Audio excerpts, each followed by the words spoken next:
The Letter of Aristeas. In the Letter of Aristeas, one of the most noteworthy and ancient recoveries in this collection, we have come a long way from Adam and Eve, a long way from the flood. This writing presents a spectacle of the resiliency of the human race, which has repeopled the earth, with powerful nations living in pomp and splendor. You will read here of the first great bibliophile, Ptolemy Philadelphus. He desires to collect into his library at Alexandria all the books in the world. Finally, in his passion to secure one great work, the Jewish laws, he trades 100,000 captives for that book. This is probably the highest price ever paid for a single work. It presents an unusual reason for the end of the great captivity. The events of this narrative took place during the lifetime of the famous Queen Arsinoe, who died 270 BC. The exact date of the writing is uncertain. The details of court life, the discussion of social problems of the day, are of the utmost interest and vividness. It is an odd discovery in this day and age to see the king and his guests playing at questions and answers during their banqueting. The structure of this absorbing work is as follows. 1. Dedication of the book to Philocrates. 2. Preliminary action. A. The proposal of the librarian to liberate the Jewish captives in exchange for a book. B. The emancipation. C. The letter of Philadelphus to Eleazar. D. The reply. E. The names of the committee appointed to translate the book. 3. Description of the royal presence. A. The table, probably the most elaborate piece of furniture ever produced. B. The other presents. 4. Description of Jerusalem. A. The temple and the waterworks system. B. The ceremony. C. The citadel. D. The city. E. The countryside. 5. Eleazar's farewell. 6. Eleazar's explanation of the law. This is profound wisdom. 7. The reception. 8. The banquet. 72 questions and answers. 9. The translation of the book. Chapter 1. At the time of the Jewish captivity in Egypt, Ptolemy Philadelphus reveals himself as the first great bibliophile. He desires to have all the books in the world in his library. In order to get the laws of Moses, he offers to trade 100,000 captives for that work, exclaiming, "It is a small boon indeed." Since I have collected material for a memorable history of my visit to Eleazar the high priest of the Jews, and because you, Philocrates, as you lose no opportunity of reminding me, have set great store upon receiving an account of the motives and object of my mission, I have attempted to draw up clear exposition of the matter for you, for I perceive that you possess a natural love of learning, a quality which is the highest possession of man. To be constantly attempting to add to his stock of knowledge and acquirements, whether through the study of history or by actually participating in the events themselves. It is by this means, by taking up into itself the noblest elements, that the soul is established in purity, and having fixed its aim on piety, the noblest goal of all, it uses this as its infallible guide, and so acquires a definite purpose. It was my devotion to the pursuit of religious knowledge that led me to undertake the embassy to the man I have mentioned, who was held in the highest esteem by his own citizens and by others, both for his virtue and his majesty, and who had in his possession documents of the highest value to the Jews in his own country and in foreign lands for the interpretation of the divine law, for their laws are written on leather parchments in Jewish characters. This embassy then I undertook with enthusiasm, having first of all found an opportunity of pleading with the king on behalf of the Jewish captives who had been transported from Judea to Egypt by the king's father, when he first obtained possession of this city and conquered the land of Egypt. It is worthwhile that I should tell you this story too, since I am convinced that you, with your disposition towards holiness and your sympathy with men who are living in accordance with the holy law, will all the more readily listen to the account which I purpose to set forth, since you yourself have lately come to us from the island and are anxious to hear everything that tends to build up the soul. On a former occasion, too, I sent you a record of the facts which I thought worth relating about the Jewish race, the record which I had obtained from the most learned high priests of the most learned land of Egypt. As you are so eager to acquire the knowledge of those things which can benefit the mind, I feel it incumbent upon me to impart to you all the information in my power. I should feel the same duty towards all who possess the same disposition, but I feel it especially towards you, since you have aspirations which are so noble, and since you are not only my brother in character, no less than in blood, but are one with me as well in the pursuit of goodness. For neither the pleasure derived from gold nor any other of the possessions which are prized by shallow minds confers the same benefit as the pursuit of culture and the study which we expend in securing it. But that I may not weary you by a too lengthy introduction, I will proceed at once to the substance of my narrative. Demetrius of Phalerum, the president of the king's library, received vast sum of money for the purpose of collecting together, as far as he possibly could, all the books in the world. By means of purchase and transcription, he carried out to the best of his ability the purpose of the king. On one occasion when I was present, he was asked, "How many thousand books are there in the library?" And he replied, "More than 200,000, O king, and I shall make endeavor in the immediate future to gather together the remainder also, so that the total of 500,000 may be reached. I am told that the laws of the Jews are worth transcribing and deserve a place in your library." "What is to prevent you from doing this?" replied the king. "Everything that is necessary has been placed at your disposal." "They need to be translated," answered Demetrius, "for in the country of the Jews they use a peculiar alphabet, just as the Egyptians, too, have a special form of letters, and speak a peculiar dialect. They are supposed to use the Syriac tongue, but this is not the case. Their language is quite different." And the king, when he understood all the facts of the case, ordered a letter to be written to the Jewish high priest that his purpose, which has already been described, might be accomplished. Thinking that the time had come to press the demand, which I had often laid before Eusebius of Tarentum and Andreas, the chief of the bodyguard, for the emancipation of the Jews who had been transported from Judea by the king's father, for when by a combination of good fortune and courage he had brought his attack on the whole district of Coele-Syria and Phoenicia to a successful issue, in the process of terrorizing the country into subjection, he transported some of his foes, and others he reduced to captivity. The number of those whom he transported from the country of the Jews to Egypt amounted to no less than 100,000. Of these he armed 30,000 picked men, and settled them in garrisons in the country districts. And even before this time, large numbers of Jews had come into Egypt with the Persian, and in an earlier period, still others had been sent to Egypt to help Psammetichus in his campaign against the king of the Ethiopians. But these were nothing like so numerous as the captives whom Ptolemy, the son of Lagus, transported. As I have already said, Ptolemy picked out the best of these, the men who were in the prime of life and distinguished for their courage, and armed them, but the great mass of the others, those who were too old or too young for this purpose, and the women, too, he reduced to slavery. Not that he wished to do this of his own free will, but he was compelled by his soldiers, who claimed them as a reward for the services which they had rendered in war.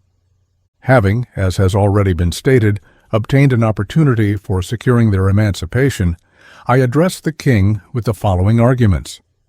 Let us not be so unreasonable as to allow our deeds to give the lie to our words. Since the law which we wish not only to transcribe but also to translate belongs to the whole Jewish race, what justification shall we be able to find for our embassy, while such vast numbers of them remain in a state of slavery in your kingdom?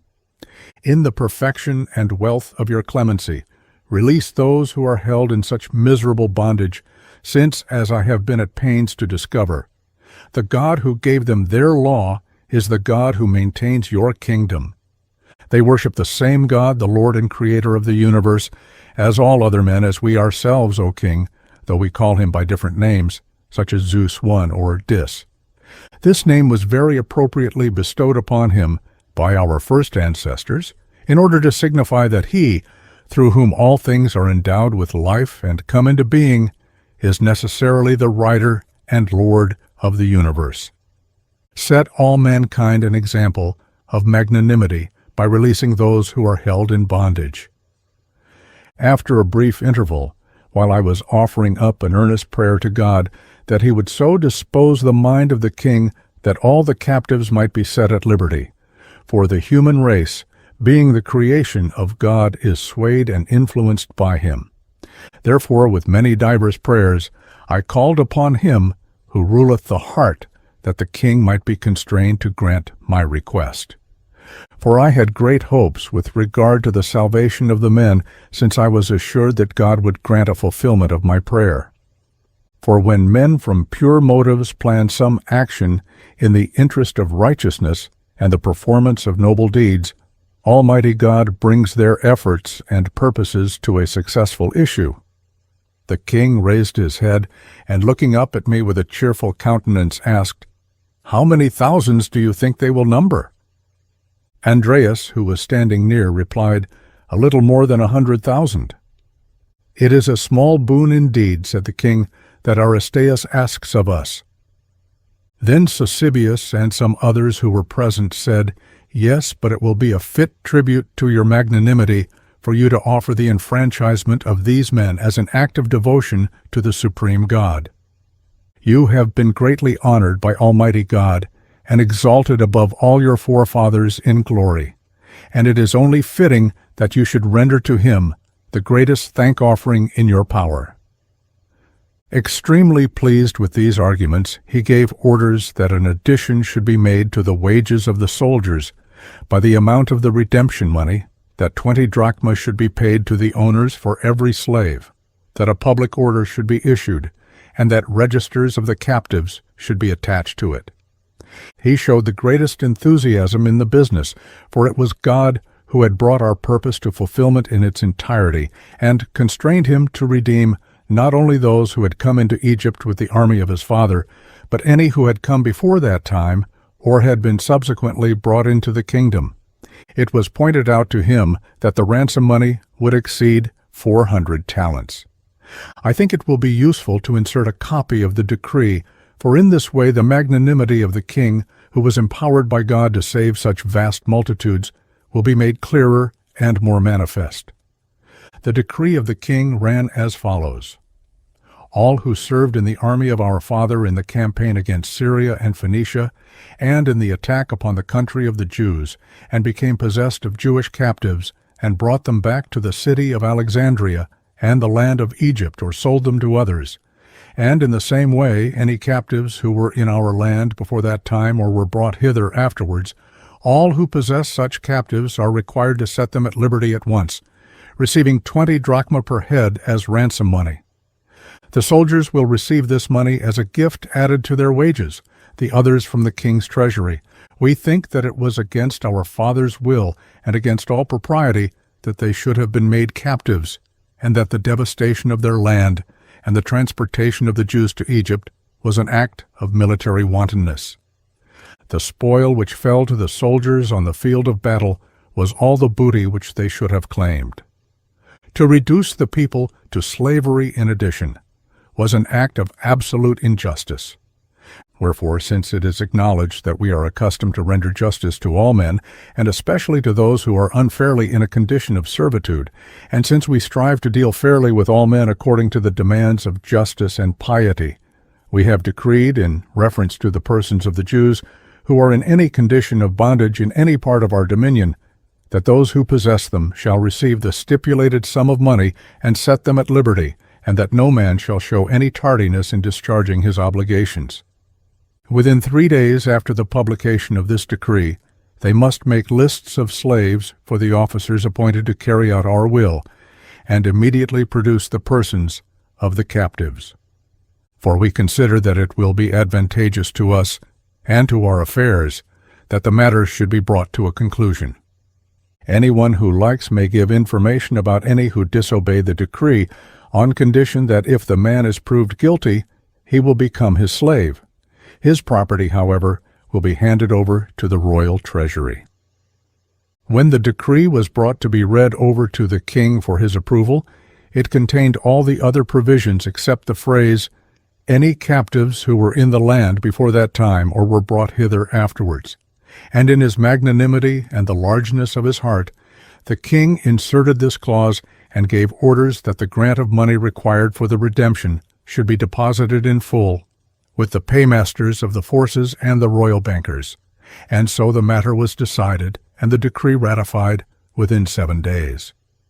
The grant for the redemption amounted to more than 660 talents, for many infants at the breast were emancipated together with their mothers. When the question was raised whether the sum of 20 talents was to be paid for these, the king ordered that it should be done, and thus he carried out his decision in the most comprehensive way.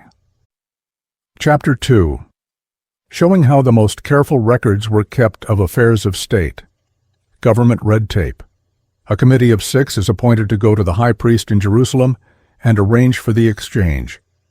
Aristeas is put in charge of the delegation. When this had been done, he ordered Demetrius to draw up a memorial with regard to the transcription of the Jewish books. For all affairs of state used to be carried out by means of decrees and with the most painstaking accuracy by these Egyptian kings, and nothing was done in a slipshod or haphazard fashion. And so I have inserted copies of the memorial and the letters, the number of the presents sent, and the nature of each, since every one of them excelled in magnificence and technical skill. The following is a copy of the memorial, the memory of Demetrius to the great king. Since you have given me instructions, O king, that the books which are needed to complete your library should be collected together, and that those which are defective should be repaired, I have devoted myself with the utmost care to the fulfillment of your wishes, and I now have the following proposal to lay before you. The books of the law of the Jews, with some few others, are absent from the library. They are written in the Hebrew characters and language, and have been carelessly interpreted and do not represent the original text, as I am informed by those who know, for they have never had a king's care to protect them. It is necessary that these should be made accurate for your library, since the law which they contain, inasmuch as it is of divine origin, is full of wisdom and free from all blemish. For this reason, literary men and poets, and the mass of historical writers, have held aloof from referring to these books and the men who have lived and are living in accordance with them, because their conception of life is so sacred and religious, as Hecataeus of Abdera says. If it please you, O king, a letter shall be written to the high priest in Jerusalem, asking him to send 6 elders out of every tribe, men who have lived the noblest life and are most skilled in their law, that we may find out the points in which the majority of them are in agreement, and so, having obtained an accurate translation, may place it in a conspicuous place in a manner worthy of the work itself and your purpose. May continual prosperity be yours. When this memorial had been presented, the king ordered a letter to be written to Eleazar on the matter, giving also an account of the emancipation of the Jewish captives. And he gave 50 talents, weight of gold, and 70 talents of silver, and a large quantity of precious stones to make bowls and vials, and a table and libation cups. He also gave orders to those who had the custody of his coffers to allow the artificers to make a selection of any materials they might require for the purpose, and that 100 talents in money should be sent to provide sacrifices for the temple and for other needs. I shall give you a full account of the workmanship after I have set before you copies of the letters. The letter of the king ran as follows. King Ptolemy sends greeting and salutation to the high priest Eleazar, since there are many Jews settled in our realm who were carried off from Jerusalem by the Persians at the time of their power, and many more who came with my father into Egypt as captives. Large numbers of these he placed in the army and paid them higher wages than usual. And when he had proved the loyalty of their leaders, he built fortresses and placed them in their charge, that the native Egyptians might be intimidated by them. And I, when I ascended the throne, adopted a kindly attitude towards all my subjects, and more particularly to those who were citizens of yours. I have set at liberty more than 100,000 captives, paying their owners the appropriate market price for them. And if ever evil has been done to your people through the passions of the mob, I have made them reparation. The motive which prompted my action has been the desire to act piously and render unto the Supreme God a thank offering for maintaining my kingdom in peace and great glory in all the world. Moreover, those of your people who were in the prime of life I have drafted into my army, and those who were fit to be attached to my person and worthy of the confidence of the court, I have established in official positions.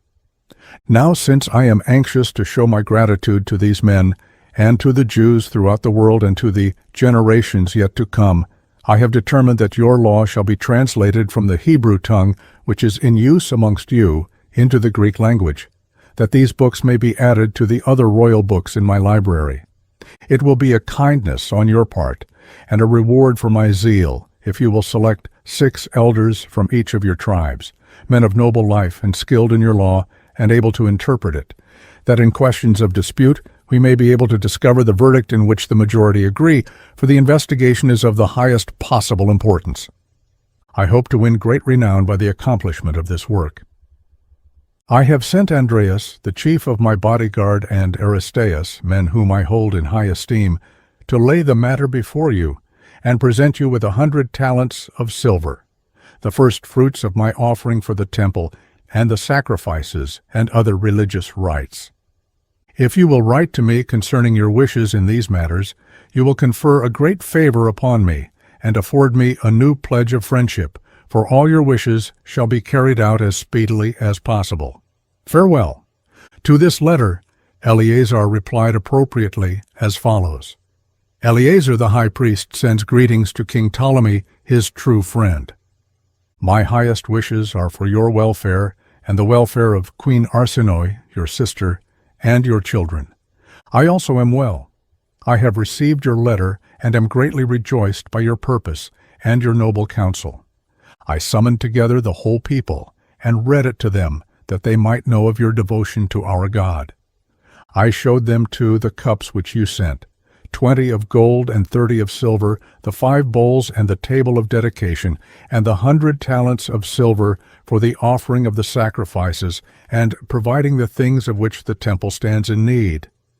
These gifts were brought to me by Andreas, one of your most honored servants, and by Aristeas, both good men and true, distinguished by their learning, and worthy in every way to be the representatives of your high principles and righteous purposes.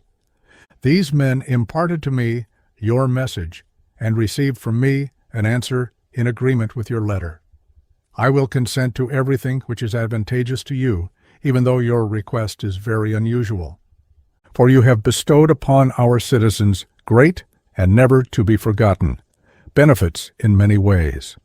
Immediately, therefore, I offered sacrifices on behalf of you, your sister, your children, and your friends, and all the people prayed that your plans might prosper continually, and that Almighty God might preserve your kingdom in peace with honor, and that the translation of the holy law might prove advantageous to you, and be carried out successfully. In the presence of all the people, I selected 6 elders from each tribe, good men and true, and I have sent them to you with a copy of our law. It will be a kindness, O righteous King, if you will give instruction that as soon as the translation of the law is completed, the men shall be restored again to us in safety. Farewell. The following are the names of the elders. Of the first tribe, Joseph, Ezekiah, Zechariah, John, Ezekiah, Elisha. Of the second tribe, Judas, Simon, Samuel, Adeus, Mattathias, Esclemias. Of the third tribe, Nehemiah, Joseph, Theodosius, Baseus, Ornias, Dacus, Of the fourth tribe, Jonathan, Abraias, Elisha, Ananias, Chabrias. Of the fifth tribe, Isaac, Jacob, Jesus, Sabbateus, Simon, Levi. Of the sixth tribe, Judas, Joseph, Simon, Zacharias, Samuel, Selimus. Of the seventh tribe, Sabbateus, Zedekiah, Jacob, Isaac, Josias, Nethias. Of the eighth tribe, Theodosius, Jason, Jesus, Theodotus, John, Jonathan. Of the ninth tribe, Theophilus, Abraham, Arsamos, Jason, Endemius, Daniel. Of the 10th tribe, Jeremiah, Eleazar, Zachariah, Benaias, Elisha, Dathias. Of the 11th tribe, Samuel, Joseph, Judas, Jonathas, Chabu, Dosithius. Of the 12th tribe, Esaias, John, Theodosius, Arsamos, Abiates, Ezekiel. They were 72 in all. Such was the answer which Eleazar and his friends gave to the king's letter. Chapter 3, in which is described the most exquisite and beautiful table ever produced. Also other rich gifts, interesting in the light of recent excavations in Egypt. I will now proceed to redeem my promise and give a description of the works of art. They were wrought with exceptional skill, for the king spared no expense and personally superintended the workmen individually. They could not therefore scamp any part of the work or finish it off negligently. First of all, I will give you a description of the table. The king was anxious that this piece of work should be of exceptionally large dimensions, and he caused inquiries to be made of the Jews in the locality with regard to the size of the table already in the temple at Jerusalem. And when they described the measurements, he proceeded to ask whether he might make a larger structure, and some of the priests and the other Jews replied that there was nothing to prevent him. And he said that he was anxious to make it 5 times the size, but he hesitated lest it should prove useless for the temple services. He was desirous that his gift should not merely be stationed in the temple, for it would afford him much greater pleasure if the men whose duty it was to offer the fitting sacrifices were able to do so appropriately on the table which he had made. He did not suppose that it was owing to lack of gold that the former table had been made of small size, but there seems to have been, he said, some reason why it was made of this dimension. For had the order been given, there would have been no lack of means. Wherefore we must not transgress or go beyond the proper measure. At the same time, he ordered them to press into service all the manifold forms of art. For he was a man of the most lofty conceptions, and nature had endowed him with a keen imagination, which enabled him to picture the appearance which would be presented by the finished work. He gave orders, too, that where there were no instructions laid down in the Jewish scriptures, everything should be made as beautiful as possible. When such instructions were laid down, they were to be carried out to the letter. They made the table 2 cubits 1 long, 1 cubit broad, 1½ cubits high, fashioning it of pure, solid gold. What I am describing was not thin gold laid over another foundation, but the whole structure was of massive gold welded together. And they made a border of a hand's breadth round about it. And there was a wreath of wave work engraved in relief in the form of ropes marvelously wrought on its 3 sides. For it was triangular in shape, and the style of the work was exactly the same on each of the sides, so that whichever side they were turned, they presented the same appearance. Of the 2 sides under the border, the one which sloped down to the table was a very beautiful piece of work, but it was the outer side which attracted the gaze of the spectator. Now the upper edge of the 2 sides, being elevated, was sharp, since, as we have said, the rim was 3-sided, from whatever point of view one approached it. And there were layers of precious stones on it in the midst of the embossed cord work, and they were interwoven with one another by an inimitable artistic device.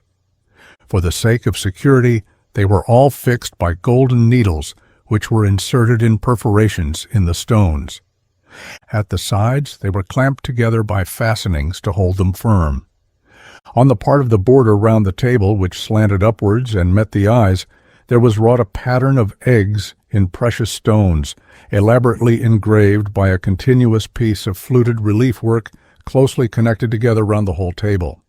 And under the stones, which had been arranged to represent eggs, the artists made a crown containing all kinds of fruits, having at its top clusters of grapes and ears of corn, dates also, and apples, and pomegranates, and the like, conspicuously arranged.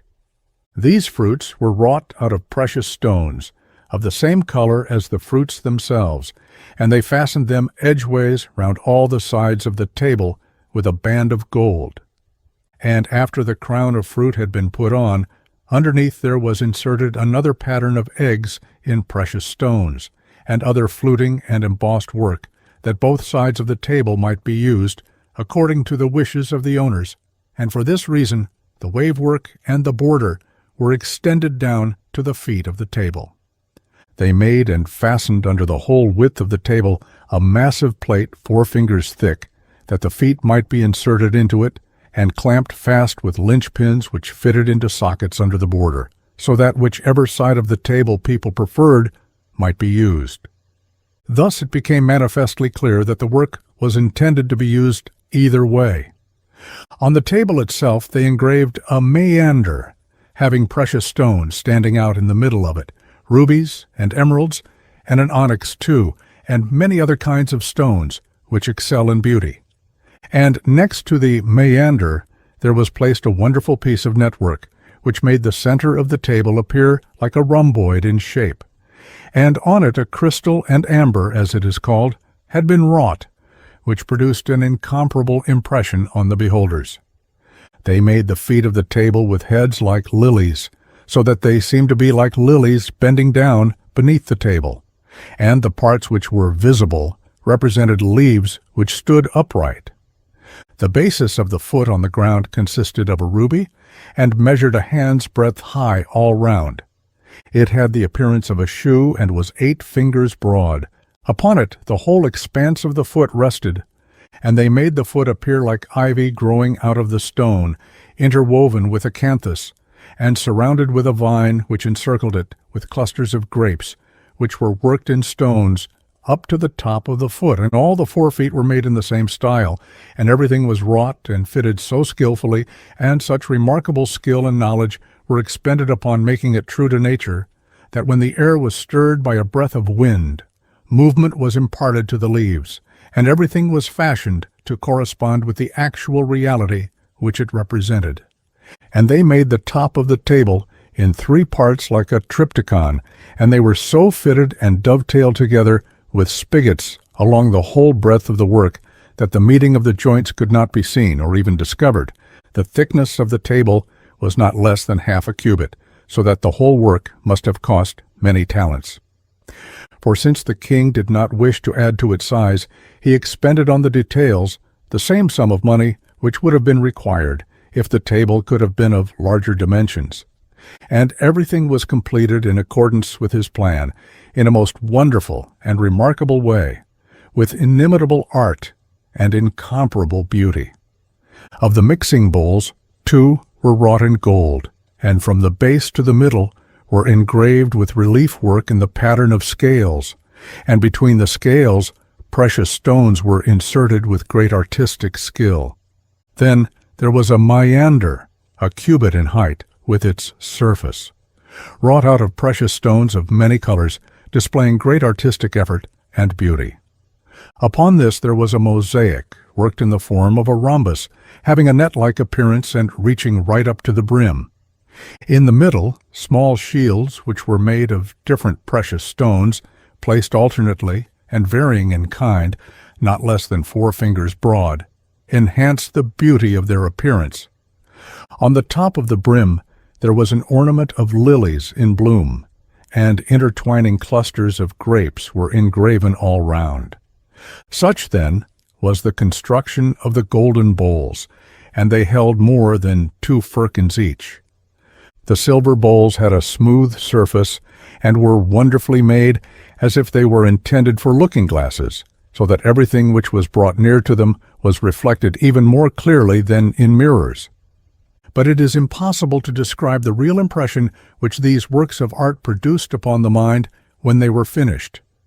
For when these vessels had been completed and placed side by side, first a silver bowl, and then a golden, then another silver, and then another golden, the appearance they presented is altogether indescribable, and those who came to see them were not able to tear themselves from the brilliant sight and entrancing spectacle.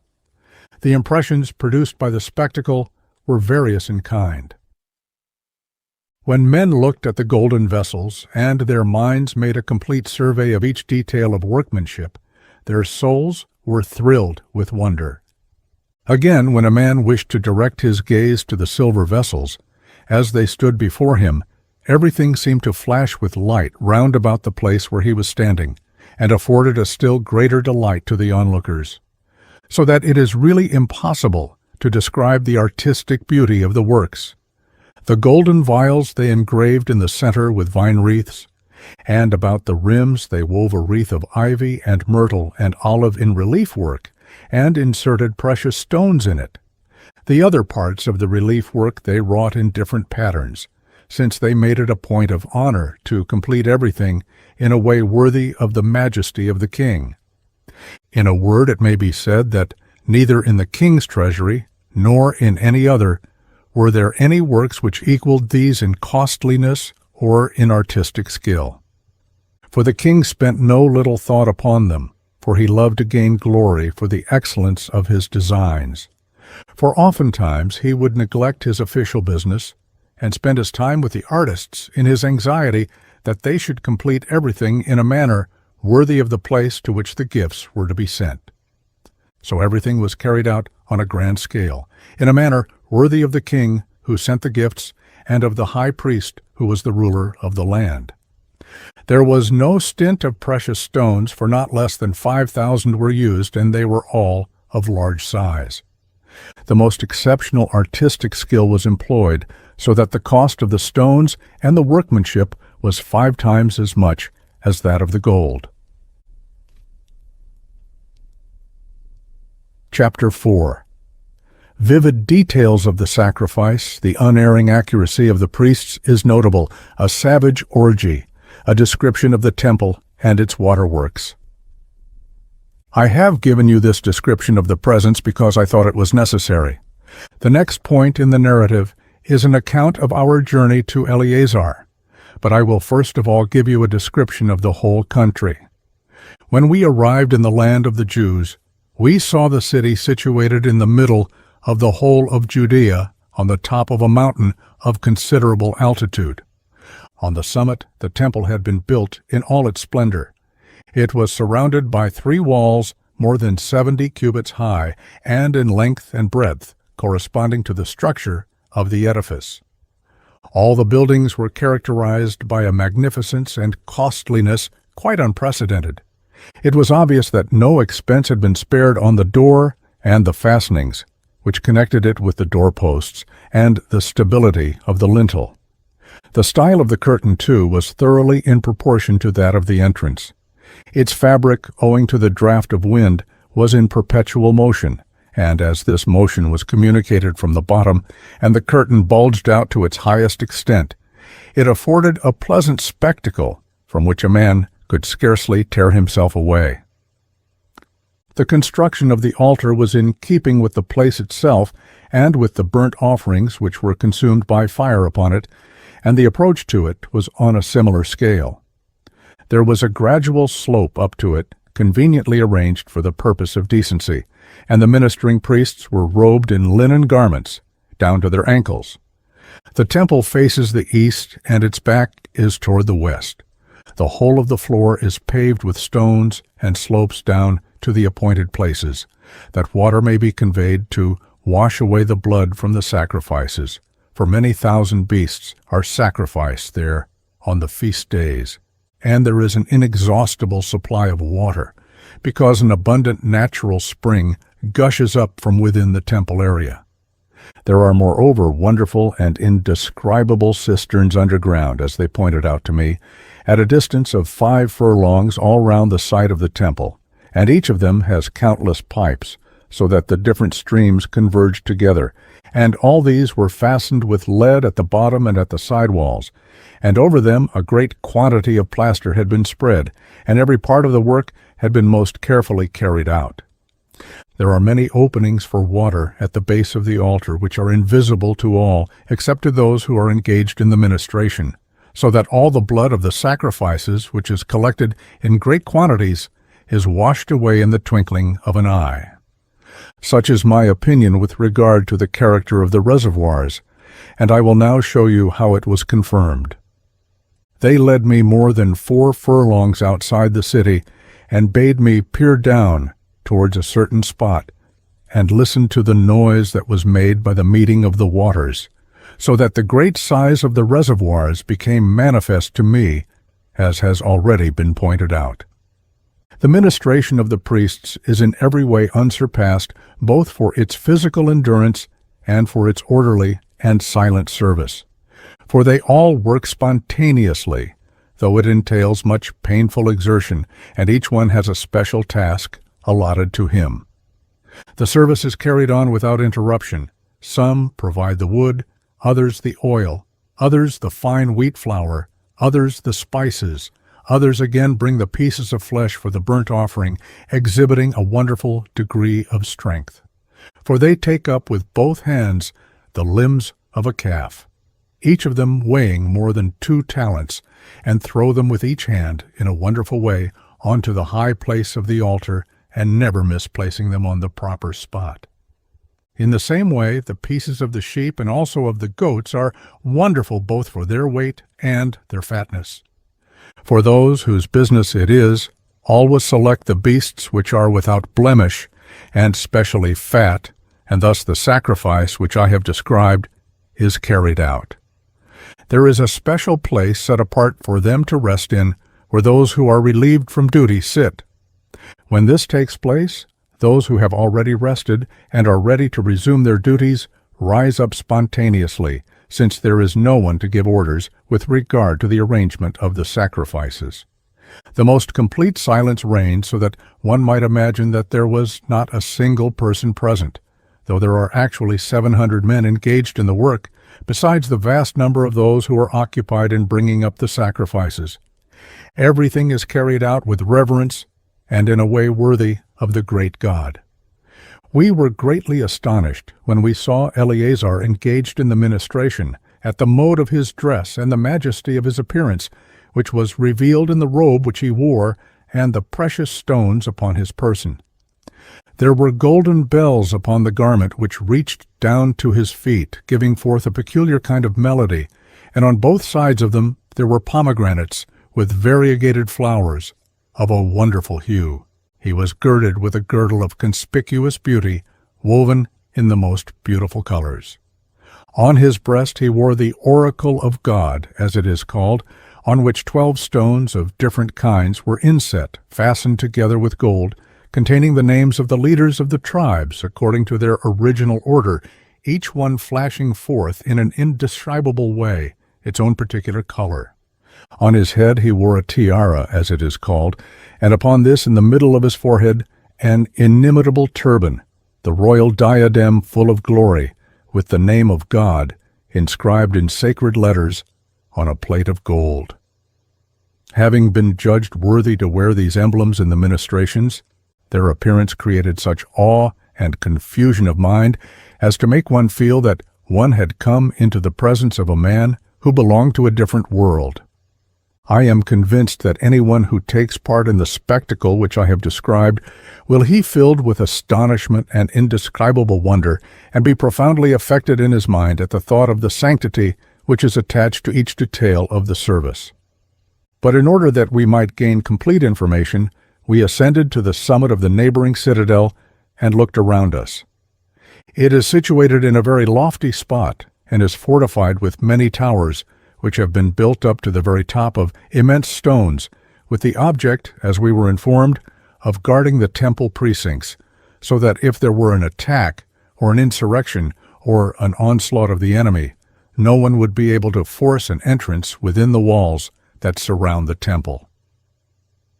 On the towers of the citadel, engines of war were placed and different kinds of machines, and the position was much higher than the circle of walls which I have mentioned.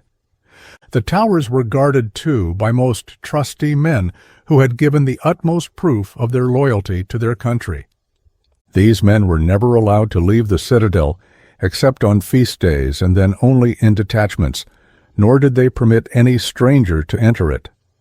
They were also very careful, when any command came from the chief officer, to admit any visitors to inspect the place, as our own experience taught us.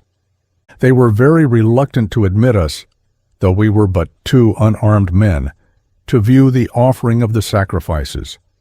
And they asserted that they were bound by an oath when the trust was committed to them, for they had all sworn and were bound to carry out the oath sacredly to the letter, that though they were 500 in number, they would not permit more than 5 men to enter at one time.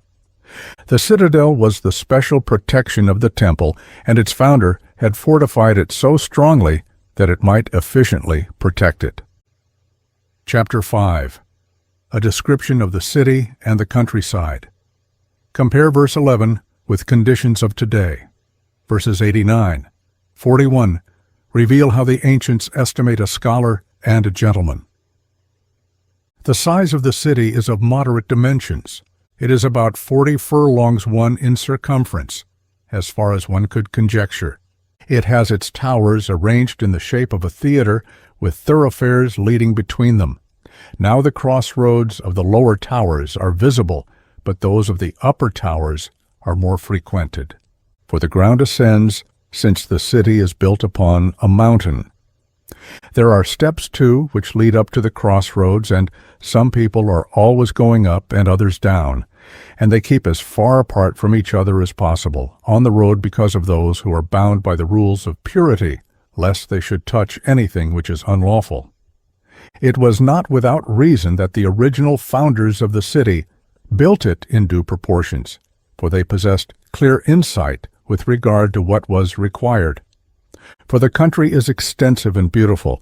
Some parts of it are level, especially the districts which belong to Samaria, as it is called, and which border on the land of the Idumeans. Other parts are mountainous, especially those which are contiguous to the land of Judea. The people, therefore, are bound to devote themselves to agriculture and the cultivation of the soil, that by this means they may have a plentiful supply of crops. In this way cultivation of every kind is carried on, and an abundant harvest reaped in the whole of the aforesaid land. The cities, which are large and enjoy a corresponding prosperity, are well populated, but they neglect the country districts, since all men are inclined to a life of enjoyment, for everyone has a natural tendency towards the pursuit of pleasure. The same thing happened in Alexandria, which excels all cities in size and prosperity. Country people, by migrating from the rural districts and settling in the city, brought agriculture into disrepute, and so, to prevent them from settling in the city, the king issued orders that they should not stay in it for more than 20 days. 2. And in the same way, he gave the judges written instructions that if it was necessary to issue a summons against anyone who lived in the country, the case must be settled within 5 days. And since he considered the matter one of great importance, he appointed also legal officers for every district with their assistants, that the farmers and their advocates might not, in the interests of business, empty the granaries of the city, of the produce of husbandry. I have permitted this digression, because it was Eleazar who pointed out with great clearness the points which have been mentioned. For great is the energy which they expend on the tillage of the soil, for the land is thickly planted with multitudes of olive trees, with crops of corn and pulse, with vines too, and there is abundance of honey. Other kinds of fruit trees and dates do not count compared with these. There are cattle of all kinds in great quantities, and a rich pasturage for them. Wherefore they rightly recognize that the country districts need a large population, and the relations between the city and the villages are properly regulated. A great quantity of spices and precious stones and gold is brought into the country by the Arabs. For the country is well adapted not only for agriculture but also for commerce, and the city is rich in the arts and lacks none of the merchandise which is brought across the sea.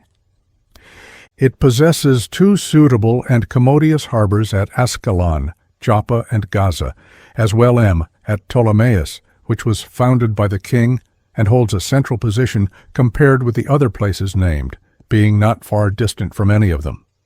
The country produces everything in abundance, since it is well watered in all directions and well protected from storms. The river Jordan, as it is called, which never runs dry, flows through the land.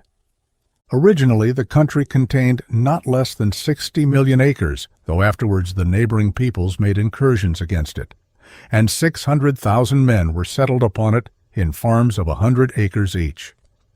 The river, like the Nile, rises in harvest time and irrigates a large portion of the land. Near the district belonging to the people of Ptolemais, it issues into another river, and this flows out into the sea. Other mountain torrents, as they are called, flow down into the plain and encompass the parts about Gaza and the district of Ashdod. The country is encircled by a natural fence and is very difficult to attack, and cannot be assailed by large forces owing to the narrow passes, with theft overhanging precipices and deep ravines, and the rugged character of the mountainous regions which surround all the land. We were told that from the neighboring mountains of Arabia, copper and iron were formerly obtained.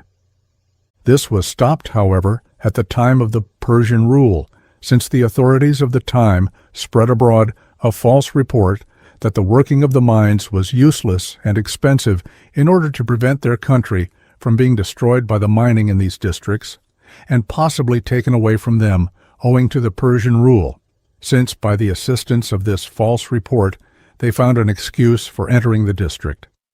I have now, my dear brother Philocrates, given you all the essential information upon this subject in brief form. I shall describe the work of translation in the sequel. The high priest selected men of the finest character and the highest culture, such as one would expect from their noble parentage. They were men who had not only acquired proficiency in Jewish literature, but had studied most carefully that of the Greeks as well. They were specially qualified, therefore, for serving on embassies, and they undertook this duty whenever it was necessary. They possessed a great facility for conferences and the discussion of problems connected with the law. They espoused the middle course, and this is always the best course to pursue. They abjured the rough and uncouth manner, but they were altogether above pride and never assumed an air of superiority over others, and in conversation they were ready to listen and give an appropriate answer to every question. And all of them carefully observed this rule, and were anxious above everything else to excel each other in its observance, and they were all of them worthy of their leader and of his virtue. And one could observe how they loved Eleazar by their unwillingness to be torn away from him, and how he loved them. Far besides the letter which he wrote to the king concerning their safe return, he also earnestly besought Andreas to work for the same end, and urged me too to assist to the best of my ability. And although we promised to give our best attention to the matter, he said that he was still greatly distressed, for he knew that the king, out of the goodness of his nature, considered it his highest privilege, whenever he heard of a man who was superior to his fellows in culture and wisdom, to summon him to his court. For I have heard of a fine saying of his to the effect that by securing just and prudent men about his person, he would secure the greatest protection for his kingdom, since such friends would unreservedly give him the most beneficial advice. And the men who were now being sent to him by Eleazar undoubtedly possessed these qualities, and he frequently asserted upon oath that he would never let the men go if it were merely some private interest of his own that constituted the impelling motive, but it was for the common advantage of all the citizens that he was sending them. For, he explained, the good life consists in the keeping of the enactments of the law, and this end is achieved much more by hearing than by reading. From this and other similar statements, it was clear what his feelings towards them were. Chapter 6. Explanations of the customs of the people, showing what is meant by the word unclean. The essence and origin of the God belief. Verses 48, 44 give a picturesque description of the divinity of physiology. It is worthwhile to mention briefly the information which he gave in reply to our questions. For I suppose that most people feel a curiosity with regard to some of the enactments in the law, especially those about meats and drinks and animals recognized as unclean. When we asked why, since there is but one form of creation, some animals are regarded as unclean for eating, and others unclean even to the touch, for though the law is scrupulous on most points, it is specially scrupulous on such matters as these. He began his reply as follows. You observe, he said, what an effect our modes of life and our associations produce upon us. By associating with the bad, men catch their depravities and become miserable throughout their life. But if they live with the wise and prudent, they find the means of escaping from ignorance and amending their lives. Our lawgiver, first of all, laid down the principles of piety and righteousness and inculcated them point by point, not merely by prohibitions, but by the use of examples as well, demonstrating the injurious effects of sin and the punishments inflicted by God upon the guilty. For he proved, first of all, that there is only one God, and that his power is manifested throughout the universe, since every place is filled with his sovereignty, and none of the things which are wrought in secret by men upon the earth escapes his knowledge. For all that a man does, and all that is to come to pass in the future, are manifest to him. Working out these truths carefully, and having made them plain, he showed that even if a man should think of doing evil, to say nothing of actually effecting it, he would not escape detection, for he made it clear that the power of God pervaded the whole of the law. Beginning from his starting point, he went on to show that all mankind except ourselves believe in the existence of many gods, though they themselves are much more powerful than the beings whom they vainly worship. For when they have made statues of stone and wood, they say that they are the images of those who have invented something useful for life, and they worship them, though they have clear proof that they possess no feeling. For it would be utterly foolish to suppose that anyone became a god in virtue of his inventions. For the inventors simply took certain objects already created, and by combining them together, showed that they possessed a fresh utility. They did not themselves create the substance of the thing, and so it is a vain and foolish thing for people to make gods of men like themselves. For in our times there are many who are much more inventive and much more learned than the men of former days who have been deified, and yet they would never come to worship them. The makers and authors of these myths think that they are the wisest of the Greeks. Why need we speak of other infatuated people, Egyptians and the like, who place their reliance upon wild beasts and most kinds of creeping things and cattle, and worship them, and offer sacrifices to them both while living and when dead? Now our lawgiver, being a wise man, and specially endowed by God to understand all things, took a comprehensive view of each particular detail, and fenced us round with impregnable ramparts and walls of iron, that we might not mingle at all with any of the other nations, but remain pure in body and soul, free from all vain imaginations, worshipping the one Almighty God above the whole creation. Hence the leading Egyptian priests, having looked carefully into many matters, and being cognizant with our affairs, call us men of God. This is a title which does not belong to the rest of mankind, but only to those who worship the true God. The rest are men not of God, but of meats and drinks and clothing. For their whole disposition leads them to find solace in these things are reckoned of no account, but throughout their things. Among our people, such whole life, their main consideration is the sovereignty of God. Therefore, lest we should be corrupted by any abomination, or our lives be perverted by evil communications, he hedged us round on all sides by rules of purity, affecting alike what we eat, or drink, or touch, or hear, or see. For though, speaking generally, all things are alike in their natural constitution, since they are all governed by one and the same power, yet there is a deep reason in each individual case why we abstain from the use of certain things and enjoy the common use of others. For the sake of illustration, I will run over one or two points and explain them to you, for you must not fall into the degrading idea that it was out of regard to mice and weasels and other such things that Moses drew up his laws with such exceeding care. All these ordinances were made for the sake of righteousness, to aid the quest for virtue and the perfecting of character. For all the birds that we use are tame and distinguished by their cleanliness, feeding on various kinds of grain and pulse, such as, for instance, pigeons, turtle-doves, locusts, partridges, geese also, and all other birds of this class. But the birds which are forbidden you will find to be wild and carnivorous, tyrannizing over the others by the strength which they possess, and cruelly obtaining food by preying of the tame birds enumerated above.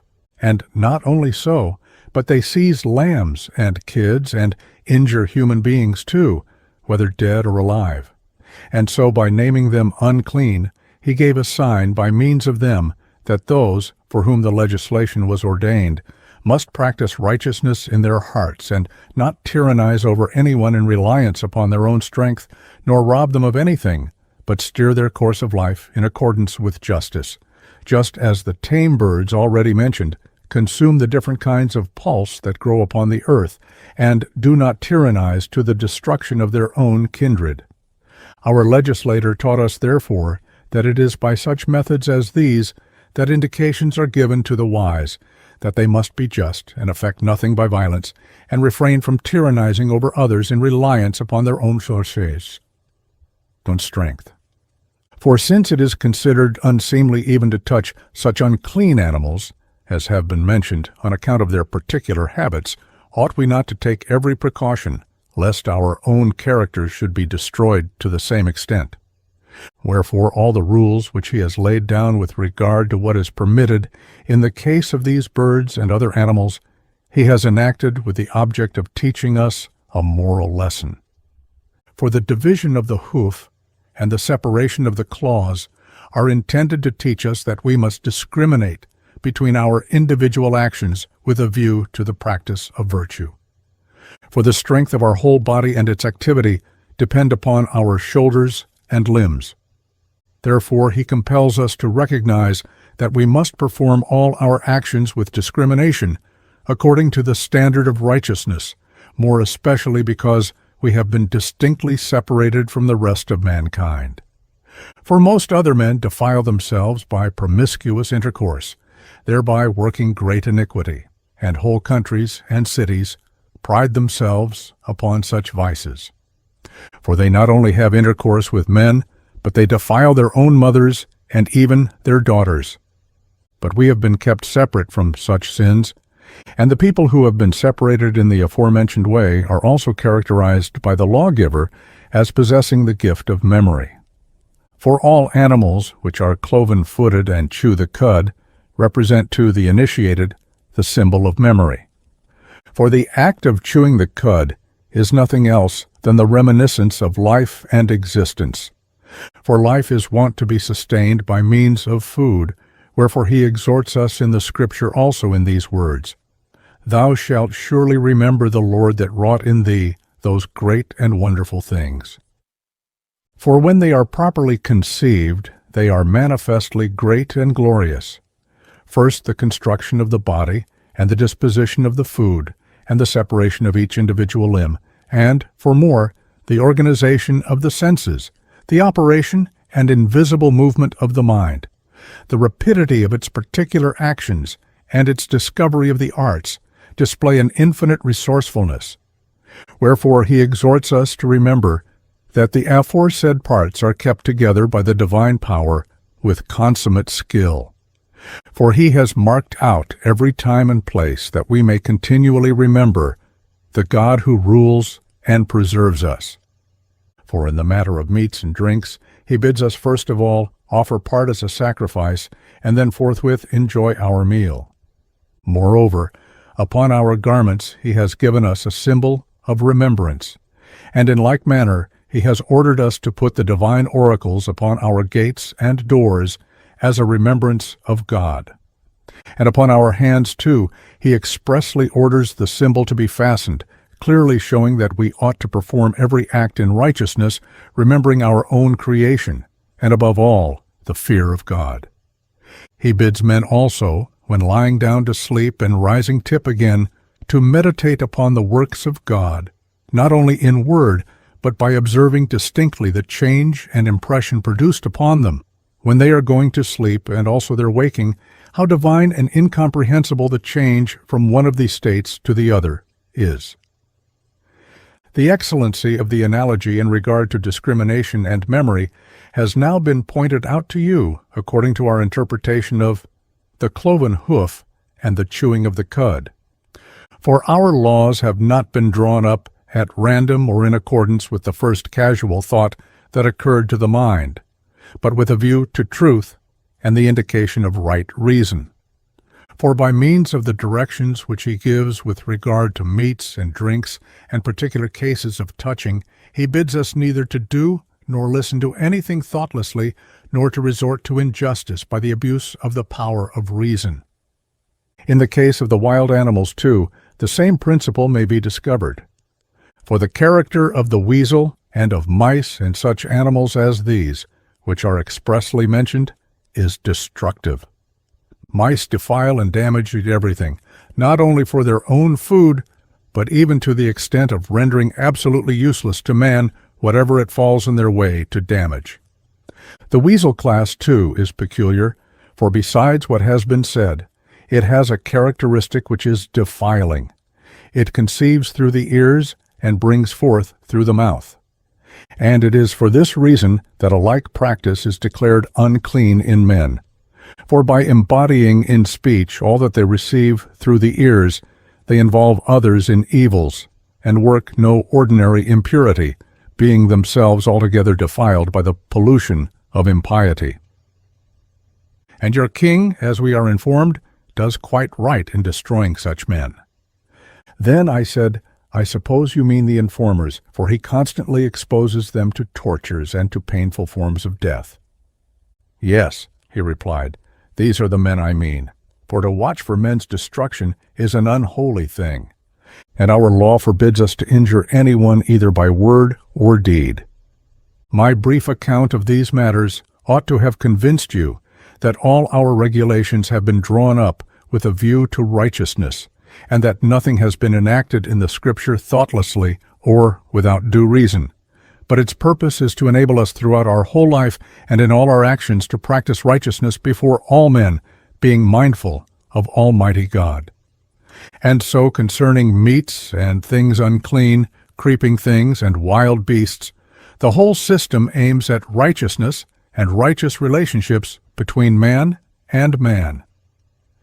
He seemed to me to have made a good defense on all the points, for in reference also to the calves and rams and goats which are offered, he said that it was necessary to take them from the herds and flocks, and sacrifice tame animals and offer nothing wild, that the offerers of the sacrifices might understand the symbolic meaning of the lawgiver, and not be under the influence of an arrogant self-consciousness.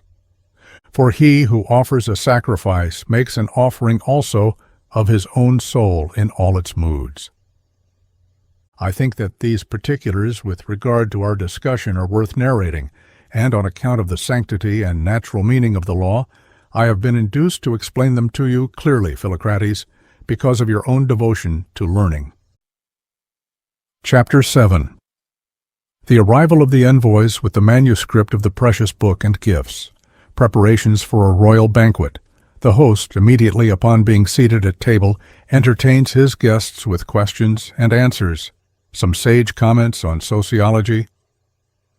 And Eleazar, after offering the sacrifice and selecting the envoys and preparing many gifts for the king, dispatched us on our journey in great security. And when we reached Alexandria, the king was at once informed of our arrival, On our admission to the palace, Andreas and I warmly greeted the king and handed over to him the letter written by Eleazar. The king was very anxious to meet the envoys and gave orders that all the other officials should be dismissed, and the envoys summoned to his presence at once. Now this excited general surprise, for it is customary for those who come to seek an audience with the king on matters of importance to be admitted to his presence on the 5th day, while envoys from kings or very important cities with difficulty secure admission to the court in 30 days. But these men he counted worthy of greater honor, since he held their master in such high esteem, and so he immediately dismissed those whose presence he regarded as superfluous, and continued walking about until they came in, and he was able to welcome them. When they entered with the gifts which had been sent with them, and the valuable parchments, on which the law was inscribed in gold in Jewish characters, for the parchment was wonderfully prepared, and the connection between the pages had been so effected as to be invisible, the king, as soon as he saw them, began to ask them about the books. And when they had taken the rolls out of their coverings and unfolded the pages, the king stood still for a long time, and then making obeisance about 7 times, he said, "I thank you, my friends, and I thank him that sent you still more, and most of all, God whose oracles these are."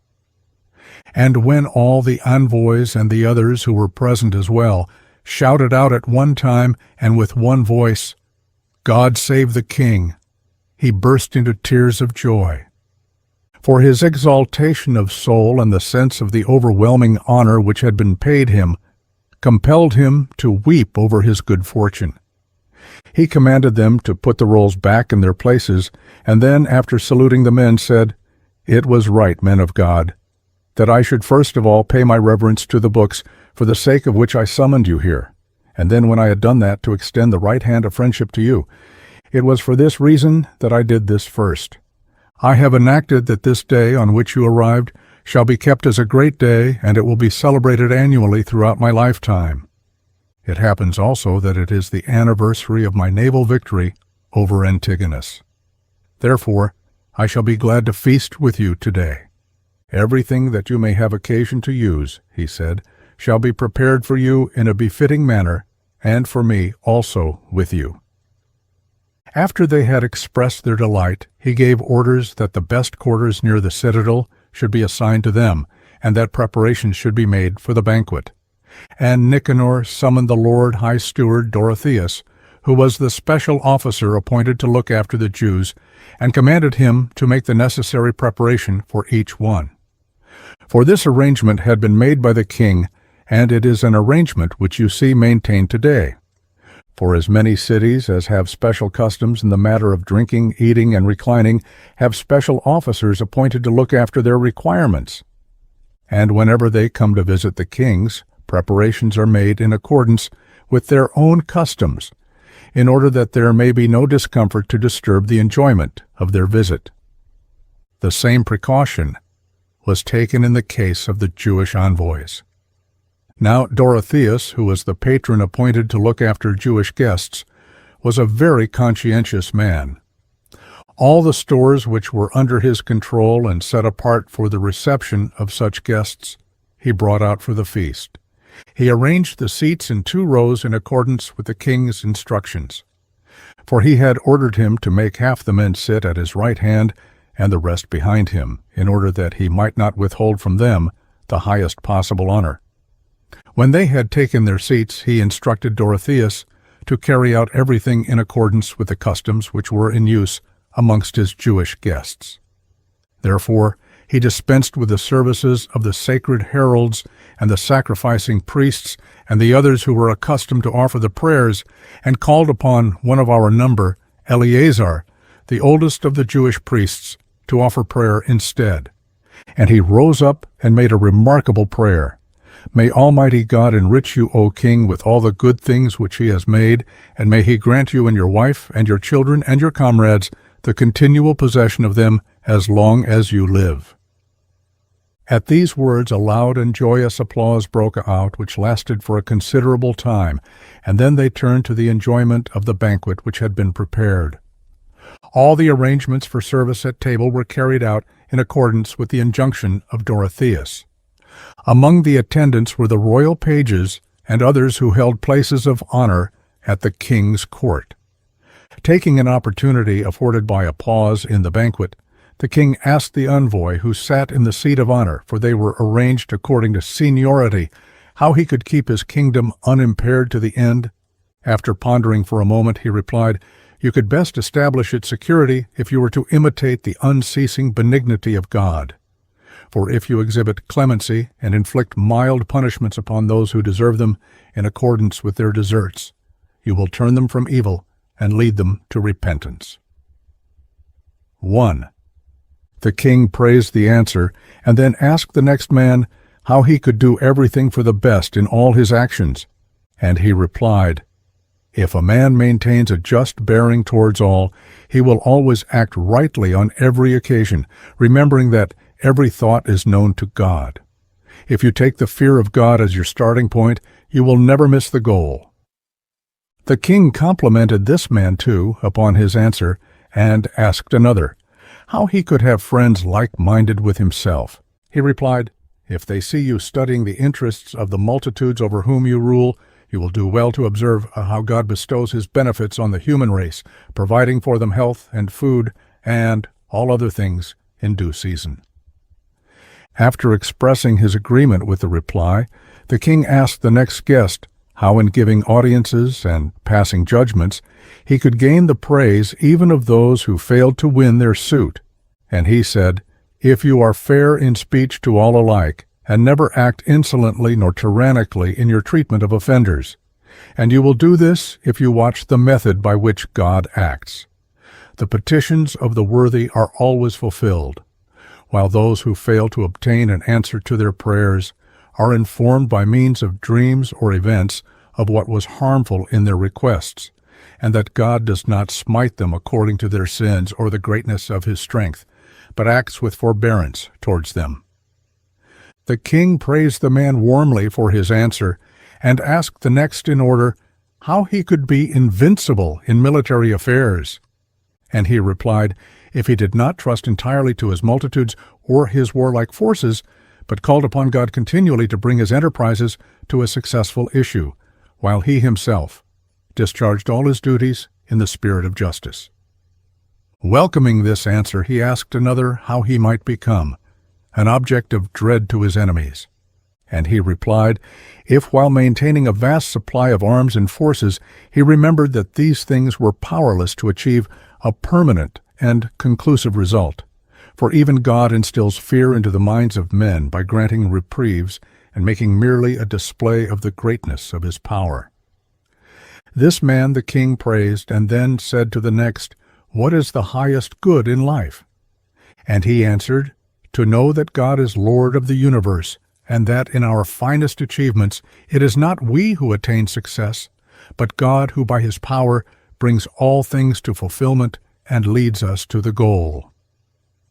The king exclaimed that the man had answered well, and then asked the next how he could keep all his possessions intact, and finally hand them down to his successors in the same condition. And he answered, by praying constantly to God that you may be inspired with high motives in all your undertakings, and by warning your descendants not to be dazzled by fame or wealth, for it is God who bestows all these gifts, and men never by themselves win the supremacy. The king expressed his agreement with the answer, and inquired of the next guest how he could bear with equanimity whatever befell him. And he said, if you have a firm grasp of the thought that all men are appointed by God to share the greatest evil as well as the greatest good, since it is impossible for one who is a man to be exempt from these. But God, to whom we ought always to pray, inspires us with courage to endure.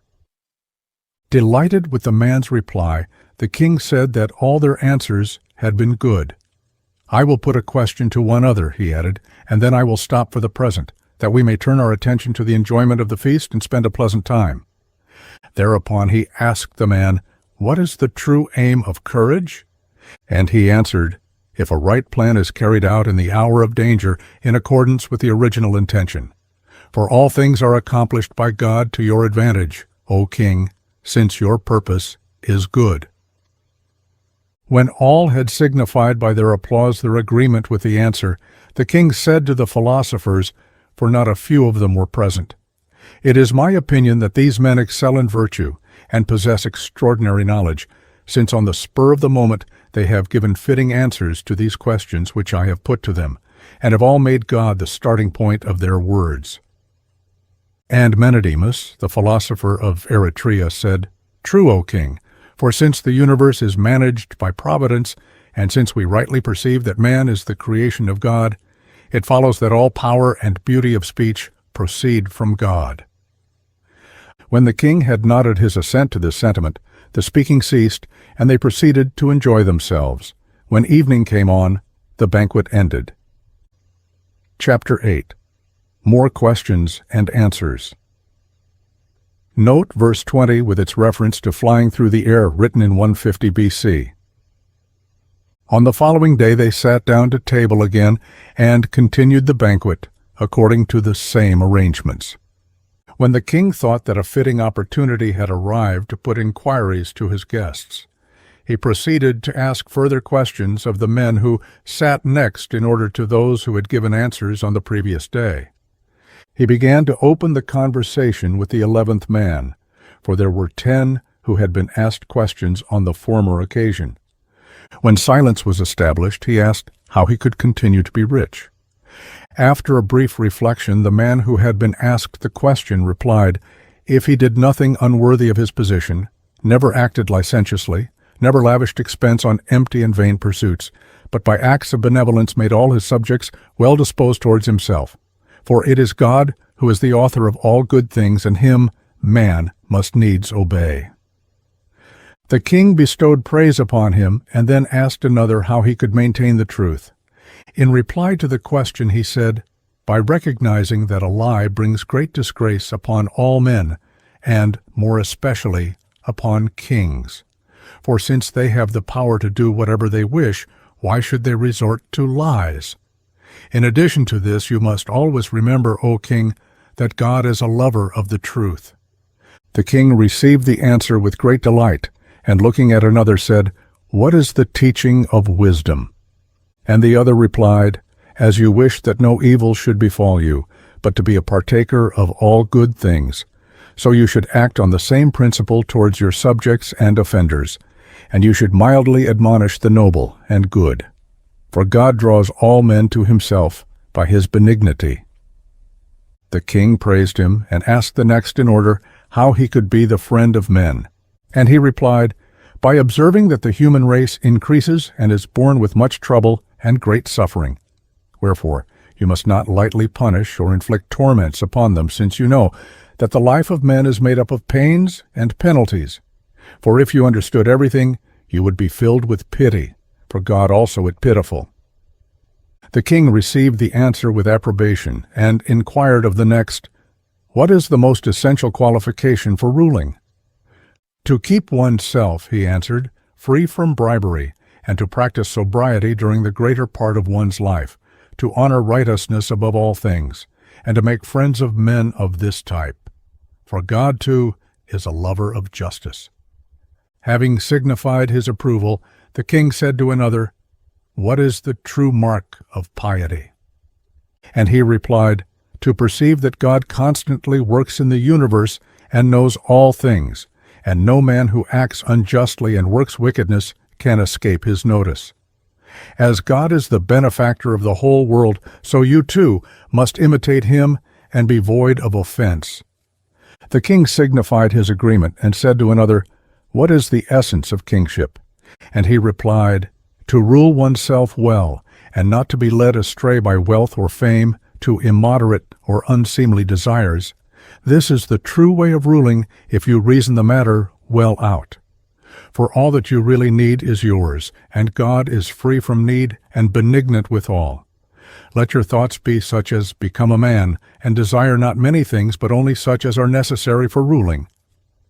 The king praised him, and asked another man how his deliberations might be for the best. And he replied, If he constantly set justice before him in everything, and thought that injustice was equivalent to deprivation of life, for God always promises the highest blessings to the just. Having praised him, the king asked the next how he could be free from disturbing thoughts in his sleep. And he replied, "You have asked me a question which is very difficult to answer, for we cannot bring our true selves into play during the hours for sleep, but are held fast in these by imaginations that cannot be controlled by reason. For our souls possess the feeling that they actually see the things that enter into our consciousness during sleep. But we make a mistake if we suppose that we are actually sailing on the sea in boats, or flying through the air or traveling to other regions, or anything else of the kind, and yet we actually do imagine such things to be taking place.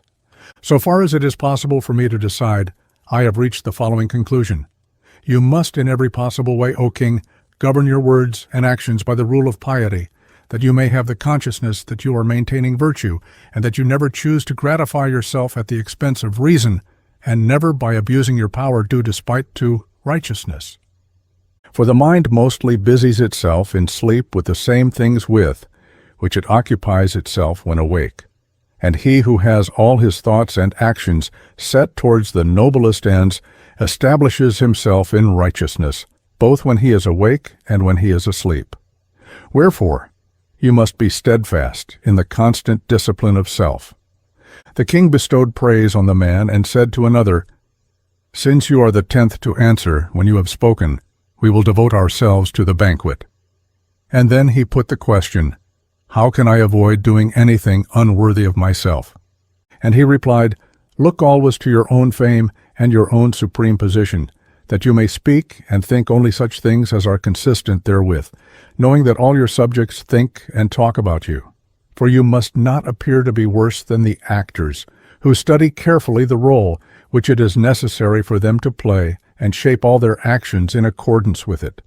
You are not acting a part, but are really a king, since God has bestowed upon you a royal authority in keeping with your character." When the king had applauded loud and long in the most gracious way, the guests were urged to seek repose. So, when the conversation ceased, they devoted themselves to the next course of the feast. On the following day the same arrangement was observed, and when the king found an opportunity of putting questions to the men, he questioned the first of those who had been left over for the next interrogation, "What is the highest form of government?" And he replied, "To rule oneself and not to be carried away by impulses. For all men possess a certain natural bent of mind. It is probable that most men have an inclination towards food and drink and pleasure, and kings a bent towards the acquisition of territory and great renown. But it is good that there should be moderation in all things. What God gives, that you must take and keep, but never yearn for things that are beyond your reach." Pleased with these words, the king asked the next how he could be free from envy. And he, after a brief pause, replied, "If you consider, first of all, that it is God who bestows on all kings glory and great wealth, and no one is king by his own power. All men wish to share this glory, but cannot, since it is the gift of God." The king praised the man in a long speech and then asked another how he could despise his enemies. And he replied, "If you show kindness to all men and win their friendship, you need fear no one. To be popular with all men is the best of good gifts to receive from God." Having praised this answer, the king ordered the next man to reply to the question, how he could maintain his great renown.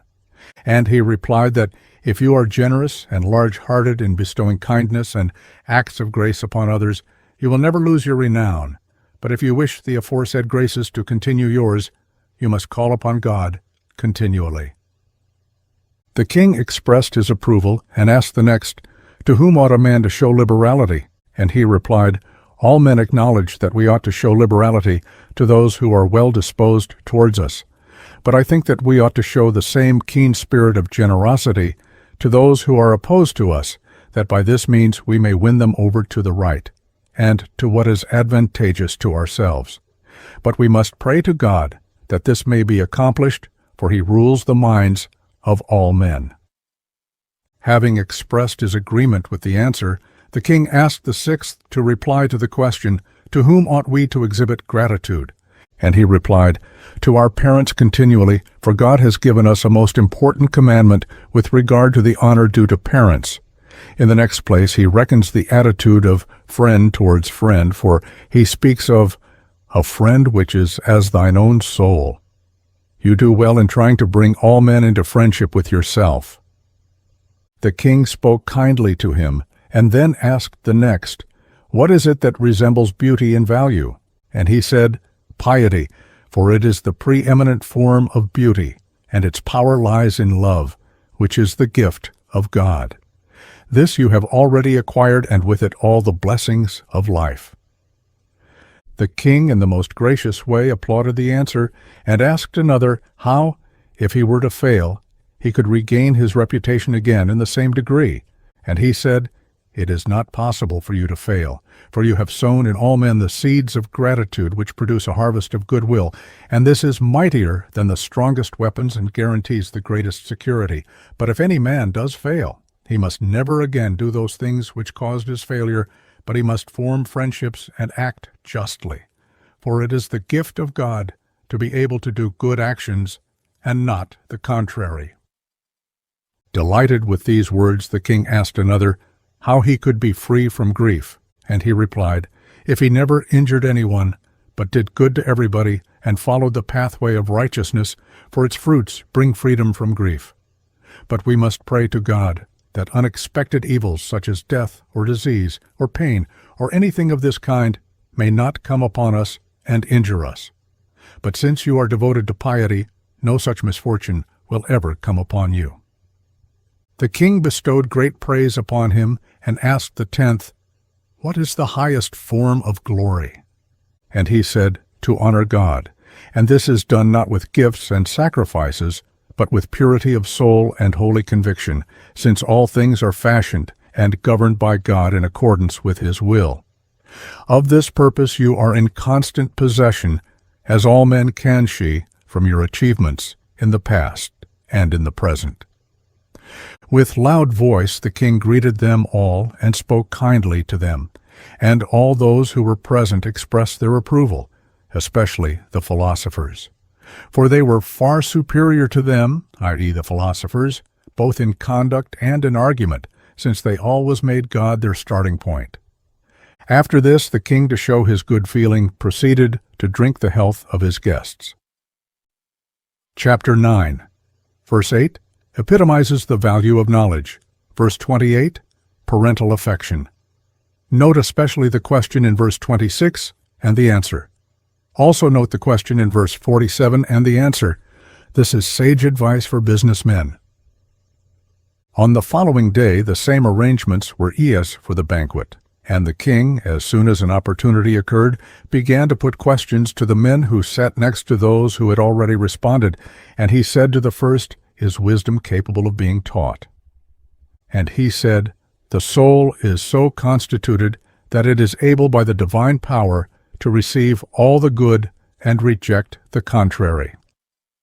The king expressed approval and asked the next man, "What is it that is most beneficial to health?" And he said, "Temperance, and it is not possible to acquire this unless God create a disposition towards it." The king spoke kindly to the man and said to another, "How can a man worthily pay the debt of gratitude to his parents?" And he said, "By never causing them pain, and this is not possible unless God dispose the mind to the pursuit of the noblest ends." The king expressed agreement and asked the next how he could become an eager listener. And he said, "By remembering that all knowledge is useful because it enables you by the help of God in a time of emergency to select some of the things which you have learned and apply them to the crisis which confronts you. And so the efforts of men are fulfilled by the assistance of God." The king praised him and asked the next how he could avoid doing anything contrary to law. And he said, "If you recognize that it is God who has put the thoughts into the hearts of the lawgivers that the lives of men might be preserved, you will follow them." The king acknowledged the man's answer and said to another, "What is the advantage of kinship?" And he replied, "If we consider that we ourselves are afflicted by the misfortunes which fall upon our relatives, and if their sufferings become our own, then the strength of kinship is apparent at once. For it is only when such feeling is shown that we shall win honor and esteem in their eyes. For help, when it is linked with kindliness, is of itself a bond which is altogether indissoluble. And in the day of their prosperity we must not crave their possessions, but must pray God to bestow all manner of good upon them. And having accorded to him the same praise as to the rest, the king asked another how he could attain freedom from fear. And he said, when the mind is conscious that it has wrought no evil, and when God directs it to all noble counsels. The king expressed his approval and asked another how he could always maintain a right judgment. And he replied, if he constantly set before his eyes the misfortunes which befall men, and recognized that it is God who takes away prosperity from some and brings others to great honor and glory. The king gave a kindly reception to the man, and asked the next to answer the question how he could avoid a life of ease and pleasure, and he replied, if he continually remembered that he was the ruler of a great empire and the lord of vast multitudes, and that his mind ought not to be occupied with other things, but he ought always to be considering how he could best promote their welfare. He must pray, too, to God that no duty might be neglected. Having bestowed praise upon him, the king asked the 10th how he could recognize those who were dealing treacherously with him. And he replied to the question, if he observed whether the bearing of those about him was natural, and whether they maintained the proper rule of precedence at receptions and councils, and in their general intercourse, never going beyond the bounds of propriety in congratulations or in other matters of deportment. But God will incline your mind, O king, to all that is noble. When the king had expressed his loud approval and praised them all individually, amid the plaudits of all who were present, they turned to the enjoyment of the feast. And on the next day, when the opportunity offered, the king asked the next man, what is the grossest form of neglect? And he replied, if a man does not care for his children and devote every effort to their education. For we always pray to God not so much for ourselves as for our children, that every blessing may be theirs. Our desire that our children may possess self-control is only realized by the power of God. The king said that he had spoken well, and then asked another how he could be patriotic. By keeping before your mind, he replied, the thought that it is good to live and die in one's own country. Residence abroad one brings contempt upon the poor and shame upon the rich as though they had been banished for a crime. If you bestow benefits upon all as you continually do, God will give you favor with all, and you will be accounted patriotic. After listening to this man, the king asked the next in order how he could live amicably with his wife. And he answered, by recognizing that womankind are by nature headstrong and energetic in the pursuit of their own desires, and subject to sudden changes of opinion through fallacious reasoning, and their nature is essentially weak. It is necessary to deal wisely with them and not to provoke strife. For the successful conduct of life, the steersman must know the goal toward which he ought to direct his course. It is only by calling upon the help of God that men can steer a true course of life at all times. The king expressed his agreement and asked the next how he could be free from error. And he replied, if you always act with deliberation and never give credence to slanders, but prove for yourself the things that are said to you, and to decide by your own judgment the requests which are made to you, and carry out everything in the light of your judgment, you will be free from error, O king. But the knowledge and practice of these things is the work of the divine power. Delighted with these words, the king asked another how he could be free from wrath. And he said in reply to the question, if he recognized that he had power over all, even to inflict death upon them, if he gave way to wrath, and that it would be useless and pitiful if he, just because he was Lord, deprived many of life. What need was there for wrath, when all men were in subjection, and no one was hostile to him? It is necessary to recognize that God rules the whole world in the spirit of kindness, and without wrath at all. And you, said he, O king, must of necessity copy his example. The king said that he had answered well, and then inquired of the next man, "What is good counsel?" To act well at all times and with due reflection, he explained, comparing what is advantageous to our own policy with the injurious effects that would result from the adoption of the opposite view, in order that by weighing every point we may be well advised and our purpose may be accomplished. And most important of all, by the power of God, every plan of yours will find fulfillment because you practice piety. The king said that this man had answered well, and asked another, "What is philosophy?"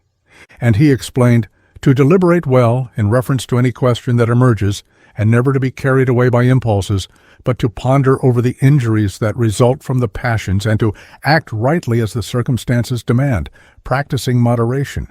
But we must pray to God to instill into our mind a regard for these things.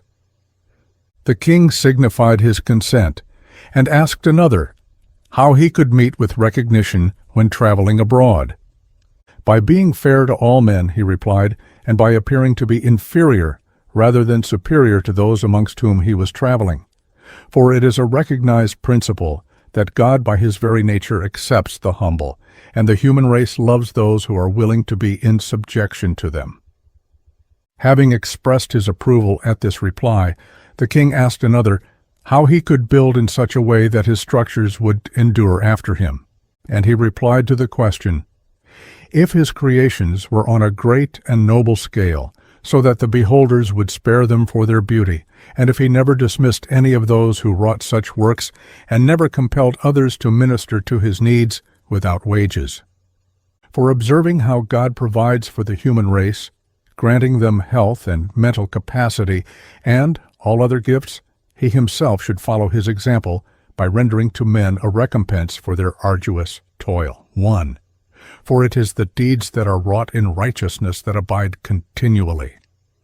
The king said that this man too had answered well, and asked the 10th, what is the fruit of wisdom?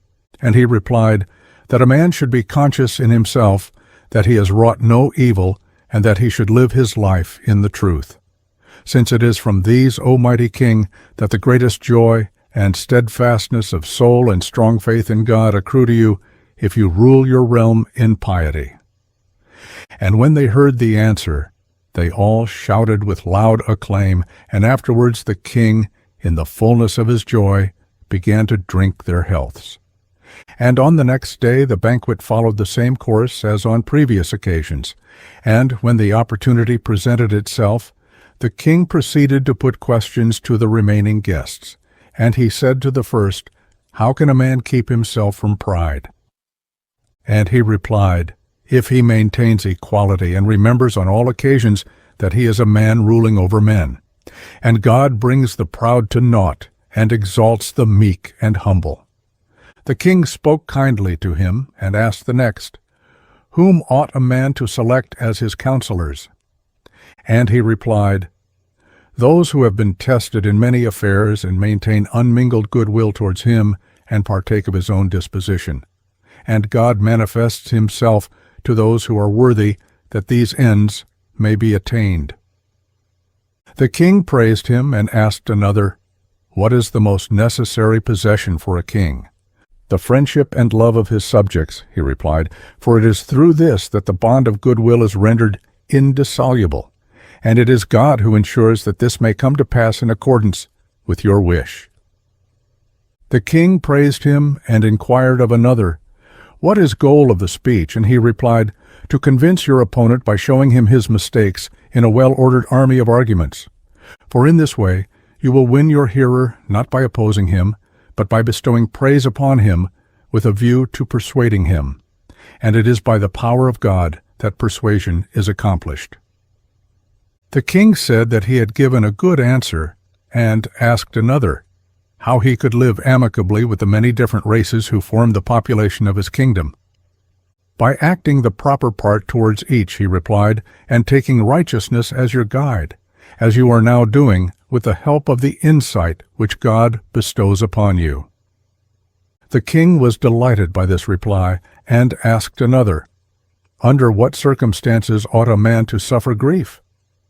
"In the misfortunes that befall our friends," he replied, "when we see that they are protracted and irremediable. Reason does not allow us to grieve for those who are dead and set free from evil, but all men do grieve over them because they think only of themselves and their own advantage.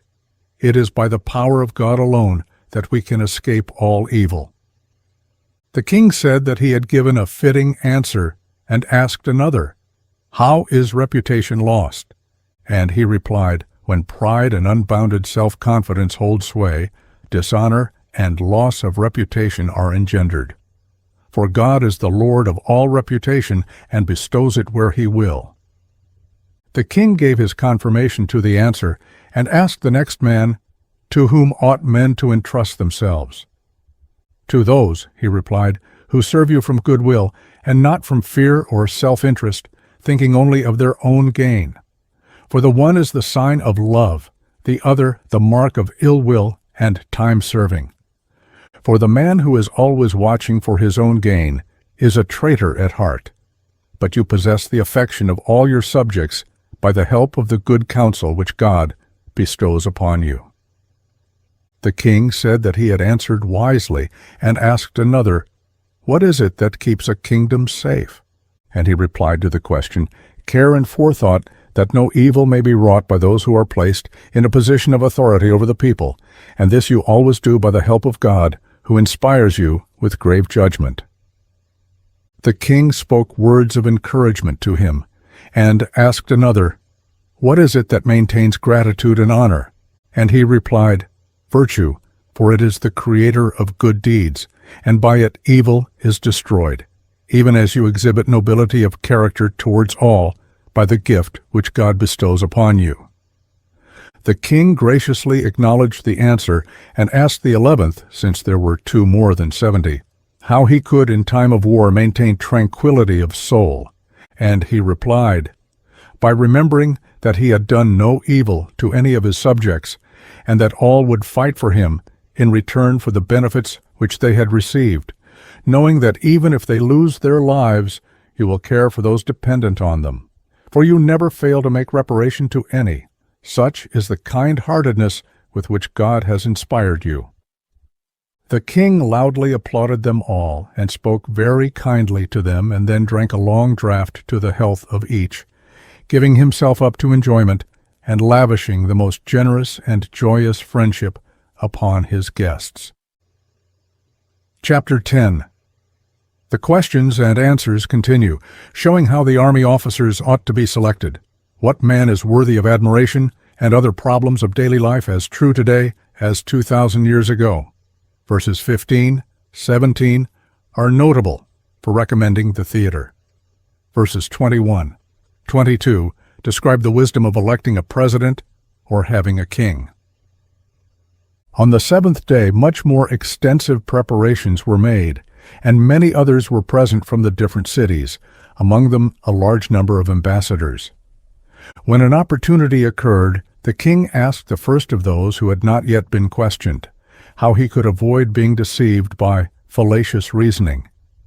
And he replied, "By noticing carefully the speaker, the things spoken, and the subject under discussion, and by putting the same questions again after an interval in different forms.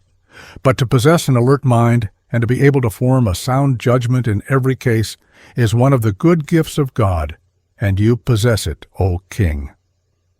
The king loudly applauded the answer and asked another, "Why is it that the majority of men never become virtuous?" "Because," he replied, "all men are by nature intemperate and inclined to pleasure. Hence, injustice springs up and a flood of avarice. The habit of virtue is a hindrance to those who are devoted to a life of pleasure because it enjoins upon them the preference of temperance and righteousness. For it is God who is the master of these things." The king said that he had answered well, and asked, "What ought kings to obey?" And he said, "The laws, in order that by righteous enactments they may restore the lives of men. Even as you by such conduct in obedience to the divine command have laid up in store for yourself a perpetual memorial." The king said that this man too had spoken well, and asked the next, "Whom ought we to appoint as governors?" And he replied, "All who hate wickedness and imitating your own conduct act righteously, that they may maintain a good reputation constantly. For this is what you do, O mighty king," he said, "and it is God who has bestowed upon you the crown of righteousness." The king loudly acclaimed the answer, and then looking at the next man said, "Whom ought we to appoint as officers over the forces?" And he explained, "Those who excel in courage and righteousness, and those who are more anxious about the safety of their men than to gain a victory by risking their lives through rashness. For as God acts well towards all men, so too you in imitation of him are the benefactor of all your subjects." The king said that he had given a good answer, and asked another, "What man is worthy of admiration?" And he replied, "The man who is furnished with reputation and wealth and power, and possesses a soul equal to it all. You yourself show by your actions that you are most worthy of admiration through the help of God, who makes you care for these things." The king expressed his approval and said to another, "To what affairs ought kings to devote most time?" And he replied, "To reading and the study of the records of official journeys, which are written in reference to the various kingdoms, with a view to the reformation and preservation of the subjects. And it is by such activity that you have attained to a glory which has never been approached by others, through the help of God, who fulfills all your desires." The king spoke enthusiastically to the man, and asked another, "How ought a man to occupy himself during his hours of relaxation and recreation?" And he replied, "To watch those plays which can be acted with propriety, and to set before one's eyes scenes taken from life and enacted with dignity and decency is profitable and appropriate. For there is some edification to be found even in these amusements, for often some desirable lesson is taught by the most insignificant affairs of life. But by practicing the utmost propriety in all your actions, you have shown that you are a philosopher, and you are honored by God on account of your virtue." The king, pleased with the words which had just been spoken, said to the ninth man, "How ought a man to conduct himself at banquets?" And he replied, "You should summon to your side men of learning and those who are able to give you useful hints with regard to the affairs of your kingdom and the lives of your subjects. For you could not find any theme more suitable or more educative than this. Since such men are dear to God, because they have trained their minds to contemplate the noblest themes, as you indeed are doing yourself, since all your actions are directed by God." Delighted with the reply, the king inquired of the next man, "What is best for the people? That a private citizen should be made king over them, or a member of the royal family?" And he replied, "He who is best by nature, for kings who come of royal lineage are often harsh and severe towards their subjects. And still more is this the case with some of those who have risen from the ranks of private citizens, who after having experienced evil and borne their share of poverty, when they rule over multitudes, turn out to be more cruel than the godless tyrants. But as I have said, a good nature which has been properly trained is capable of ruling. And you are a great king, not so much because you excel in the glory of your rule and your wealth, but rather because you have surpassed all men in clemency and philanthropy, thanks to God, who has endowed you with these qualities." The king spent some time in praising this man, and then asked the last of all, "What is the greatest achievement in ruling an empire?" And he replied, "That the subjects should continually dwell in a state of peace, and that justice should be speedily administered in cases of dispute. These results are achieved through the influence of the ruler, when he is a man who hates evil and loves the good, and devotes his energies to saving the lives of men, just as you consider injustice the worst form of evil, and by your just administration have fashioned for yourself an undying reputation, since God bestows upon you a mind which is pure and untainted by any evil." And when he ceased, loud and joyful applause broke out for some considerable time. When it stopped, the king took a cup and gave a toast in honor of all his guests and the words which they had uttered. Then in conclusion he said, I have derived the greatest benefit from your presence. I have profited much by the wise catching which you have given me in reference to the art of ruling." Then he ordered that 3 talents of silver should be presented to each of them, and appointed one of his slaves to deliver over the money. All at once shouted their approval, and the banquet became a scene of joy, while the king gave himself up to a continuous round of festivity. Chapter 11. For a comment on ancient stenography, see verse 7, the translation is submitted for approval and accepted as read, and, verse 23, a rising vote of approval is taken and unanimously carried. I have written at length, and must crave your pardon, Philocrates. I was astonished beyond measure at the men, and the way in which, on the spur of the moment, they gave answers which really needed a long time to devise. For though the questioner had given great thought to each particular question, those who replied one after the other had their answers to the questions ready at once, and so they seemed to me and to all who were present, and especially to the philosophers, to be worthy of admiration. And I suppose that the thing will seem incredible to those who will read my narrative in the future. But it is unseemly to misrepresent facts which are recorded in the public archives, and it would not be right for me to transgress in such a matter as this. I tell the story just as it happened, conscientiously avoiding any error. I was so impressed by the force of their utterances that I made an effort to consult those whose business it was to make a record of all that happened at the royal audiences and banquets. For it is the custom, as you know, from the moment the king begins to transact business until the time when he retires to rest, for a record to be taken of all his sayings and doings, a most excellent and useful arrangement. For on the following day, the minutes of the doings and sayings of the previous day are read over before business commence, and if there has been any irregularity, the matter is at once set right. I obtained, therefore, as has been said, accurate information from the public records, and I have set forth the facts in proper order, since I know how eager you are to obtain useful information. 3 days later, Demetrius took the men, and, passing along the sea wall, 7 stadia long, to the island, crossed the bridge, and made for the northern districts of Pharos. There he assembled them in a house which had been built upon the seashore of great beauty, and in a secluded situation, and invited them to carry out the work of translation, since everything that they needed for the purpose was placed at their disposal. So they set to work, comparing their several results, and making them agree, and whatever they agreed upon was suitably copied out under the direction of Demetrius. And the session lasted until the 9th hour.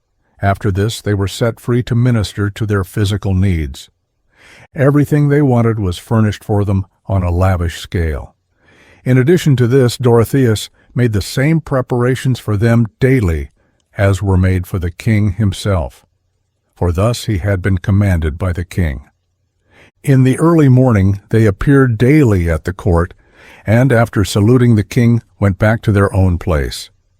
And as is the custom of all the Jews, they washed their hands in the sea and prayed to God, and then devoted themselves to reading and translating the particular passage upon which they were engaged. And I put the question to them, why it was that they washed their hands before they prayed, and they explained that it was a token that they had done no evil. For every form of activity is wrought by means of the hands, since in their noble and holy way they regard everything as a symbol of righteousness and truth.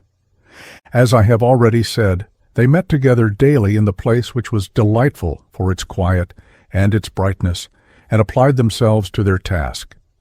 And it so chanced that the work of translation was completed in 72 days, just as if this had been arranged of set purpose. When the work was completed, Demetrius collected together the Jewish population in the place where the translation had been made, and read it over to all in the presence of the translators, who met with a great reception also from the people, because of the great benefits which they had conferred upon them. They bestowed warm praise upon Demetrius too, and urged him to have the whole law transcribed and present a copy to their leaders. After the books had been read, the priests and the elders of the translators and the Jewish community and the leaders of the people stood up and said that since so excellent and sacred and accurate a translation had been made, it was only right that it should remain as it was, and no alteration should be made in it. And when the whole company expressed their approval, they bade them pronounce a curse in accordance with their custom upon anyone who should make any alteration, either by adding anything or changing in any way, whatever, any of the words which had been written, or making any omission. This was a very wise precaution to ensure that the book might be preserved for all the future time unchanged. When the matter was reported to the king, he rejoiced greatly, for he felt that the design which he had formed had been safely carried out. The whole book was read over to him, and he was greatly astonished at the spirit of the lawgiver. And he said to Demetrius, "How is it that none of the historians or the poets have ever thought it worth their while to allude to such a wonderful achievement?" And he replied, "Because the law is sacred and of divine origin. And some of those who formed the intention of dealing with it have been smitten by God, and therefore desisted from their purpose." He said that he had heard from Theopompus that he had been driven out of his mind for more than 30 days because he intended to insert in his history some of the incidents from the earlier and somewhat unreliable translations of the law. When he had recovered a little, he besought God to make it clear to him why the misfortune had befallen him. And it was revealed to him in a dream that from idle curiosity he was wishing to communicate sacred truths to common men, and that if he desisted, he would recover his health. I have heard, too, from the lips of Theodectes, one of the tragic poets, that when he was about to adapt some of the incidents recorded in the book for one of his plays, he was affected with cataract in both his eyes. And when he perceived the reason why the misfortune had befallen him, he prayed to God for many days, and was afterwards restored. And after the king, as I have already said, had received the explanation of Demetrius on this point, he did homage, and ordered that great care should be taken of the books, and that they should be sacredly guarded. And he urged the translators to visit him frequently after their return to Judea, for it was only right, he said, that he should now send them home. But when they came back, he would treat them as friends, as was right, and they would receive rich presents from him.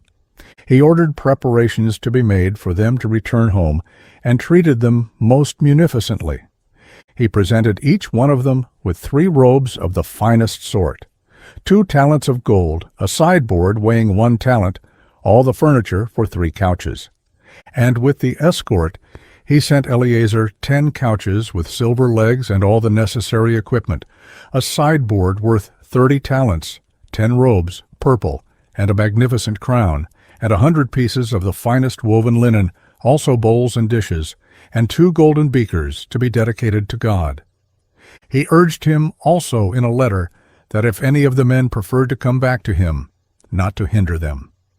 For he counted it a great privilege to enjoy the society of such learned men, and he would rather lavish his wealth upon them than upon vanities. And now, Philocrates, you have the complete story in accordance with my promise. I think that you find greater pleasure in these matters than in the writings of the mythologists. For you are devoted to the study of those things which can benefit the soul, and spend much time upon it. I shall attempt to narrate whatever other events are worth recording, that by perusing them you may secure the highest reward for your zeal. 4th Book of Maccabees. This book is like a fearful peal of thunder echoing out of the dim horrors of ancient tyranny. It is a chapter based on persecution by Antiochus, the tyrant of Syria, whom some called Epiphanes, the madman. Roman history of the first centuries records 2 such tyrants, the other Caligula, the second brilliant madman. The form of this writing is that of an oration, so carefully timed are the risings and fallings of the speech, so devastating are its arguments, so unfaltering is its logic, so deep its thrusts, so cool its reasoning, that it takes its place as a sample of the sheerest eloquence. The keynote is courage. The writer begins with an impassioned statement of the philosophy of inspired reason. We like to think of this 20th century as the age of reason and contrast it with the age of myths. Yet a writing such as this is a challenge to such an assumption. We find a writer who probably belonged to the 1st century, before the Christian era, stating a clear-cut philosophy of reason that is just as potent today as it was 2,000 years ago. The setting of the observations in the torture chambers is unrelenting. On our modern ears, attuned to gentler things, it strikes appallingly. The details of the successive tortures, suggesting the instruments of the Spanish Inquisition centuries later, are elaborated in a way shocking to our taste. Even the emergence of the stoical characters of the old man, the 7 brothers, and the mother does nothing to soften the ferocity with which this orator conjures courage. The ancient fathers of the Christian Church carefully preserved this book, we have it from a Syrian translation, as a work of high moral value and teaching, and it was undoubtedly familiar to many of the early Christian martyrs who were aroused to the pitch of martyrdom by reading it. Chapter 1. An outline of philosophy from ancient times concerning inspired reason. Civilization has never achieved higher thought. A discussion of repressions. Verse 48 sums up the whole philosophy of mankind. Philosophical in the highest degree is the question I propose to discuss, namely whether the inspired reason is supreme ruler over the passions, and to the philosophy of it I would seriously entreat your earnest attention. For not only is the subject generally necessary as a branch of knowledge, but it includes the praise of the greatest of virtues, whereby I mean self-control. That is to say, if reason is proved to control the passions adverse to temperance, gluttony, and lust, it is also clearly shown to be lord over the passions like malevolence, opposed to justice, and over those opposed to manliness, namely rage and pain and fear. But some may ask, if the reason is master of the passions, why does it not control forgetfulness and ignorance, their object being to cast ridicule? The answer is that reason is not master over defects inhering in the mind itself, but over the passions or moral defects that are adverse to justice and manliness and temperance and judgment. And its action in their case is not to extirpate the passions, but to enable us to resist them successfully. I could bring before you many examples, drawn from various sources, where reason has proved itself master over the passions, but the best instance by far that I can give is the noble conduct of those who died for the sake of virtue, Eleazar, and the 7 brethren, and the mother. For these all by their contempt of pains, yea, even unto death, prove that reason rises superior to the passions. I might enlarge here in praise of their virtues, they, the men with the mother, dying on this day we celebrate for the love of moral beauty and goodness, but rather would I felicitate them on the honors they have attained, for the admiration felt for their courage and endurance, not only by the world at large, but by their very executioners, made them the authors of the downfall of the tyranny under which our nation lay, they defeating the tyrant by their endurance, so that through them was their country purified. But I shall presently take opportunity to discuss this, after we have begun with the general theory, as I am in the habit of doing, and I will then proceed to their story, giving glory to the all-wise God. Our inquiry, then, is whether the reason is supreme master over the passions, but we must define just what the reason is, and what passion is, and how many forms of passion there are, and whether the reason is supreme over all of them. Reason I take to be the mind preferring with clear deliberation the life of wisdom. Wisdom I take to be the knowledge of things, divine and human, and of their causes. This I take to be the culture acquired under the law, through which we learn with due reverence the things of God, and for our worldly profit the things of man. Now wisdom is manifested under the forms of judgment and justice, and courage and temperance. But judgment or self-control is the one that dominates them all, for through it, in truth, reason asserts its authority over the passions. But of the passions there are 2 comprehensive sources, namely pleasure and pain, and either belongs essentially also to the soul as well as to the body.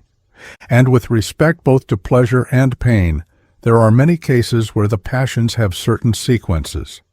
Thus, while desire goes before pleasure, satisfaction follows after, and while fear goes before pain, after pain comes sorrow. Anger, again, if a man will retrace the course of his feelings, is a passion in which are blended both pleasure and pain. Under pleasure also comes that moral debasement which exhibits the widest variety of the passions. It manifests itself in the soul as ostentation, and covetousness, and vainglory, and contentiousness, and backbiting, and in the body as eating of strange meat, and gluttony, and gormandizing in secret. Now pleasure and pain being as it were two trees growing from body and soul, many offshoots of these passions sprout up, and each man's reason as master gardener, weeding and pruning and binding up, and turning on the water, and directing it hither and thither, brings the thicket of dispositions and passions under domestication. For while reason is the guide of the virtues, it is master of the passions. Observe now, in the first place, that reason becomes supreme over the passions in virtue of the inhibitory action of temperance.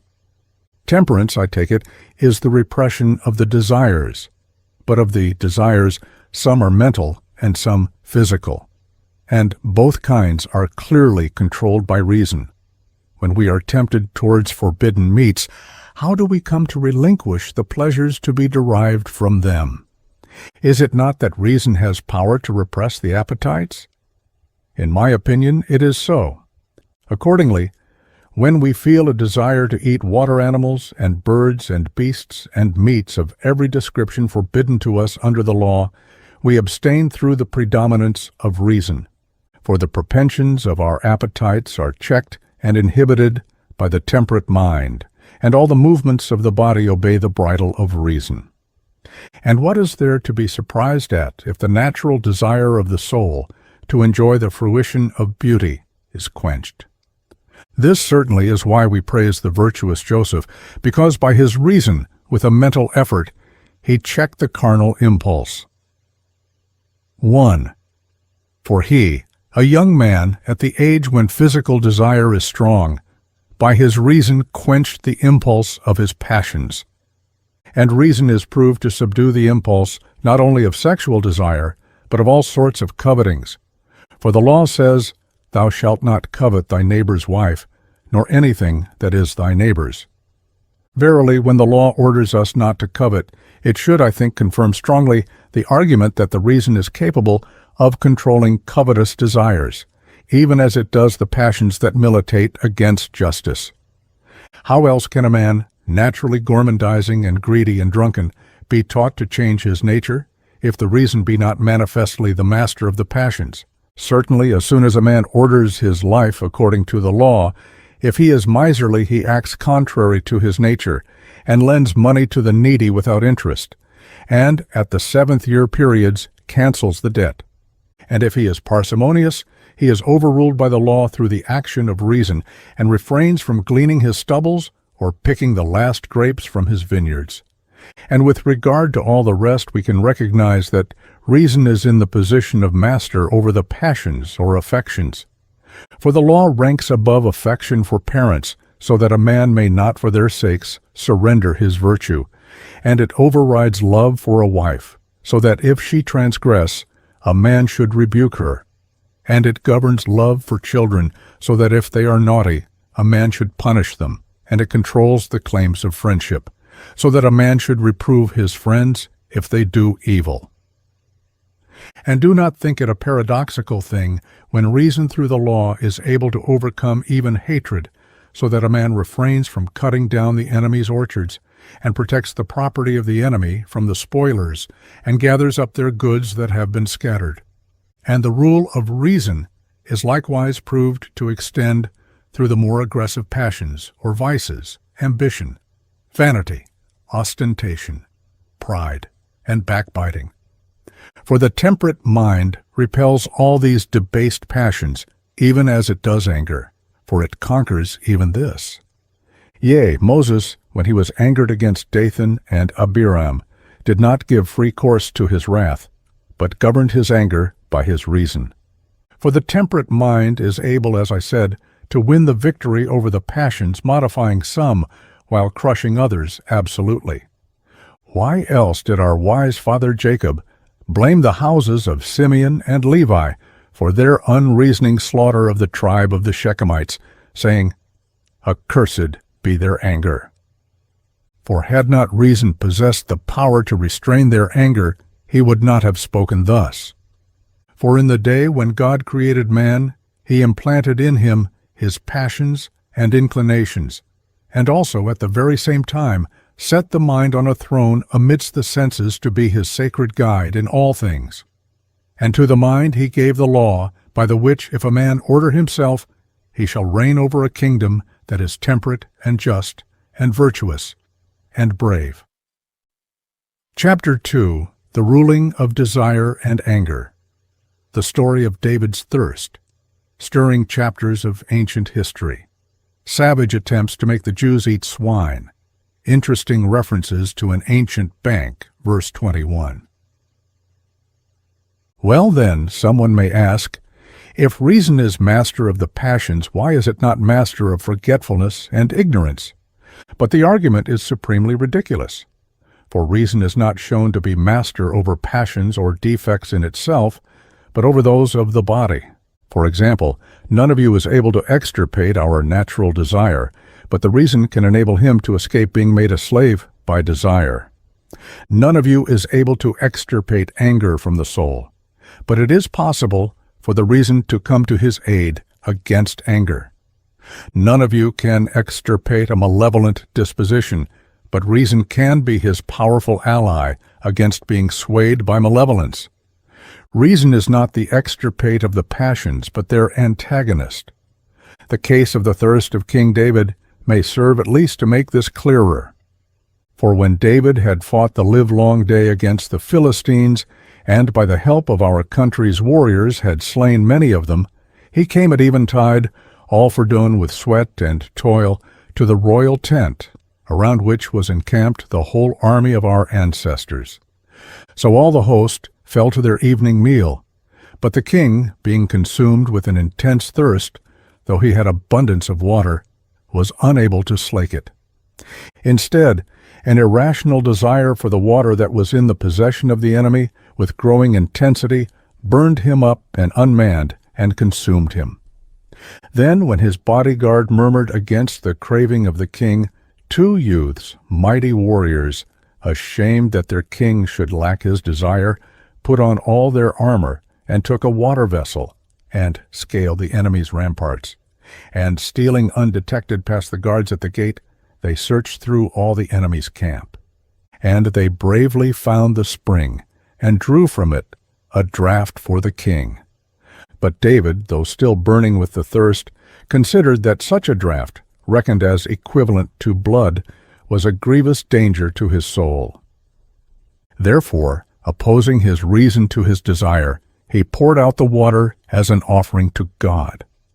For the temperate mind is able to conquer the dictates of the passions, and to quench the fires of desire, and to wrestle victoriously with the pangs of our bodies, though they be exceeding strong, and by the moral beauty and goodness of reason to defy with scorn all the domination of the passions.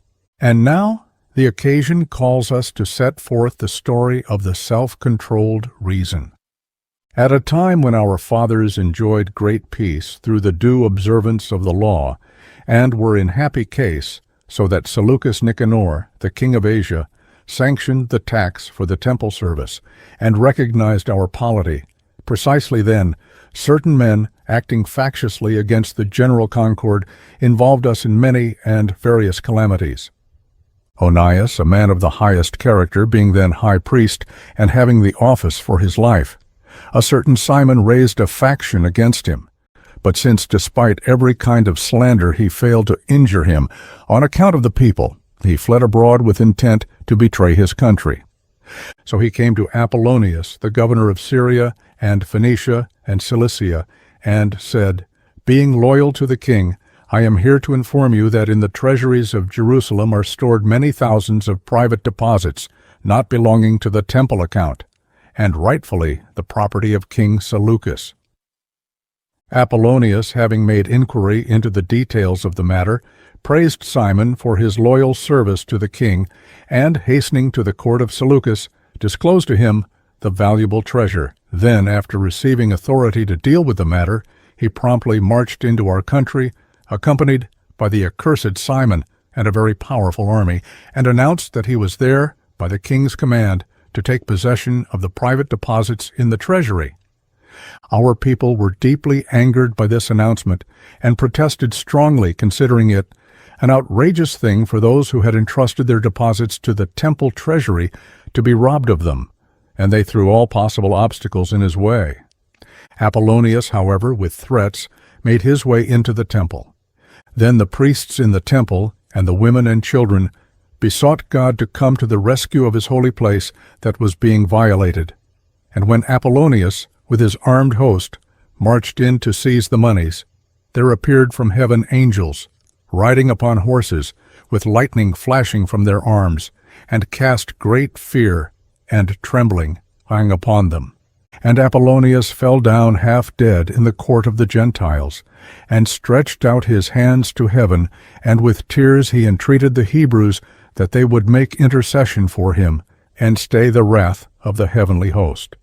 For he said that he had sinned, and was worthy even of death, and that if he were given his life, he would laud to all men the blessedness of the holy place.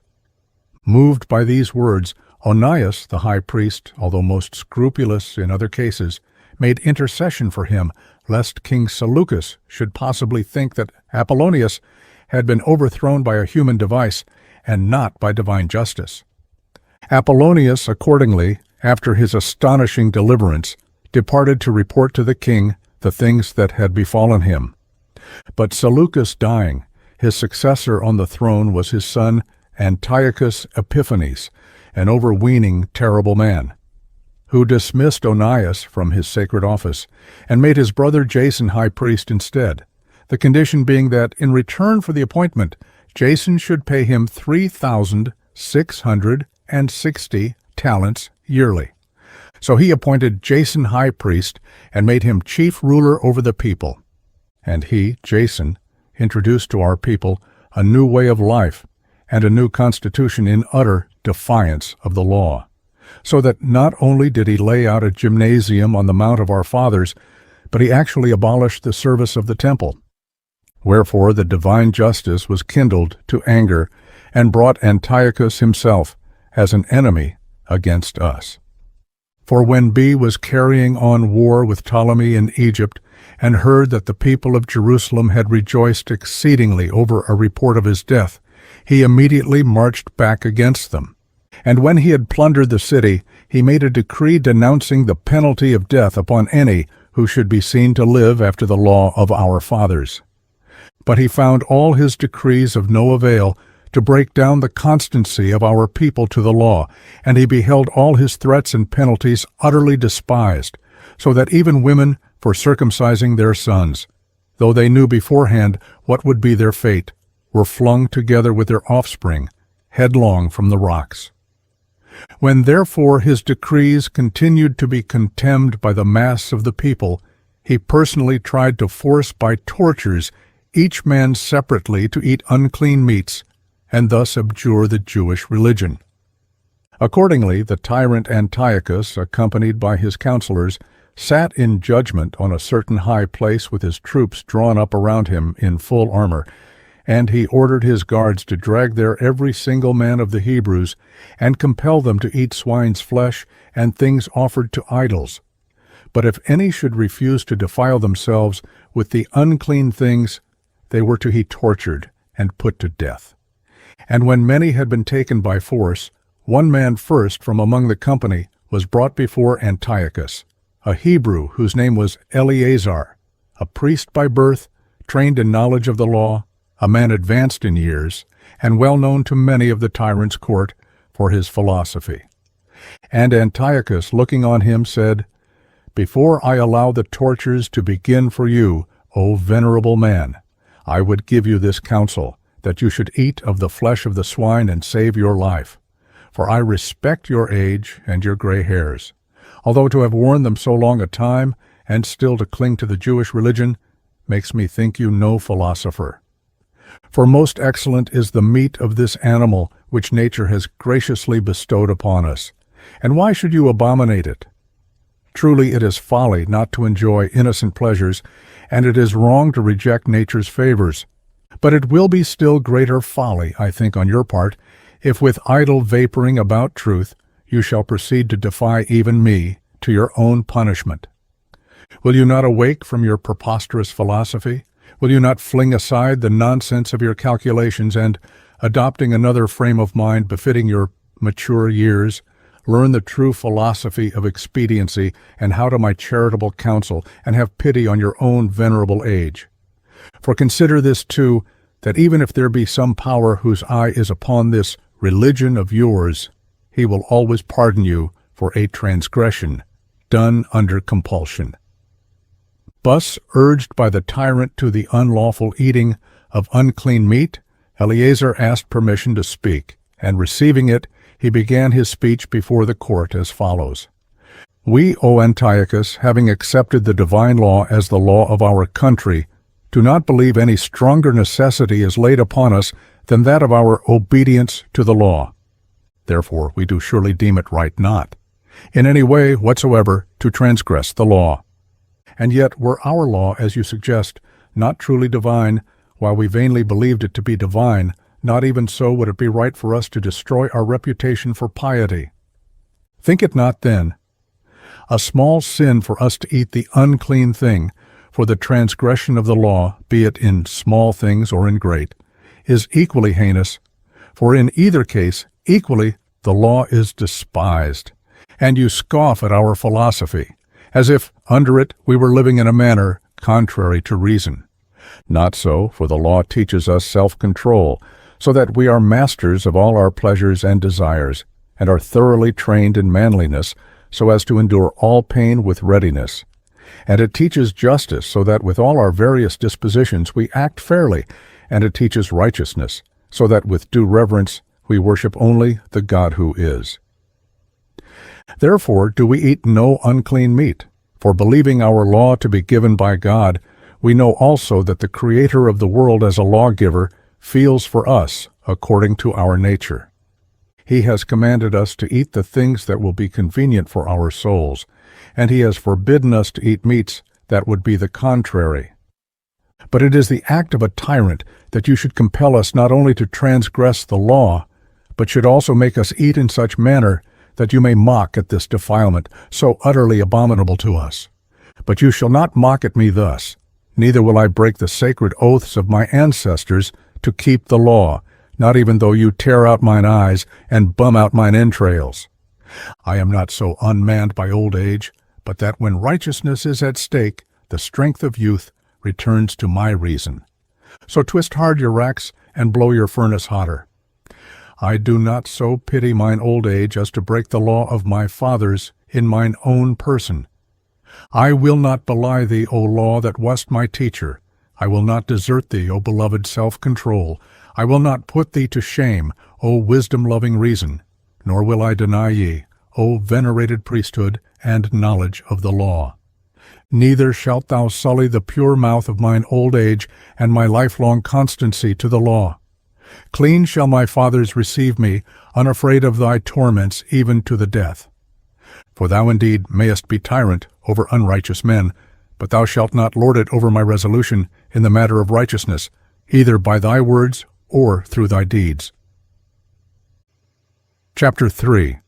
Eleazar, the gentle-spirited old man, shows such fortitude that even as we read these words 2,000 years later, they seem like an inextinguishable fire.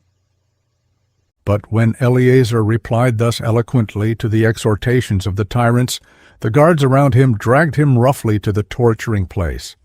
And first they unclothed the old man, who was adorned with the beauty of holiness. Then, binding his arms on either side, they scourged him, a herald standing and shouting out over against him, "Obey the orders of the king."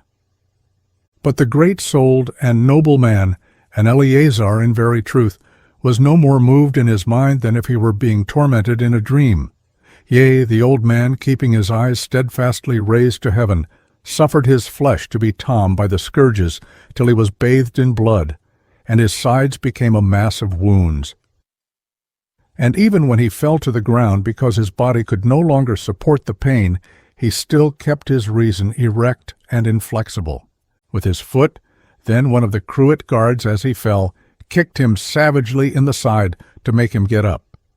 But he endured the anguish and despised the compulsion, and bore up under the torments, and like a brave athlete taking punishment, the old man outwore his tormentors. The sweat stood on his brow, and he drew his breath in hard gasps, till his nobility of soul extorted the admiration of his tormentors themselves. Hereupon, partly in pity for his old age, partly in sympathy for their friend, partly in admiration of his courage, some of the courtiers of the king went tip to him, and said, "Why, O Eleazar, dost thou madly destroy thyself in this misery? We will bring to thee of the seethed meats, but do thou feign only to partake of the swine's flesh, and so save thyself." And Eleazar, as if their counsel did but add to his tortures, cried loudly, "No, may we sons of Abraham never have so evil a thought as with faint heart to counterfeit a part unseemly to us. Contrary to reason indeed, were it for us, after living unto the truth till old age, and guarding in lawful guise the repute of so living, now to change and become in our own persons a pattern to the young of impiety, to the end that we should encourage them to eat unclean meat. Shame were it if we should live on a little longer, during that little being mocked of all men for cowardice, and while despised by the tyrant as unmanly, should fail to defend the divine law unto the death. Therefore, O sons of Abraham, do ye die nobly for righteousness' sake, but as for you, O minions of the tyrant, why pause ye in your work? So they, seeing him thus triumphant over the tortures, and unmoved even by the pity of his executioners, dragged him to the fire. There they cast him on it, burning him with cruelly cunning devices, and they poured broth of evil odor into his nostrils. But when the fire already reached to his bones, and he was about to give up the ghost, he lifted up his eyes to God and said, "Thou, O God, knowest that though I might save myself, I am dying by fiery torments for thy law. Be merciful unto thy people, and let our punishment be a satisfaction in their behalf. Make my blood their purification, and take my soul to ransom their souls." And with these words the holy man nobly yielded up his spirit under the torture eye, and for the sake of the law held out by his reason even against the torments unto death. Beyond question, then, the inspired reason is master over the passions, for if his passions or sufferings had prevailed over his reason, we should have credited them with this evidence of their superior power. But now his reason having conquered his passions, we properly attribute to it the power of commanding them. And it is right that we should admit that the mastery lies with reason, in cases at least where it conquers pains that come from outside ourselves, for it were ridiculous to deny it. And my proof covers not only the superiority of reason to pains, but its superiority to pleasures also. Neither does it surrender to them. Chapter 4. This so-called Age of Reason may in this chapter read that the philosophy of reason is 2,000 years old. The story of 7 sons and their mother. For the reason of our father Eleazar, like a fine steersman steering the ship of sanctity on the sea of the passions, though buffeted by the threats of the tyrant and swept by the swelling waves of the tortures, never shifted for one moment the helm of sanctity until he sailed into the haven of victory over death. No city besieged with many and cunning engines ever defended itself so well as did that holy man when his sacred soul was attacked with scourge and rack and flame, and he moved them who were laying siege to his soul through his reason that was the shield of sanctity. For our father Eleazar, setting his mind film as a beetling sea cliff, broke the mad onset of the surges of the passions. O priest worthy of thy priesthood, thou didst not defile thy holy teeth, nor didst thou befoul with unclean meat thy belly that had room only for piety and purity. O confessor of the law and philosopher of the divine life, such should those be whose office is to serve the law and defend it with their own blood and honorable sweat in the face of sufferings to the death. Thou, O Father, didst fortify our fidelity to the law through thy steadfastness unto glory. And having spoken in honor of holiness, thou didst not belie thy speech, and didst confirm the words of divine philosophy by thy deeds, O aged man, that wast more forceful than the tortures. O reverend elder that wast tenser strung than the flame, thou great king over the passions, Eleazar. For as our father Aaron, armed with the censer, ran through the massed congregation against the fiery angel and overcame him, so the son of Aaron, Eleazar, being consumed by the melting heat of the fire, remained unshaken in his reason. And yet, most wonderful of all, he, being an old man, with the sinews of his body unstrung, and his muscles relaxed, and his nerves weakened, grew a young man again in the spirit of his reason, and with Isaac-like reason turned the hydra-headed torture to impotence. O blessed age, O reverend gray head, O life faithful to the law, and perfected by the seal of death! Assuredly then, if an old man despise the torments unto death for righteousness' sake, it must be admitted that the inspired reason is able to guide the passions. But some perhaps may answer that not all men are masters of the passions, because not all men have their reason enlightened. But as many as with their whole heart make righteousness their first thought, these alone are able to master the weakness of the flesh, believing that unto God they die not, as our patriarchs, Abraham and Isaac and Jacob, died not, but that they live unto God. Therefore there is nothing contradictory in certain persons appearing to be slaves to passion in consequence of the weakness of their reason. For who is there that, being a philosopher, following righteously the whole rule of philosophy, and having put his trust in God, and knowing that it is a blessed thing to endure all hardness for the sake of virtue, would not conquer his passions for the sake of righteousness? For the wise and self-controlled man alone is the brave ruler of the passions. Yea, by this means even young boys, being philosophers by virtue of the reason which is according to righteousness, have triumphed over yet more grievous tortures.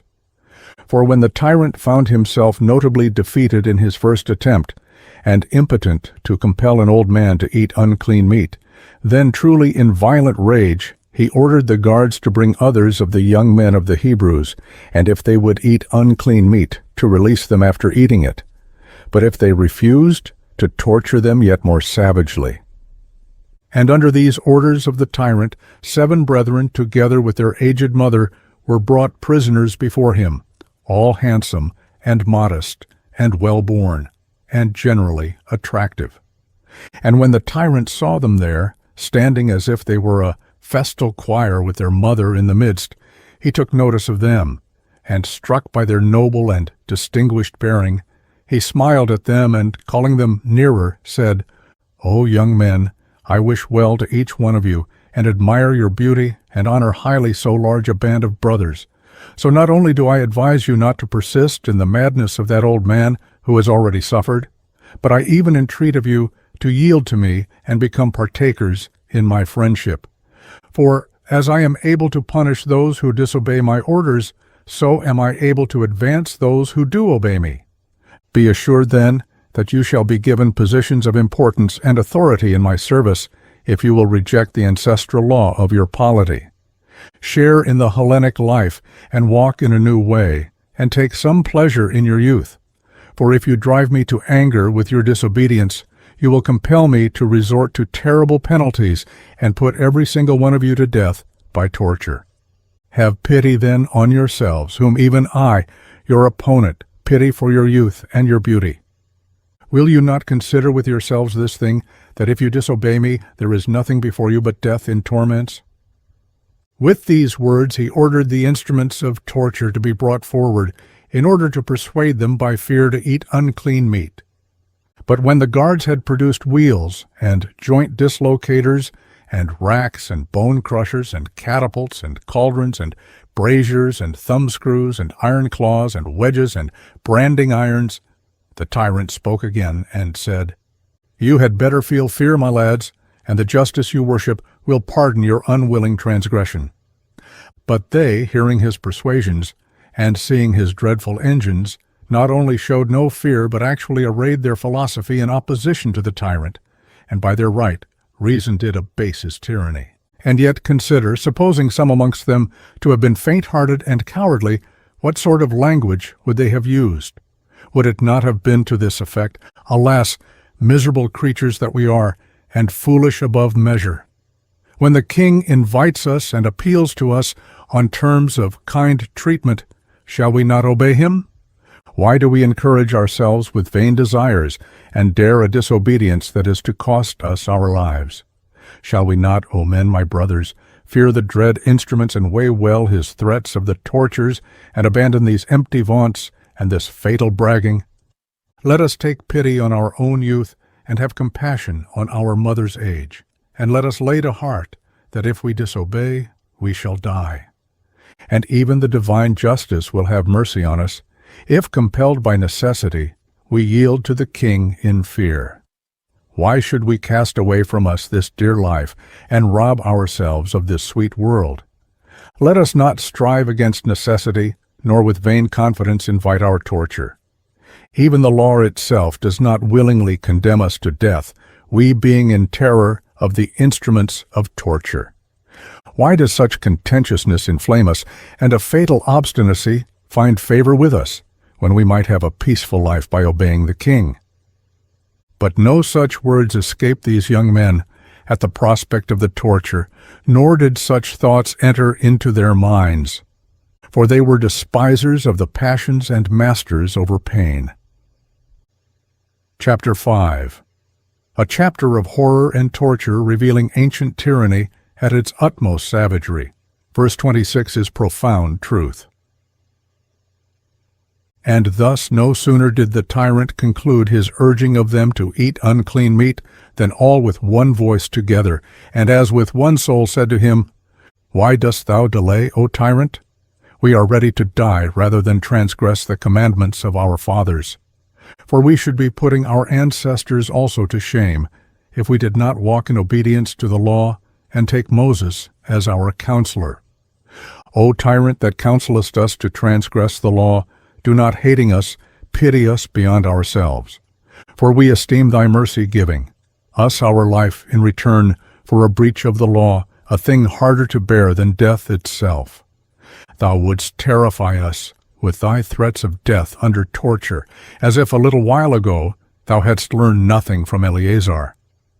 But if the old men of the Hebrews endured the tortures for righteousness' sake, yea, until they died, more befittingly, will we young men die despising the torments of thy compulsion, over which he, our aged teacher, also triumphed.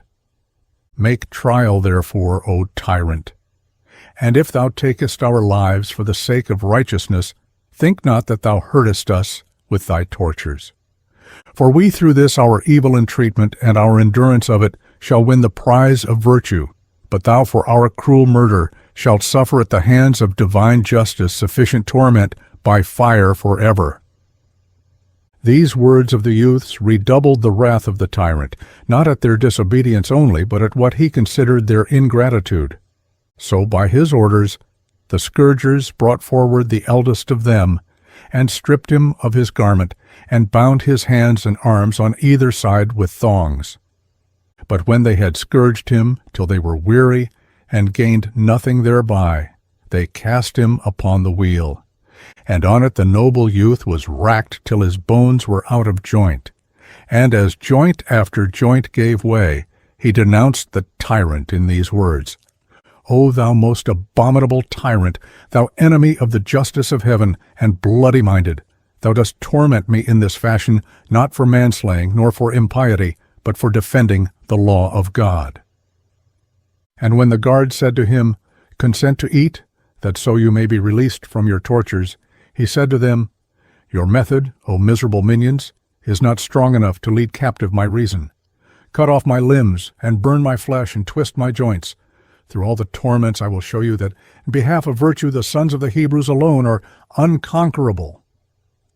As he thus spake, they set hot coals upon him besides, and intensifying the torture, strained him yet tighter on the wheel. And all the wheel was besmeared with his blood, and the heaped coals were quenched by the humours of his body dropping down, and the rent flesh ran round the axles of the machine. And with his bodily frame already in dissolution, this great-souled youth, like a true son of Abraham, groaned not at all. But as if he were suffering a change by fire to incorruption, he nobly endured the torment, saying, "Follow my example, O brothers. Do not forever desert me, and forswear not our brotherhood in nobility of soul. War a holy and honorable warfare on behalf of righteousness, through which may the just providence that watched over our fathers become merciful unto his people, and take vengeance on the accursed tyrant." And with these words the holy youth yielded up the ghost. But while all were wondering at his constancy of soul, the guards brought forward the second in age of the sons, and grappling him with sharp-clawed hands of iron, they fastened him to the engines and the catapult. But when they heard his noble resolve in answer to their question, would he eat rather than he were tortured? These panther-like beasts tore at his sinews with claws of iron, and rent away all the flesh from his cheeks, and tore off the skin from his head. But he, steadfastly enduring this agony, said, "How sweet is every form of death for the sake of the righteousness of our fathers." And to the tyrant he said, "O most ruthless of tyrants, doth not it seem to thee that at this moment thou thyself sufferest tortures worse than mine, in seeing thy tyranny's arrogant intention overcome by my endurance for righteousness' sake? For I am supported under pain by the joys that come through virtue, whereas thou art in torment, whilst glorying in thy impiety. Neither shalt thou escape, O most abominable tyrant, the penalties of the divine wrath." And when he had bravely met his glorious death, the third son was brought forward, and was earnestly entreated by many to taste, and so to save himself. But he answered in a loud voice, "Are ye ignorant that the same father begat me and my brothers that are dead, and the same mother gave us birth, and in the same doctrines was I brought up? I do not forswear the noble bond of brotherhood. Therefore, if ye have any engine of torment, apply it to this body of mine, for my soul ye cannot reach, not if ye would." But they were greatly angered at the bold speech of the man, and they dislocated his hands and his feet with their dislocating engines, and wrenched his limbs out of their sockets, and unstrung them, and they twisted round his fingers, and his arms, and his legs, and his elbow joints. And in no wise being able to strangle his spirit, they stripped off his skin, taking the points of the fingers with it, and tore in Scythian fashion the scalp from his head, and straightway brought him to the wheel. And on this they twisted his spine, till he saw his own flesh hanging in strips, and great gouts of blood pouring down from his entrails.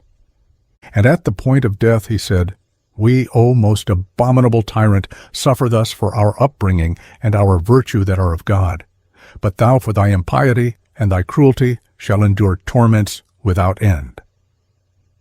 And when this man had died worthily of his brothers, they brought up the fourth, and said to him, "Be not thou also mad with the same madness as thy brethren, but obey the king, and save thyself."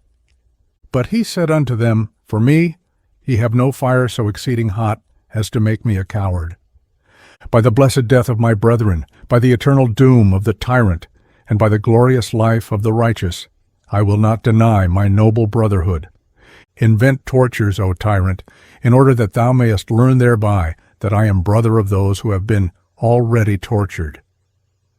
When he heard this, the bloodthirsty, murderous, and utterly abominable Antiochus bade them cut out his tongue. But he said, "Even if thou dost remove my organ of speech, God is a hearer also of the speechless. Lo, I put out my tongue ready. Cut it out, for thou shalt not thereby silence my reason. Gladly do we give our bodily members to be mutilated for the cause of God.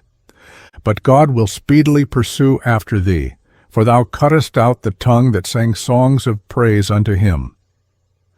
But when this man also was put to a death of agony with the tortures, the fifth sprang forward, saying, I shrink not, O tyrant, from demanding the torture for virtue's sake.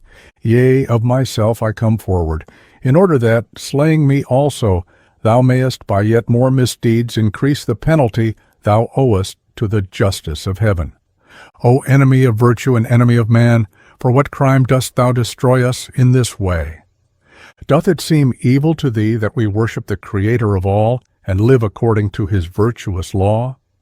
But these things are worthy of honors, not of tortures, if thou didst understand human aspirations, and hadst hope of salvation before God.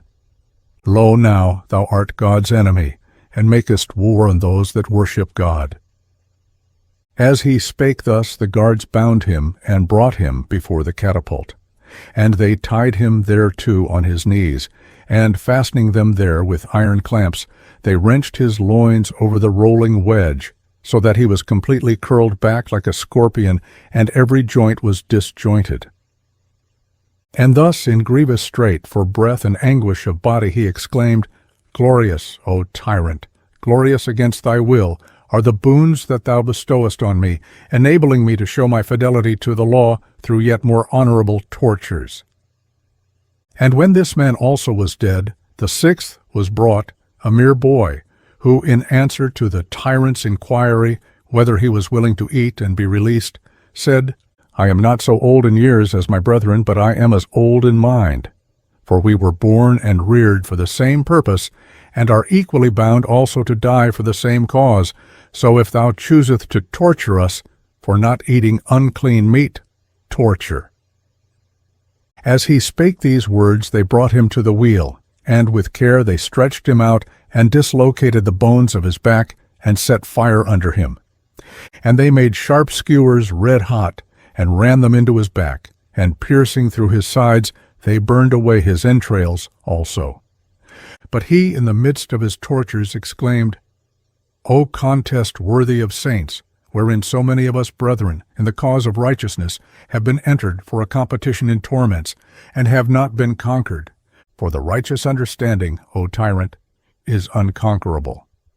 In the armor of virtue I go to join my brothers in death, and to add in myself one strong avenger more to punish thee, O deviser of the tortures and enemy of the truly righteous.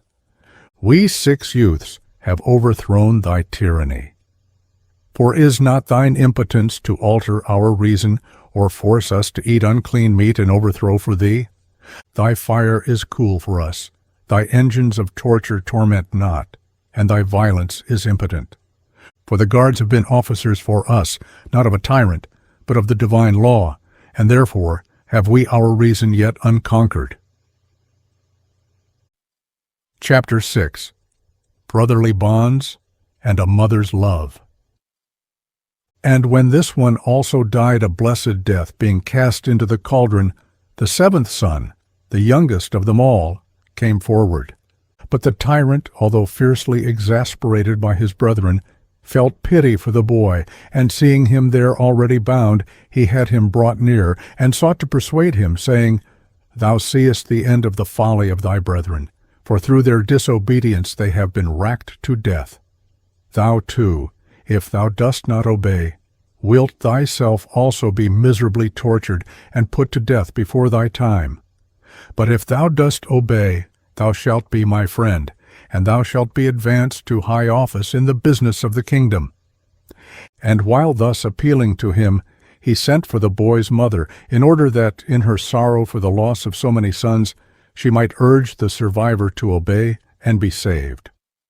But the mother, speaking in the Hebrew tongue, as I shall tell later on, encouraged the boy, and he said to the guards, Loose me, that I may speak to the king and to all his friends with him.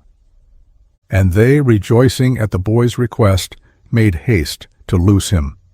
And running up to the red-hot brazier, O impious tyrant, he cried, and most ungodly of all sinners, art thou not ashamed to take thy blessings and thy kingship at the hands of God, and to slay his servants and torture the followers of righteousness? For which things the divine justice delivers thee unto a more rapid and an eternal fire, and torments which shall not leave hold on thee to all eternity. Art thou not ashamed, being a man, O wretch with the heart of a wild beast, to take men of like feelings with thyself, made from the same elements, and tear out their tongues, and scourge and torture them in this manner? But while they have fulfilled their righteousness towards God and their noble deaths, thou shalt miserably cry, Woe is met for thy unjust slaying of the champions of virtue. And then, standing on the brink of death, he said, I am no renegade to the witness borne by my brethren, and I call upon the God of my fathers to be merciful unto my nation. And thee will he punish both in this present life, and after that thou art dead. And with this prayer he cast himself into the red-hot brazier, and so gave up the ghost. If therefore the 7 brethren despised the tortures even to the death, it is universally proved that the inspired reason is supreme lord over the passions. For if they had yielded to their passions or sufferings, and eaten unclean meat, we should have said that they had been conquered thereby. But in this cam it was not so. On the contrary, by their reason, which was commended in the sight of God, they rose superior to their passions. And it is impossible to deny the supremacy of the mind, for they won the victory over their passions and their pains. How can we do otherwise than admit right reason's mastery over passion with these men who shrank not before the agonies of burning? For even as towers on harbor moles repulse the assaults of the waves, and offer a calm entrance to those entering the haven, so the 7-towered right reason of the youths defended the haven of righteousness and repulsed the tempestuousness of the passions. They formed a holy choir of righteousness as they cheered one another on, saying, Let us die like brothers, O brethren, for the law. Let us imitate the 3 children at the Assyrian court who despised this same ordeal of the furnace. Let us not turn cravens before the proof of righteousness.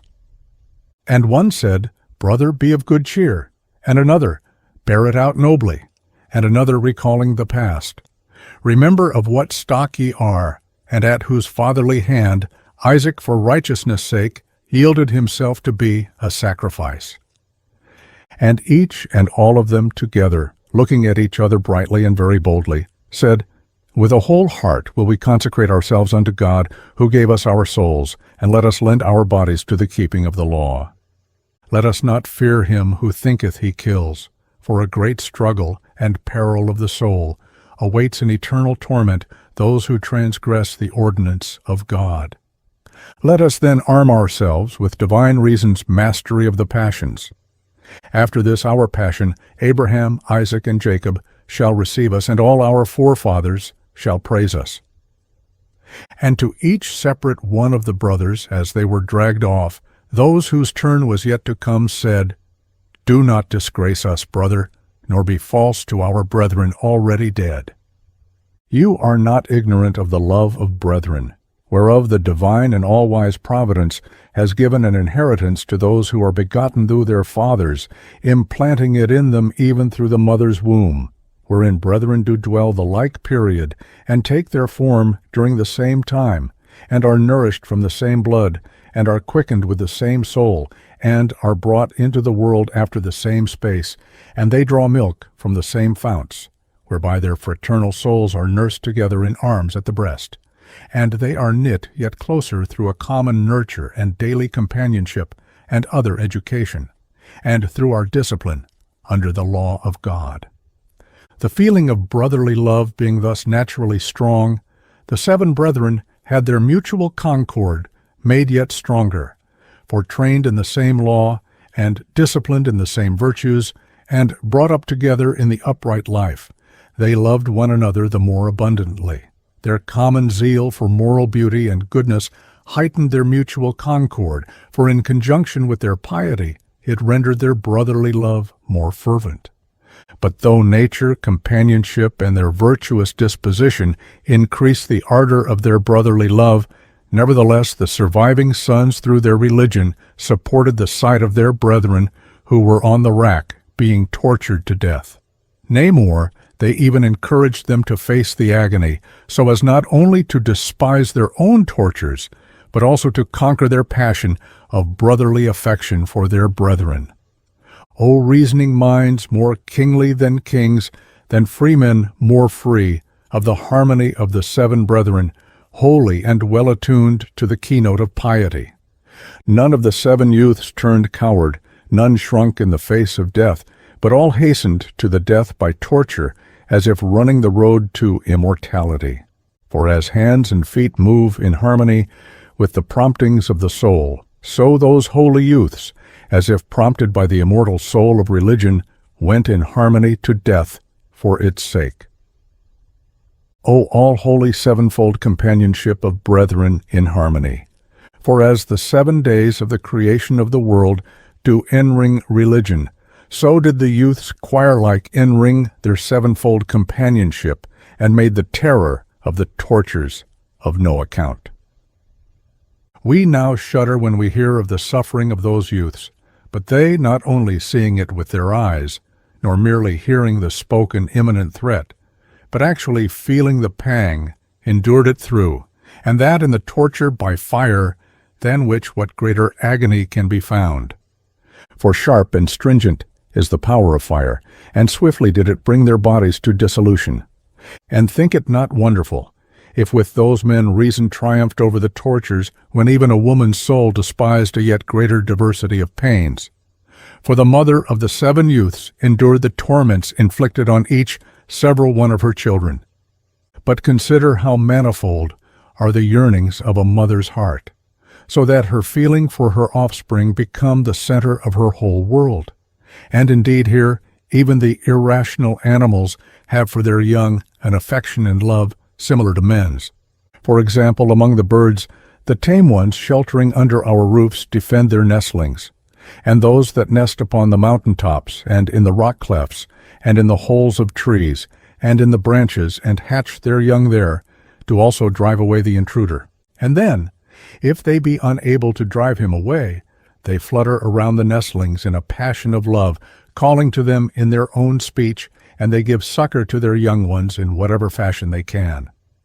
And what need have we of examples of the love of offspring among irrational animals, when even the bees, about the season of the making of the comb, fend off intruders, and stab with their sting, as with a sword, those who approach their brood and do battle against them even to the death? But she, the mother of those young men, with a soul like Abraham, was not moved from her purpose by her affection for her children. Chapter 7. A comparison of a mother's and father's affections in this chapter are some mountain peaks of eloquence. Reason of the sons, lord over the passions, O religion that wast dearer to the mother than her children. The mother, having 2 choices before her, religion and the present saving alive of her 7 sons according to the tyrant's promise, loved rather religion, which saveth unto eternal life according to God. Oh, how may I express the passionate love of parents for children? We stamp a marvelous likeness of our soul and of our shape on the tender nature of the child, and most of all through the mother's sympathy with her children being deeper than the father's.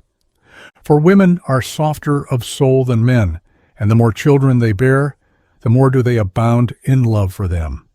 But of all mothers, she of the 7 sons abounded in love beyond the rest, seeing that, having in 7 childbearings felt maternal tenderness for the fruit of her womb, and having been constrained because of the many pangs in which she bore each to a close affection, she nevertheless through the fear of God rejected the present safety of her children. Aye, and more than that, through the moral beauty and goodness of her sons and their obedience to the law, her maternal love for them was made stronger. For they were just and temperate and brave and great-souled and lovers of each other and of their mother in such manner that they obeyed her in the keeping of the law even unto death. But nevertheless, though she had so many temptations to yield to her maternal instincts, in no single instance did the dreadful variety of tortures have power to alter her reason. But the mother urged each son separately and altogether to die for their religion. O holy nature and parental love, and yearning of parents for offspring, and wages of nursing, and unconquerable affection of mothers! The mother, seeing them one by one racked and burned, remained unshaken in soul for religion's sake. She saw the flesh of her sons being consumed in the fire, and the extremities of their hands and feet scattered on the ground, and the flesh covering torn off from their heads right to their cheeks, strewn about like masks. O mother who now knew sharper pangs than the pangs of labor! O woman alone among women, the fruit of whose womb was perfect religion! Thy firstborn, giving up the ghost, did not alter thy resolution, nor thy second, looking with eyes of pity on thee under his tortures, nor thy third, breathing out his spirit. Neither didst thou weep when thou beheldest the eyes of each amid the torments, looking boldly on the same anguish, and sawest in their quivering nostrils the signs of approaching death. When thou sawest the flesh of one son being severed after the flesh of another, and hand after hand being cut off, and head after head being flayed, and corpse cast upon corpse, and the place crowded with spectators on account of the tortures of thy children, thou sheddest not a tear. Not the melodies of the sirens, nor the songs of swans with sweet sound, do so charm the hearer's ears, as sounded the voices of the sons, speaking to the mother from amid the torments.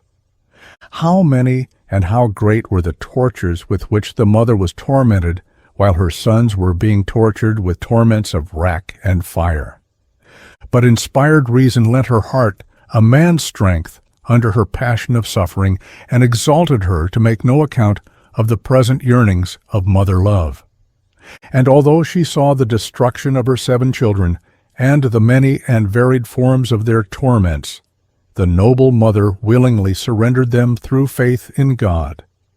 For she beheld in her own mind, even as it had been cunning advocates in a council chamber, nature and parenthood and mother love, and her children on the rack, and it was as if she, the mother, having the choice between 2 votes in the case of her children, one for their death and one to save them alive, thereupon regarded not the saving of her 7 sons for a little time, but as a true daughter of Abraham, called to mind his God-fearing courage. O mother of the race, vindicator of our law, defender of our religion, and winner of the prize in the struggle within thyself. O woman nobler to resist than men, and braver than warriors to endure. For as the ark of Noah, with the whole living world for her burden in the world-whelming deluge, did withstand the mighty surges, so thou, the keeper of the law, beaten upon every side by the surging waves of the passions and strained as with strong blasts by the tortures of thy sons, didst nobly weather the storms that assailed thee for religion's sake. Thus then, if one both a woman and advanced in years, and the mother of 7 sons, endured the sight of her children being tortured to death, the inspired reason must confessedly be supreme ruler over the passions. I have proved accordingly that not only have men triumphed over their sufferings, but that a woman also has despised the most dreadful tortures. And not so fierce were the lions around Daniel, not so hot was the burning fiery furnace of Mishael, as burned in her the instinct of motherhood at the sight of her 7 sons being tortured. But by her religion-guided reason the mother quenched her passions, many and strong as they were. For there is this also to consider, that had the woman been weak of spirit, despite her motherhood, she might have wept over them, and perchance spoken thus: Ah, thrice wretched me, and more than thrice wretched! 7 children have I borne, and am left childless. In vain was I 7 times with child, and to no profit was my 10 months' burden 7 times borne, and fruitless have been my nursings, and sorrowful my sucklings. In vain for you, O my sons, did I endure the many pangs of labor and the more difficult cares of your upbringing. Alas for my sons, that some were yet unwed, and those that were wedded had begotten no children. I shall never see children of yours, nor shall I be called by the name of grandparent. Ah me, that had many beautiful children, and am a widow, and desolate in my woe. Neither will there be any son to bury me when I am dead. But the holy and God-fearing mother wailed not with this lamentation over any one of them, neither besought she any to escape death, nor lamented over them as dying men. But, as though she had a soul of adamant, and were bringing forth the number of her sons for a second time into immortal life, she besought rather, and entreated of them that they should die for religion's sake. O Mother, warrior of God in the cause of religion, old and a woman, thou didst both defeat the tyrant by thy endurance, and wast found stronger than a man, in deeds as well as words. For verily, when thou wast put in bonds with thy sons, thou stoodest there seeing Eleazar being tortured, and thou spakest to thy sons in the Hebrew tongue. My sons, noble is the fight, and do ye, being called thereto to bear witness for our nation, fight therein zealously on behalf of the law of our fathers. For it would be shameful if, while this aged man endured the agony for religion's sake, you that are young men shrank before the pain.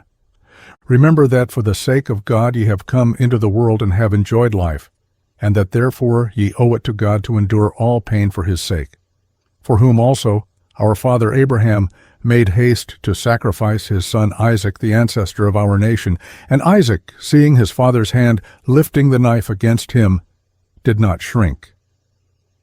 And Daniel, the just man, was cast to the lions, and Ananias, Azarias, and Mishael were flung into the furnace of fire, and they endured for God's sake. And ye also, having the same faith unto God, be not troubled, for it were against reason that ye, knowing righteousness, should not withstand the pains. With these words the mother of the seven encouraged every single one of her sons to die rather than transgress the ordinance of God. They themselves also knowing well that men dying for God live unto God, as live Abraham and Isaac and Jacob and all the patriarchs.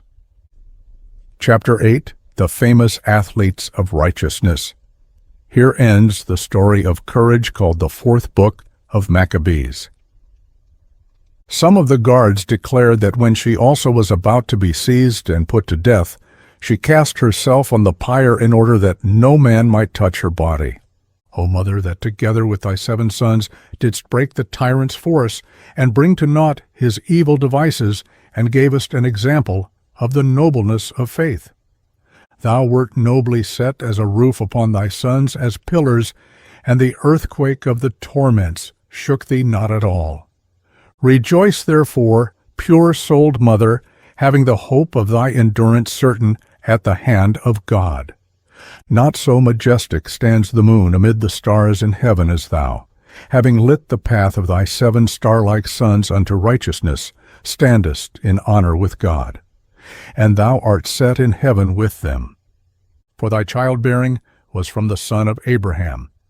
And had it been lawful for us to paint, as might some artist, the tale of thy piety, would not the spectators have shuddered at the mother of 7 sons suffering for righteousness' sake multitudinous tortures even unto death? And indeed it were fitting to inscribe these words over their resting place, speaking for a memorial to future generations of our people. Here lie an aged priest and a woman full of years, and her 7 sons, through the violence of a tyrant, desiring to destroy the Hebrew nation. They vindicated the rights of our people, looking unto God and enduring the torments even unto death. For truly it was a holy war which was fought by them. For on that day virtue, proving them through endurance, set before them the prize of victory in incorruption in everlasting life. But the first in the fight was Eleazar, and the mother of the 7 sons played her part, and the brethren fought. The tyrant was their adversary, and the world and the life of man were the spectators. And righteousness won the victor and gave the crown to her athletes. Who but wondered at the athletes of the true law, who were not amazed at them. The tyrant himself and his whole council admired their endurance, whereby they now do both stand beside the throne of God and live the blessed age. For Moses says, "All also who have sanctified themselves are under thy hands." And these men therefore, having sanctified themselves for God's sake, not only have received this honor, but also the honor that through them the enemy had no more power over our people, and the tyrant suffered punishment, and our country was purified, they having, as it were, become a ransom for our nation's sin. And through the blood of these righteous men and the propitiation of their death, the divine providence delivered Israel that before was evil, entreated. For when the tyrant Antiochus saw the heroism of their virtue and their endurance under the tortures, he publicly held up their endurance to his soldiers as an example, and he thus inspired his men with a sense of honor and heroism on the field of battle and in the labors of besieging, so that he plundered and overthrew all his enemies. O Israelites, children born of the seed of Abraham, obey this law and be righteous in all ways, recognizing that inspired reason is Lord over the passions and over pains, not only from within, but from without ourselves, by which means those men delivering up their bodies to the torture for righteousness' sake not only won the admiration of mankind, but were deemed worthy of a divine inheritance. And through them the nation obtained peace, and restoring the observance of the law in our country, hath captured the city from the enemy. And vengeance hath pursued the tyrant Antiochus upon earth, and in death he suffers punishment. For when he failed utterly to constrain the people of Jerusalem to live like Gentiles, and abandon the customs of our fathers, he thereupon left Jerusalem, and marched away against the Persians. Now these are the words that the mother of the 7 sons, the righteous woman, spake to her children. I was a pure maiden, and I strayed not from my father's house, and I kept guard over the rib that was builded into Eve. No seducer of the desert, no deceiver in the field corrupted me, nor did the false beguiling serpent sully the purity of my maidenhood. I lived with my husband all the days of my youth. But when these my sons were grown up, their father died. Happy was he, for he lived a life blessed with children, and he never knew the pain of their loss. Who, while he was yet with us, taught you the law and the prophets. He read to us of Abel, who was slain by Cain, and of Isaac, who was offered as a burnt offering, and of Joseph in the prison. And he spake to us of Phinehas, the zealous priest. And he taught you the song of Ananias, Azarias, and Mishael in the fire. And he glorified also Daniel in the den of lions, and blessed him. And he called to your minds the saying of Isaiah, Yea, even though thou pass through the fire, the flame shall not hurt thee. He sang to us the words of David the psalmist, Many are the afflictions of the just. He quoted to us the proverb of Solomon, He is a tree of life to all them that do his will. He confirmed the words of Ezekiel, Shall these dry bones live? For he forgat not the song that Moses taught, which teaches, I will slay, and I will make alive. This is your life, and the blessedness of your days. Ah, cruel was the day, and yet not cruel when the cruel tyrant of the Greeks set the fire blazing for his barbarous braziers, and with his passions boiling, brought to the catapult and back again to his tortures the 7 sons of the daughter of Abraham, and blinded the eyeballs of their eyes, and cut out their tongues, and slew them with many kinds of torment. For which cause the judgment of God pursued and shall pursue the accursed wretch. But the sons of Abraham, with their victorious mother, are gathered together unto the place of their ancestors, having received pure and immortal souls from God, to whom be glory forever and ever. The Story of Ahikar. We have in the Story of Ahikar one of the most ancient sources of human thought and wisdom. Its influence can be traced through the legends of many people, including the Quran and the Old and New Testaments. A mosaic found in Treves, Germany, pictured among the wise men of the world the character of Ahikar. Here is his colorful tale. The date of this story has been a subject of lively discussion. Scholars finally put it down about the 1st century, when they were proved in error by the original story, turning up in an Aramaic papyrus of 500 BC among the ruins of Elephantine. The story is obviously fiction and not history. In fact, the reader can make its acquaintance in the supplementary pages of the Arabian Nights. It is brilliantly written, and the narrative, which is full of action, intrigue, and narrow escape, holds the attention to the last. The liberty of imagination is the most precious possession of the writer. The writing divides itself into 4 phases. 1. The narrative. 2. The teaching, a remarkable series of proverbs. 3. The journey to Egypt. 4. The similitudes or parables, with which Ahikar completes the education of his erring nephew. Chapter 1. Ahikar, Grand Vizier of Assyria, has 60 wives but is fated to have no son. Therefore, he adopts his nephew. He crams him full of wisdom and knowledge, more than of bread and water. The story of Ahikar the wise, vizier of Sennacherib the king, and of Nadan, sister's son to Ahikar the sage. There was a vizier in the days of King Sennacherib, son of Sarhadam, king of Assyria and Nineveh, a wise man named Ahikar, and he was vizier of the king Sennacherib. He had a fine fortune and much goods, and he was skillful, wise, a philosopher in knowledge, in opinion, and in government. And he had married 60 women, and had built a castle for each of them. But with it all, he had no child by any of these women who might be his heir. And he was very sad on account of this, and one day he assembled the astrologers and the learned men and the wizards, and explained to them his condition and the matter of his barrenness. And they said to him, Go, sacrifice to the gods, and beseech them, that perchance they may provide thee with a boy. And he did as they told him, and offered sacrifices to the idols, and besought them, and implored them with request and entreaty. And they answered him not one word. And he went away sorrowful and dejected, departing with a pain at his heart. And he returned and implored the Most High God, and believed, beseeching him with a burning in his heart, saying, O Most High God, O Creator of the heavens and of the earth, O Creator of all created things, I beseech thee to give me a boy, that I may be consoled by him, that he may be present at my heath, that he may close my eyes, and that he may bury me. Then there came to him a voice saying, Inasmuch as thou hast relied first of all on graven images, and hast offered sacrifices to them, for this reason thou shalt remain childless thy life long.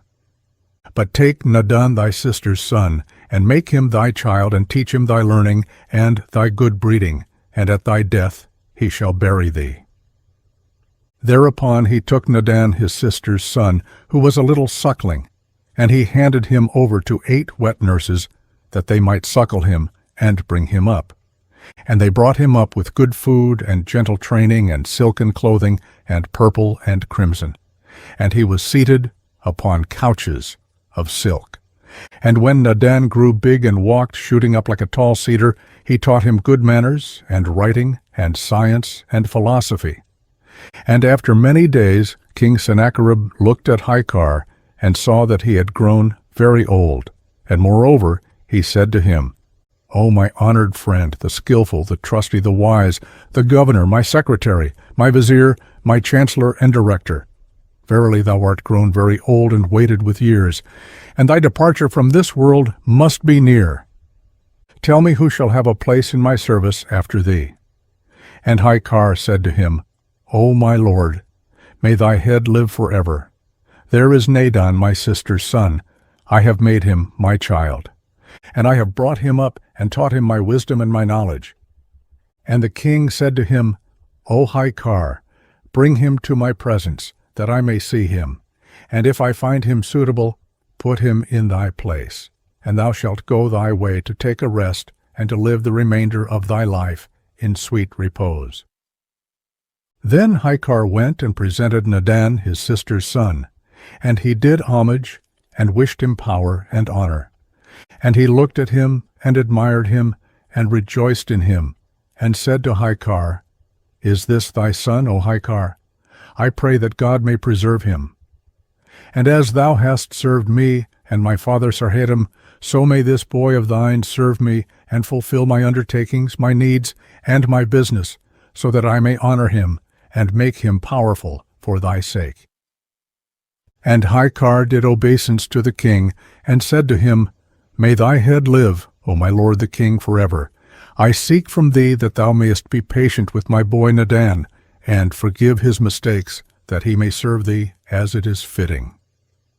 Then the king swore to him that he would make him the greatest of his favorites, and the most powerful of his friends, and that he should be with him in all honor and respect.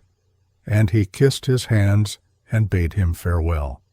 And he took Nadan, his sister's son, with him, and seated him in a parlor, and set about teaching him night and day, till he had crammed him with wisdom and knowledge, more than with bread and water. Chapter 2. A Poor Richard's Almanac of Ancient Days. Immortal precepts of human conduct concerning money, women, dress, business, friends. Especially interesting proverbs are found in verses 12, 17, 23, 37, 45, 47. Compare verse 63 with some of the cynicism of today. Thus he taught him, saying, O my son, hear my speech, and follow my advice, and remember what I say. O my son, if thou hearest a word, let it die in thy heart, and reveal it not to another, lest it become a live coal and burn thy tongue, and cause a pain in thy body, and thou gain a reproach, and art shamed before God and man. O my son, if thou hast heard a report, spread it not, and if thou hast seen something, tell it not. O my son, make thy eloquence easy to the listener, and be not hasty to return an answer. O my son, when thou hast heard anything, hide it not.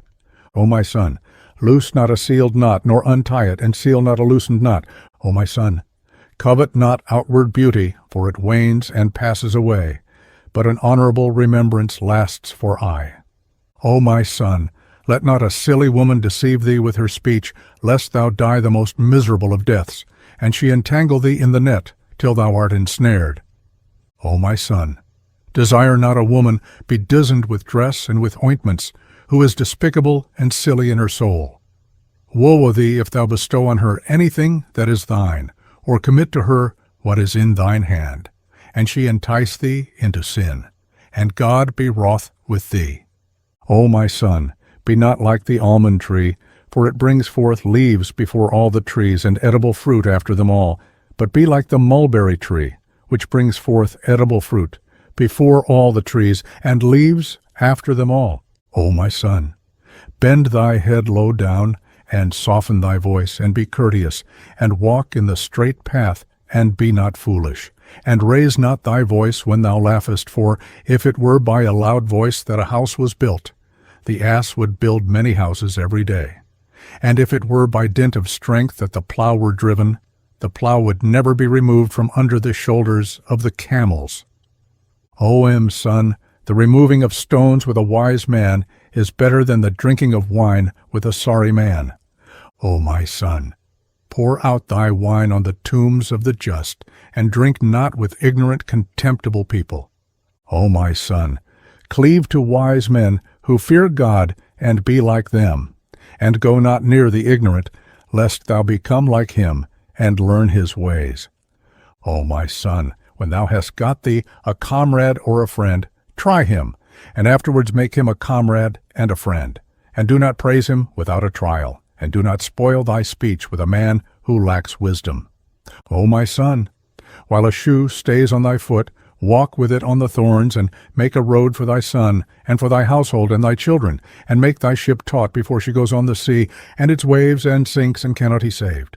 O my son, if the rich man eat a snake, they say, it is by his wisdom, and if a poor man eat it, the people say, from his hunger. O my son, He content with thy daily bread and thy goods, and covet not what is another's. O my son, be not neighbor to the fool, and eat not bread with him, and rejoice not in the calamities of thy neighbors. 1. If thine enemy wrong thee, show him kindness. O my son, a man who fears God, do thou fear him and honor him. O my son, the ignorant man falls and stumbles, and the wise man, even if he stumbles, he is not shaken, and even if he falls, he gets up quickly, and if he is sick, he can take care of his life. But as for the ignorant, stupid man, for his disease there is no drug. O my son, if a man approach thee who is inferior to thyself, go forward to meet him, and remain standing, and if he cannot recompense thee, his Lord will recompense thee for him. O my son, spare not to beat thy son, for the drubbing of thy son is like manure to the garden, and like tying the mouth of a purse, and like the tethering of beasts, and like the bolting of the door. O my son, restrain thy son from wickedness, and teach him manners before he rebels against thee, and brings thee into contempt amongst the people, and thou hang thy head in the streets and the assemblies, and thou be punished for the evil of his wicked deeds. O my son, get thee a fat ox with a foreskin, and an ass great with its hoofs, and get not an ox with large horns, nor make friends with a tricky man, nor get a quarrelsome slave, nor a thievish handmaid, for everything which thou committest to them they will ruin. O my son, let not thy parents curse thee, and the Lord be pleased with them. For it hath been said, He who despiseth his father or his mother, let him die the death, I mean the death of sin. And he who honoureth his parents shall prolong his days and his life, and shall see all that is good. O my son, walk not on the road without weapons, for thou knowest not when the foe may meet thee, so that thou mayest be ready for him. O my son, be not like a bare leafless tree that doth not grow, but be like a tree covered with its leaves and its boughs. For the man who has neither wife nor children is disgraced in the world, and is hated by them, like a leafless and fruitless tree.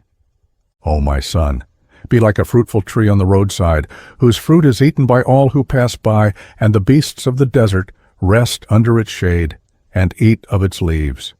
O my son, every sheep that wanders from its path, and its companions becomes food for the wolf. O my son, say not, My Lord is a fool, and I am wise, and relate not the speech of ignorance and folly, lest thou be despised by him. O my son, be not one of those servants to whom their lords say, Get away from us, but be one of those to whom they say, Approach and come near to us. O my son, caress not thy slave in the presence of his companion, for thou knowest not which of them shall be of most value to thee in the end. O my son, be not afraid of thy Lord who created thee, lest he be silent to thee. O my son, make thy speech fair, and sweeten thy tongue, and permit not thy companion to tread on thy foot, lest he tread at another time on thy breast. O my son, if thou beat a wise man with a word of wisdom, it will lurk in his breast like a subtle sense of shame. But if thou drub the ignorant with a stick, he will neither understand nor hear. O my son, if thou send a wise man for thy needs, do not give him many orders, for he will do thy business as thou desirest. And if thou send a fool, do not order him, but go thyself and do thy business. For if thou order him, he will not do what thou desirest. If they send thee on business, hasten to fulfill it quickly. O my son, make not an enemy of a man stronger than thyself, for he will take thy measure, and his revenge on thee. O my son, make trial of thy son and of thy servant, before thou committest thy belongings to them, lest they make away with them. For he who hath a full hand is called wise, even if he be stupid and ignorant, and he who hath an empty hand is called poor, ignorant, even if he be the prince of sages. O my son, I have eaten a colocynth and swallowed aloes, and I have found nothing more bitter than poverty and scarcity. O my son, teach thy son frugality and hunger, that he may do well in the management of his household. O my son, teach not to the ignorant the language of wise men, for it will be burdensome to him. O my son, Display not thy condition to thy friend, lest thou be despised by him. O my son, the blindness of the heart is more grievous than the blindness of the eyes, for the blindness of the eyes may be guided little by little, but the blindness of the heart is not guided, and it leaves the straight path and goes in a crooked way. O my son, the stumbling of a man with his foot is better than the stumbling of an hen with his tongue. O my son, a friend who is near is better than a more excellent brother who is far away. O my son, beauty fades, but learning lasts, and the world wanes and becomes vain. But a good name neither becomes vain nor wanes. O my son, the man who hath no rest, his death were better than his life.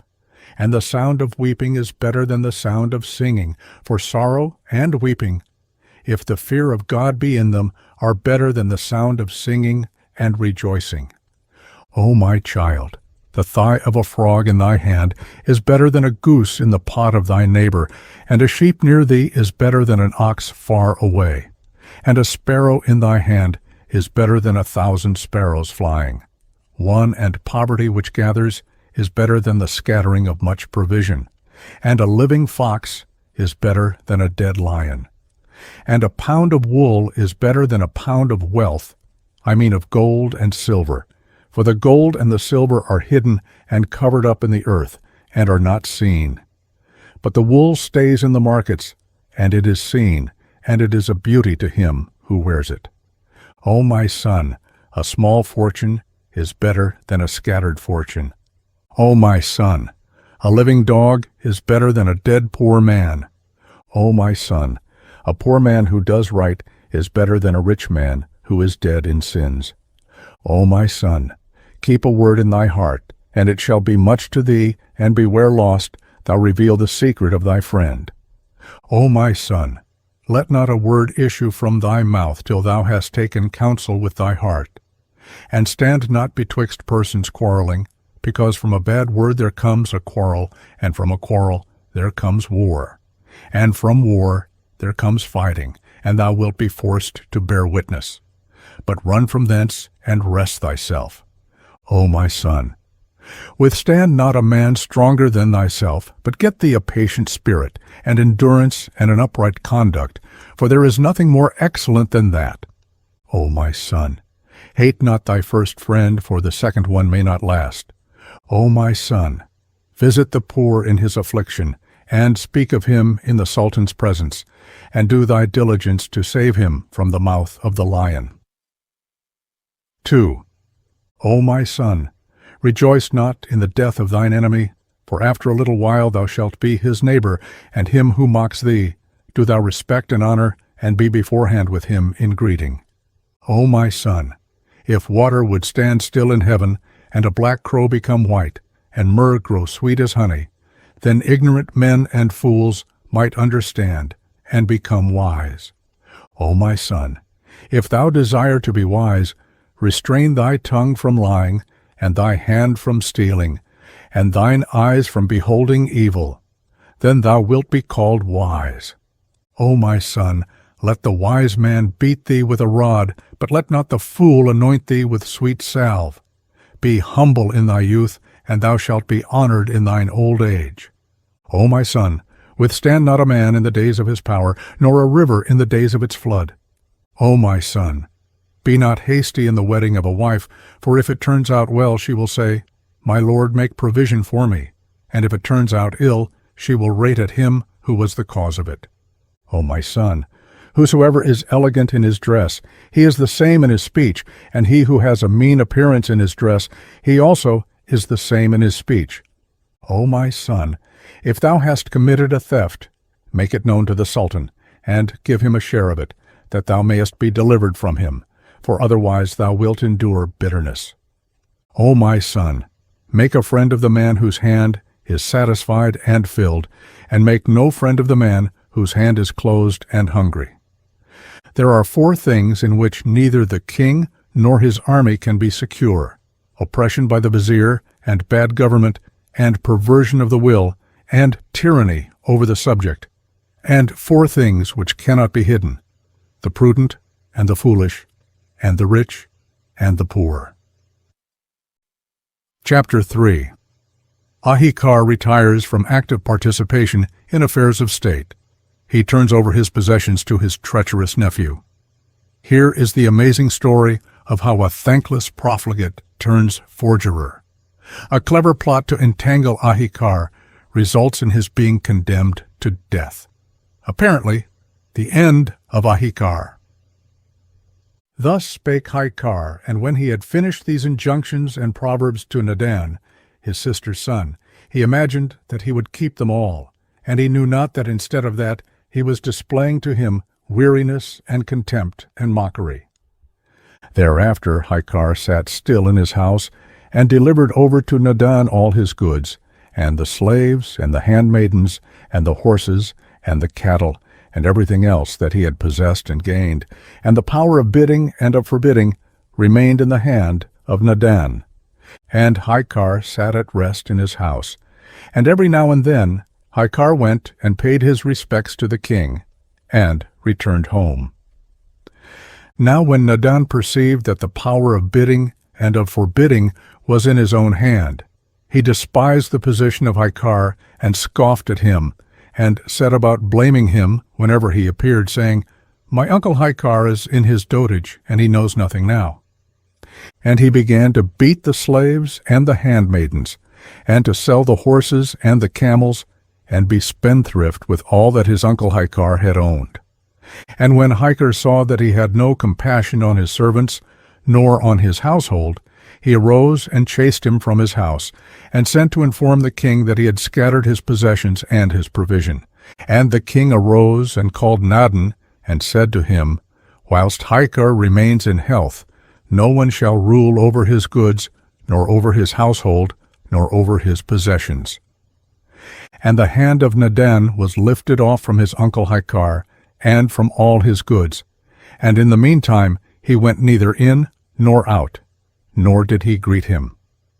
Thereupon Ahikar repented him of his toil with Nadan his sister's son, and he continued to be very sorrowful.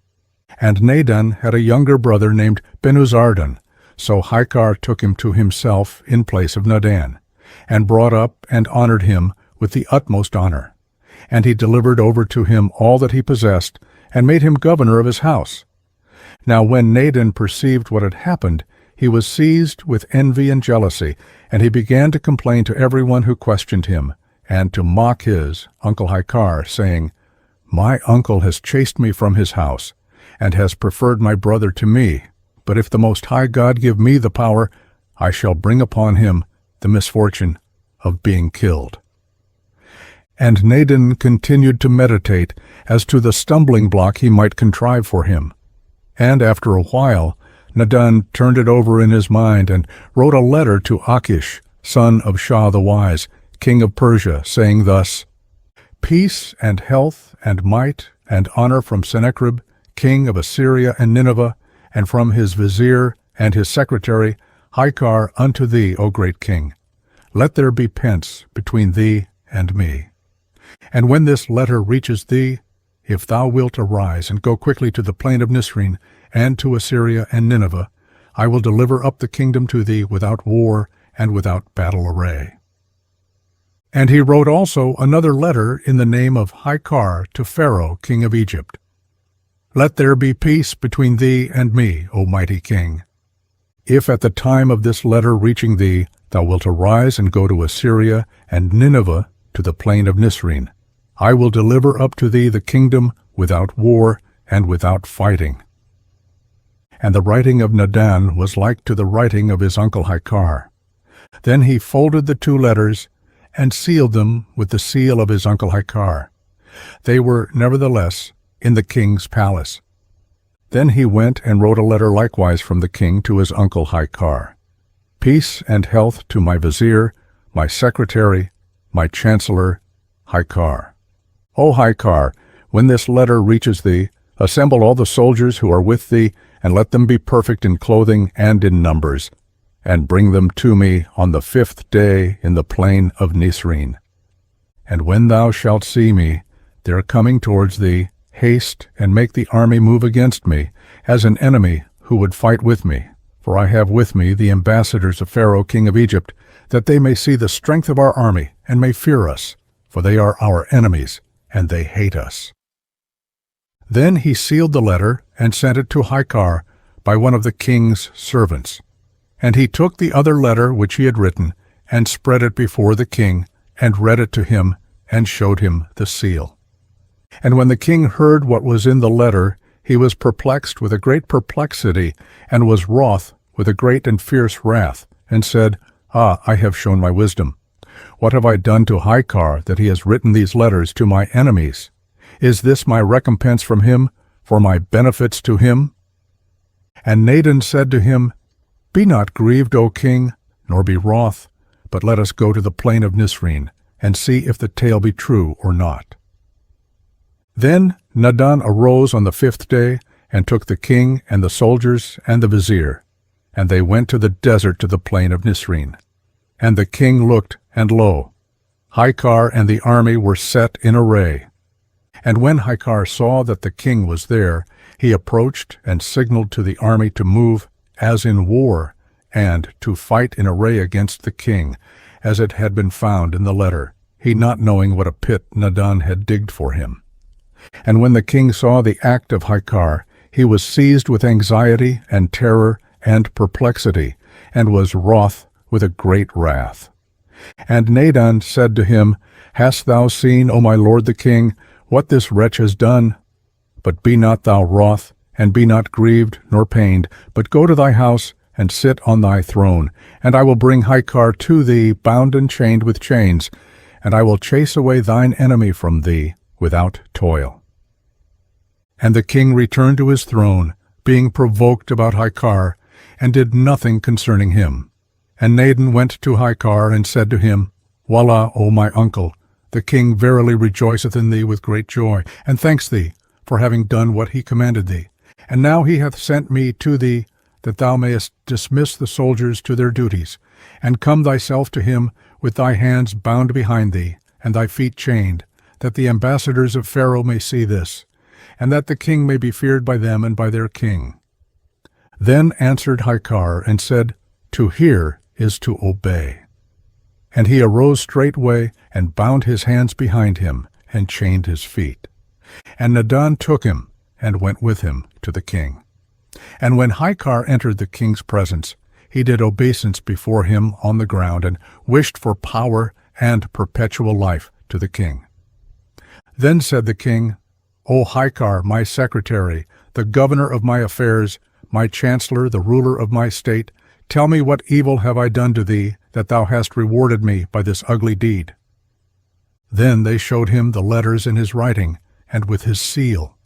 And when Ahikar saw this, his limbs trembled, and his tongue was tied at once, and he was unable to speak a word from fear.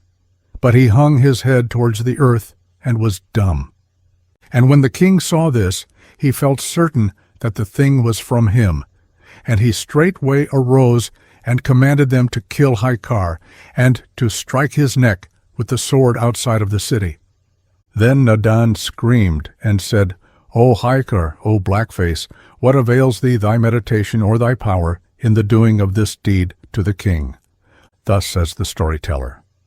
And the name of the swordsman was Abu Samik. And the king said to him, "O swordsman, arise, go, cleave the neck of Ahikar at the door of his house, and cast away his head from his body 100 cubits. Then Ahikar knelt before the king, and said, "Let my lord the king live forever, and if thou desire to slay me, let thy wish be fulfilled. And I know that I am not guilty, but the wicked man best to give an account of his wickedness. Nevertheless, O my lord the king, I beg of thee and of thy friendship, permit the swordsman to give my body to my slaves, that they may bury me, and let thy slave be thy sacrifice." The king arose and commanded the swordsman to do with him according to his desire. And he straightway commanded his servants to take Ahikar and the swordsman, and go with him naked, that they might slay him. And when Ahikar knew for certain that he was to be slain, he sent to his wife, and said to her, "Come out and meet me, and let there be with thee 1,000 young virgins, and dress them in gowns of purple and silk, that they may weep for me before my death. And prepare a table for the swordsman and for his servants, and mingle plenty of wine, that they may drink. And she did all that he commanded her, and she was very wise, clever, and prudent. And she united all possible courtesy and learning. And when the army of the king and the swordsmen arrived, they found the table set in order, and the wine and the luxurious viands, and they began eating and drinking till they were gorged and drunken. Then Ahikar took the swordsman aside, apart from the company, and said, O Abu Samik, dost thou not know that when Sarhadum the king, the father of Sennacherib, wanted to kill thee, I took thee and hid thee in a certain place, till the king's anger subsided, and he asked for thee. And when I brought thee into his presence, he rejoiced in thee. And now, remember the kindness I did thee. And I know that the king will repent him about me, and will be wroth with a great wrath about my execution. For I am not guilty, and it shall be, when thou shalt present me before him in his palace, thou shalt meet with great good fortune, and know that Nadan my sister's son has deceived me, and has done this bad deed to me, and the king will repent of having slain me. And now I have a cellar in the garden of my house, and no one knows of it. Hide me in it with the knowledge of my wife. And I have a slave in prison who deserves to be killed. Bring him out and dress him in my clothes, and command the servants when they are drunk to slay him. They will not know who it is they are killing. And cast away his head 100 cubits from his body, and give his body to my slaves, that they may bury it. And thou shalt have laid up a great treasure with me. And then the swordsman did as Ahikar had commanded him, and he went to the king, and said to him, May thy head live forever. Then Ahikar's wife let down to him in the hiding place every week what sufficed for him, and no one knew of it but herself. And the story was reported and repeated and spread abroad in every place of how Ahikar the sage had been slain and was dead, and all the people of that city mourned for him. And they wept and said, Alas for thee, O Ahikar, and for thy learning and thy courtesy! How sad about thee and about thy knowledge! Where can another like thee be found, and where can there be a man so intelligent, so learned, so skilled in ruling, as to resemble thee, that he may fill thy place? But the king was repenting about Ahikar, and his repentance availed him naught. Then he called for Nadan, and said to him, Go and take thy friends with thee, and make a mourning and a weeping for thy uncle Ahikar, and lament for him, as the custom is, doing honor to his memory. But when Nadan, the foolish, the ignorant, the hard-hearted, went to the house of his uncle, he neither wept, nor sorrowed, nor wailed, but assembled heartless and dissolute people, and set about eating and drinking. 1. And Nadan began to seize the maidservants and the slaves belonging to Ahikar, and bound them, and tortured them, and drubbed them with a sore drubbing. And he did not respect the wife of his uncle, she who had brought him up like her own boy, but wanted her to fall into sin with him. But Ahikar had been cut into the hiding place, and he heard the weeping of his slaves and his neighbors, and he praised the Most High God, the Merciful One, and gave thanks, and he always prayed and besought the Most High God. And the swordsman came from time to Ahikar, whilst he was in the midst of the hiding place. And Ahikar came and entreated him, and he comforted him, and wished him deliverance.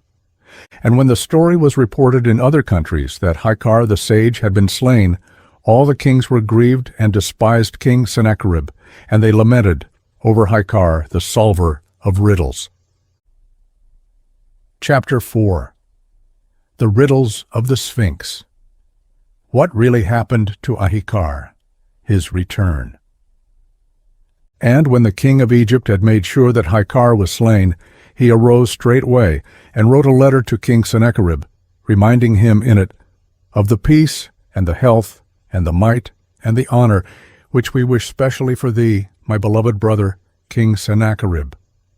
I have been desiring to build a castle between the heaven and the earth, and I want thee to send me a wise, clever man from thyself to build it for me, and to answer me all my questions, and that I may have the taxes and the custom duties of Assyria for 3 years." Then he sealed the letter and sent it to Sennacherib. He took it and read it, and gave it to his viziers and to the nobles of his kingdom. And they were perplexed and ashamed, and he was wroth with a great wrath, and was puzzled about how he should act. Then he assembled the old men, and the learned men, and the wise men, and the philosophers, and the diviners, and the astrologers, and every one who was in his country, and read them the letter, and said to them, "Who amongst you will go to Pharaoh king of Egypt, and answer him his questions?" And they said to him, "O our lord the king, know thou that there is none in thy kingdom who is acquainted with these questions except Ahikar, thy vizier and secretary. But as for us, we have no skill in this unless it be Nadin, his sister's son, for he taught him all his wisdom and learning and knowledge. Call him to thee, perchance he may untie this hard knot." Then the king called Nadin and said to him, "Look at this letter and understand what is in it." And when Nadin read it, he said, "O my lord, who is able to build a castle between the heaven and the earth?" And when the king heard the speech of Nadin, he sorrowed with a great and sore sorrow, and stepped down from his throne, and sat in the ashes, and began to weep and wail over Ahikar, saying, "O my grief!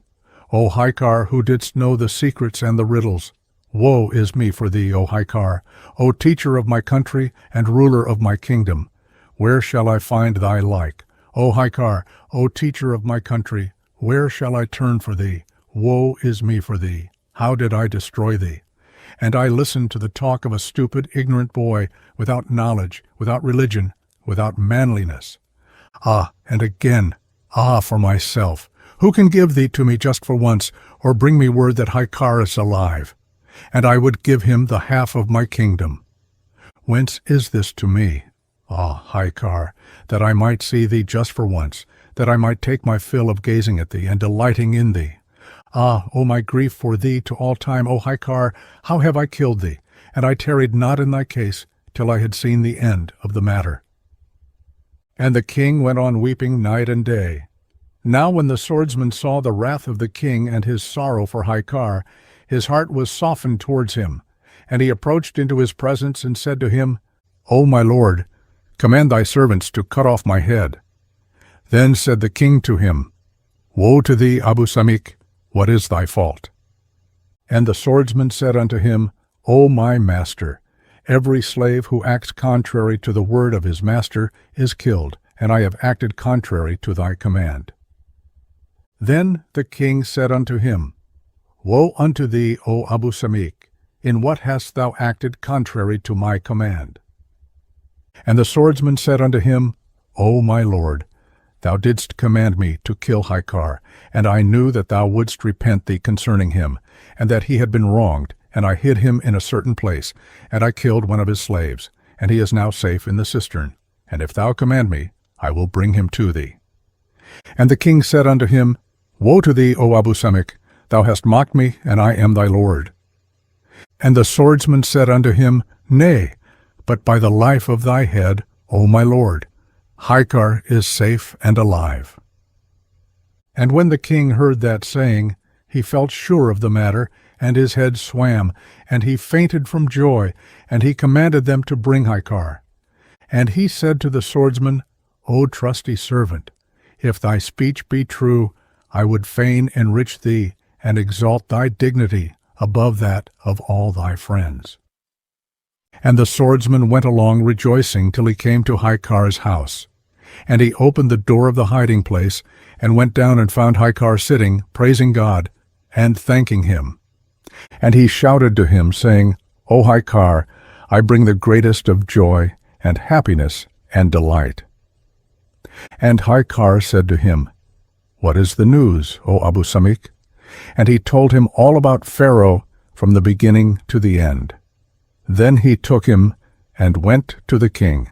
And when the king looked at him, he saw him in a state of want, and that his hair had grown long like the wild beasts, and his nails like the claws of an eagle, and that his body was dirty with dust, and the color of his face had changed and faded, and was now like ashes.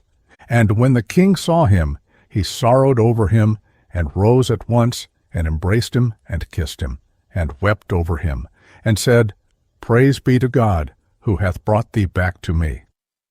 Then he consoled him, and comforted him, and he stripped off his robe, and put it on the swordsman, and was very gracious to him, and gave him great wealth, and made Ahikar rest. Then said Ahikar to the king, Let my lord the king live forever. These be the deeds of the children of the world. I have reared me a palm tree, that I might lean on it, and it bent sideways, and threw me down. But, O my lord, since I have appeared for thee, let not care oppress thee. And the king said to him, Blessed be God, who showed thee mercy, and knew that thou wast wronged, and saved thee, and delivered thee from being slain. But go to the warm bath, and shave thy head, and cut thy nails, and change thy clothes, and amuse thyself for the space of 40 days, that thou mayest do good to thyself, and improve thy condition, and the color of thy face may come back to thee. Then the king stripped off his costly robe, and put it on Ahikar, and Ahikar thanked God, and did obeisance to the king, and departed to his dwelling, glad and happy, praising the Most High God.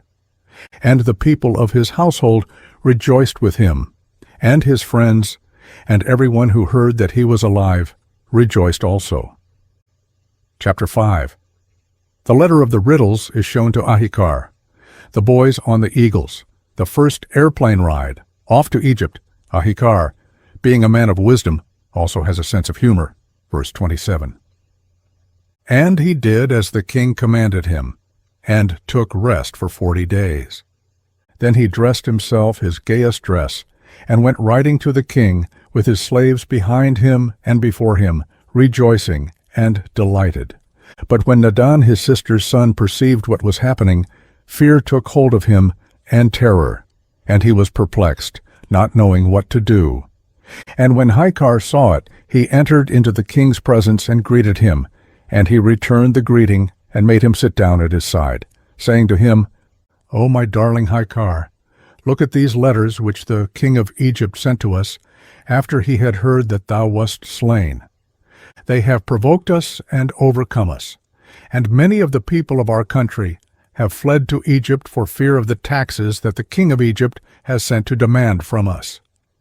Then Ahikar took the letter and read it, and understood its contents. Then he said to the king, Be not wroth, O my lord. I will go to Egypt, and I will return the answers to Pharaoh, and I will display this letter to him, and I will reply to him about the taxes, and I will send back all those who have run away. And I will put thy enemies to shame with the help of the Most High God, and for the happiness of thy kingdom. And when the king heard this speech from Ahikar, he rejoiced with a great joy, and his heart was expanded, and he showed him favor. And Ahikar said to the king, Grant me a delay of 40 days, that I may consider this question and manage it. And the king permitted this. And Ahikar went to his dwelling, and he commanded the huntsmen to capture 2 young eaglets for him. And they captured them, and brought them to him. And he commanded the weavers of ropes to weave 2 cables of cotton for him, each of them 2,000 cubits long. And he had the carpenters brought, and ordered them to make 2 great boxes. And they did this. Then he took 2 little lads, and spent every day sacrificing lambs, and feeding the eagles and the boys, and making the boys ride on the backs of the eagles. And he bound them with a firm knot, and tied the cable to the feet of the eagles, and let them soar upwards little by little every day, to a distance of 10 cubits, till they grew accustomed, and were educated to it. And they rose all the length of the rope till they reached the sky, the boys being on their backs. Then he drew them to himself, and when Ahikar saw that his desire was fulfilled, he charged the boys that when they were borne aloft to the sky they were to shout, saying, Bring us clay and stone, that we may build a castle for King Pharaoh, for we are idle. And Ahikar was never done training them and exercising them till they had reached the utmost possible point of skill. Then, leaving them, he went to the king and said to him, O my lord, the work is finished according to thy desire. Arise with me, that I may show thee the wonder. So the king sprang up and sat with Ahikar, and went to a wide place, and sent to bring the eagles and the boys. And Ahikar tied them, and let them off into the air all the length of the ropes, and they began to shout as he had taught them. Then he drew them to himself, and put them in their places. And the king and those who were with him wondered with a great wonder.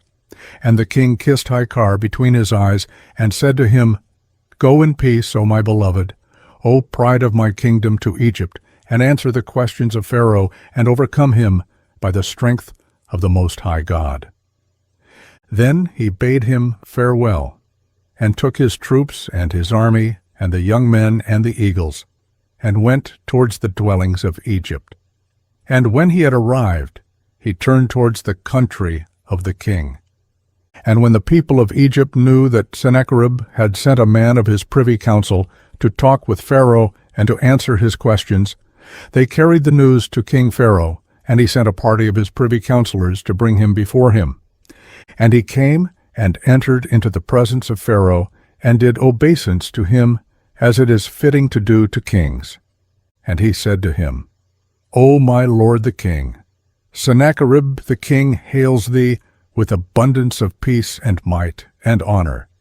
And he has sent me, who am one of his slaves, that I may answer thee thy questions, and may fulfill all thy desire.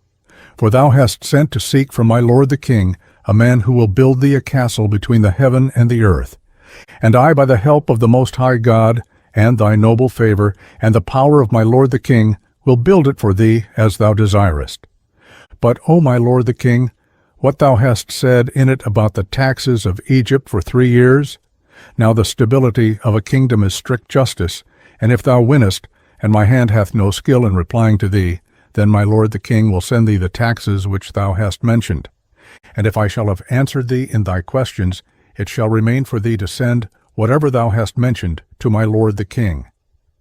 And when Pharaoh heard that speech, he wondered, and was perplexed by the freedom of his tongue and the pleasantness of his speech. And King Pharaoh said to him, O man, what is thy name? And he said, Thy servant is Ahikam, and I a little ant of the ants of King Sennacherib.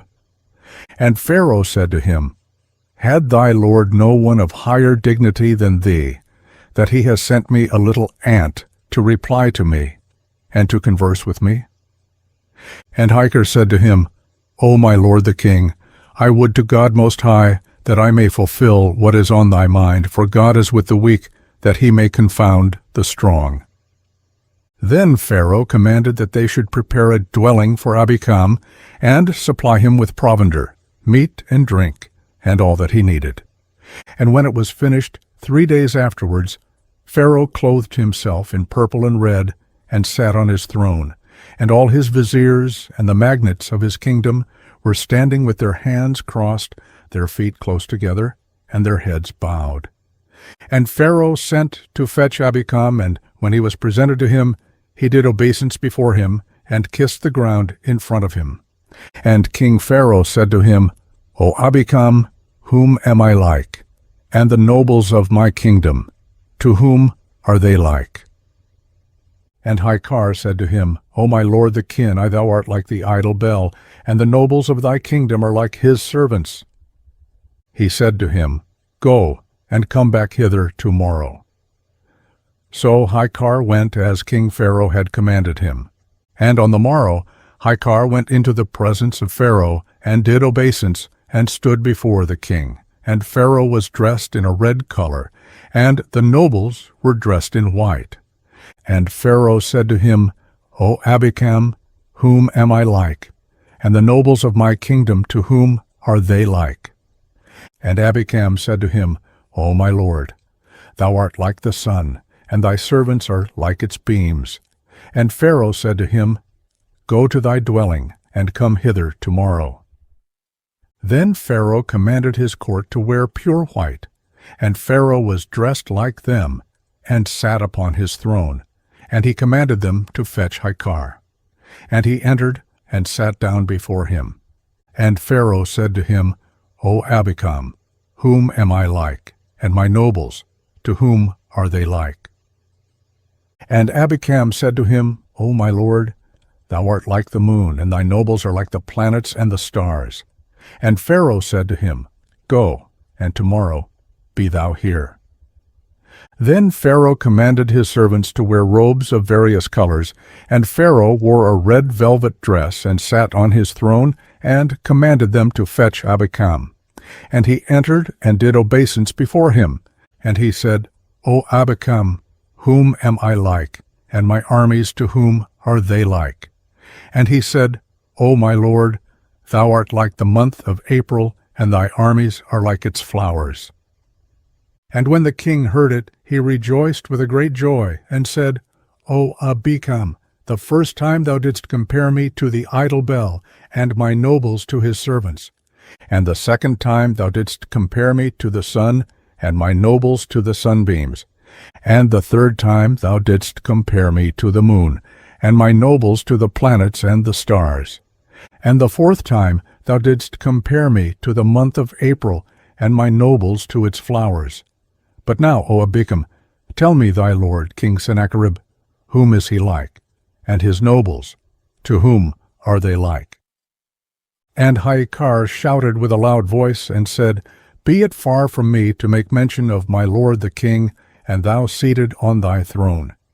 But get up on thy feet, that I may tell thee whom my lord the king is like, and to whom his nobles are like. And Pharaoh was perplexed by the freedom of his tongue and his boldness in answering. Then Pharaoh arose from his throne, and stood before Ahikar, and said to him, Tell me now, that I may perceive whom thy lord the king is like, and his nobles, to whom they are like. And Ahikar said to him, My lord is the God of heaven, and his nobles are the lightnings and the thunder, and when he wills, the winds blow, and the rain falls. And he commands the thunder, and it lightens and rains, and he holds the sun, and it gives not its light, and the moon and the stars, and they circle not. And he commands the tempest, and it blows, and the rain falls, and it tramples on April, and destroys its flowers and its houses. And when Pharaoh heard this speech, he was greatly perplexed, and was wroth with a great wrath, and said to him, O man, tell me the truth, and let me know who thou really art.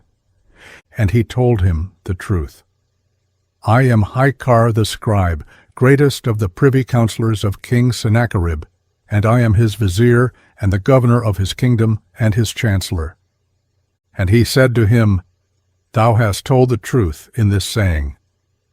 But we have heard of Ahikar that King Sennacherib has slain him, yet thou dost seem to be alive and well. And Ahikar said to him, Yes, so it was. But praise be to God who knoweth what is hidden, for my lord the king commanded me to be killed, and he believed the word of profligate men. But the Lord delivered me, and blessed is he who trusteth in him. And Pharaoh said to Ahikar, Go, and tomorrow be thou here, and tell me a word that I have never heard from my nobles, nor from the people of my kingdom and my country. Chapter 6. The ruse succeeds. Ahikar answers every question of Pharaoh. The boys on the eagles are the climax of the day. Wit, so rarely found in the ancient scriptures, is revealed in verses 34-45. And Ahikar went to his dwelling, and wrote a letter, saying in it on this wise, From Sennacherib, king of Assyria, and Nineveh, to Pharaoh, king of Egypt. Peace be to thee, O my brother. And what we make known to thee by this is that a brother has need of his brother, and kings of each other.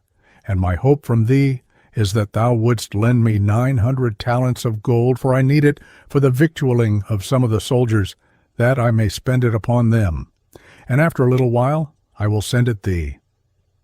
Then he folded the letter, and presented it on the morrow to Pharaoh. And when he saw it, he was perplexed, and said to him, Verily, I have never heard anything like this language from anyone. Then Ahikar said to him, Truly this is a debt which thou owest to my lord the king. And Pharaoh accepted this, saying, O Ahikar, it is the like of thee who are honest in the service of kings. Blessed be God who hath made thee perfect in wisdom, and hath adorned thee with philosophy and knowledge. And now, O Ahikar, there remains what we desire from thee, that thou shouldst build as a castle between heaven and earth. Then said Ahikar, To hear is to obey. I will build thee a castle according to thy wish and choice, but, O my lord, I prepare us lime and stone and clay and workmen, and I have skilled builders who will build for thee as thou desirest. And the king prepared all that for him, and they went to a wide place, and Ahikar and his boys came to it. And he took the eagles and the young men with him. And the king and all his nobles went, and the whole city assembled, that they might see what Ahikar would do. Then Ahikar let the eagles out of the boxes, and tied the young men on their backs, and tied the ropes to the eagles' feet, and let them go in the air. And they soared upwards, till they remained between heaven and earth. And the boys began to shout, saying, Bring bricks, bring clay, that we may build the king's castle, for we are standing idle. And the crowd were astonished and perplexed, and they wondered. And the king and his nobles wondered. And Ahikar and his servants began to beat the workmen, and they shouted for the king's troops, saying to them, Bring to the skilled workmen what they want, and do not hinder them from their work. And the king said to him, Thou art mad. Who can bring anything up to that distance? And Ahikar said to him, O my lord, how shall we build a castle in the air? And if my lord the king were here, he would have built several castles in a single day. And Pharaoh said to him, Go, O Ahikar, to thy dwelling, and rest, for we have given up building the castle, and tomorrow come to me. Then Ahikar went to his dwelling, and on the morrow he appeared before Pharaoh. And Pharaoh said, O Ahikar, what news is there of the horse of thy lord? For when he neighs in the country of Assyria and Nineveh, and our mares hear his voice, they cast their young. And when Ahikar heard this speech, he went and took a cat, and bound her, and began to flog her with a violent flogging till the Egyptians heard it, and they went and told the king about it. And Pharaoh sent to fetch Ahikar, and said to him, O Ahikar, wherefore dost thou flog thus and beat that dumb beast? And Ahikar said to him, My lord the king, verily she has done an ugly deed to me, and has deserved this drubbing and flogging. For my lord King Sennacherib had given me a fine cock, and he had a strong true voice, and knew the hours of the day and the night. And the cat got up this very night, and cut off its head, and went away. And because of this deed I have treated her to this drubbing. And Pharaoh said to him, O Ahikar, I see from all this that thou art growing old and art in thy dotage, for between Egypt and Nineveh there are 68 parasangs. And how did she go this very night, and cut off the head of thy cock, and come back? And Ahikar said to him, O my lord, if there were such a distance between Egypt and Nineveh, how could thy mares hear when my lord the king's horse neighs, and cast their young? And how could the voice of the horse reach to Egypt? And when Pharaoh heard that, he knew that Ahikar had answered his questions. And Pharaoh said, O Ahikar, I want thee to make me ropes of the sea sand. And Ahikar said to him, O my lord the king, order them to bring me a rope out of the treasury, that I may make one like it. Then Ahikar went to the back of the house, and bored holes in the rough shore of the sea, and took a handful of sand in his hand, sea sand. And when the sun rose and penetrated into the holes, he spread the sand in the sun till it became as if woven like ropes. And Ahikar said, Command thy servants to take these ropes, and whenever thou desirest it, I will weave thee some like them. And Pharaoh said, O Ahikar, we have a millstone here, and it has been broken, and I want thee to sew it up. Then Ahikar looked at it and found another stone. And he said to Pharaoh, O my lord, I am a foreigner, and I have no tool for sewing, but I want thee to command thy faithful shoemakers to cut awls from this stone, that I may sew that millstone. Then Pharaoh and all his nobles laughed, and he said, Blessed be the Most High God, who gave thee this wit and knowledge. And when Pharaoh saw that Ahikar had overcome him, and returned him his answers, he at once became excited, and commanded them to collect for him 3 years' taxes, and to bring them to Ahikar. And he stripped off his robes, and put them upon Ahikar, and his soldiers, and his servants, and gave him the expenses of his journey. And he said to him, Go in peace, O strength of his lord and pride of his doctors. Have any of the sultans thy like? Give my greetings to thy lord King Sennacherib, and say to him how we have sent him gifts, for kings are content with little.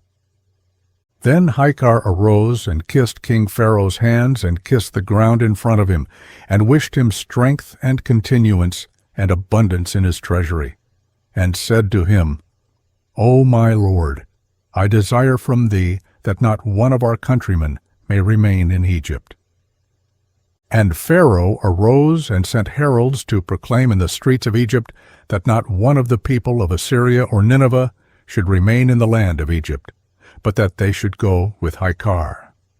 Then Ahikar went and took leave of King Pharaoh, and journeyed, seeking the land of Assyria and Nineveh. And he had some treasures and a great deal of wealth. And when the news reached King Sennacherib that Ahikar was coming, he went out to meet him, and rejoiced over him exceedingly with great joy, and embraced him, and kissed him, and said to him, Welcome home, O kinsman, my brother Ahikar, the strength of my kingdom, and pride of my realm. Ask what thou wouldest have from me, even if thou desirest the half of my kingdom, and of my possessions. Then said Ahikar unto him, O my lord the king, live forever. Show favor, O my lord the king, to Abu Samik in my stead, for my life was in the hands of God and in his. Then said Sennacherib the king, Honor be to thee, O my beloved Ahikar. I will make the station of Abu Samik, the swordsman, higher than all my privy counselors and my favorites. Then the king began to ask him how he had got on with Pharaoh from his first arrival until he had come away from his presence, and how he had answered all his questions, and how he had received the taxes from him, and the changes of raiment, and the presents. And Sennacherib the king rejoiced with a great joy, and said to Ahikar, Take what thou wouldst fain have of this tribute, for it is all within the grasp of thy hand. And Ahikar mid, Let the king live forever. I desire naught but the safety of my lord the king, and the continuance of his greatness. O my lord, what can I do with wealth and its like? But if thou wilt show me favor, give me Nadan, my sister's son, that I may recompense him for what he has done to me, and grant me his blood, and hold me guiltless of it. And Sennacherib the king said, Take him, I have given him to thee. And Ahikar took Nadan his sister's son, and bound his hands with chains of iron, and took him to his dwelling, and put a heavy fetter on his feet, and tied it with a tight knot. And after binding him thus, he cast him into a dark room beside the retiring place, and appointed Nebuhal as sentinel over him, to give him a loaf of bread and a little water every day. Chapter 7. The parables of Ahikar, in which he completes his nephew's education. Striking similes. Ahikar calls the boy picturesque names. Here ends the story of Ahikar. And whenever Ahikar went in or out, he scolded Nadan his sister's son, saying to him wisely, O Nadan, my boy, I have done to thee all that is good and kind, and thou hast rewarded me for it with what is ugly and bad, and with killing.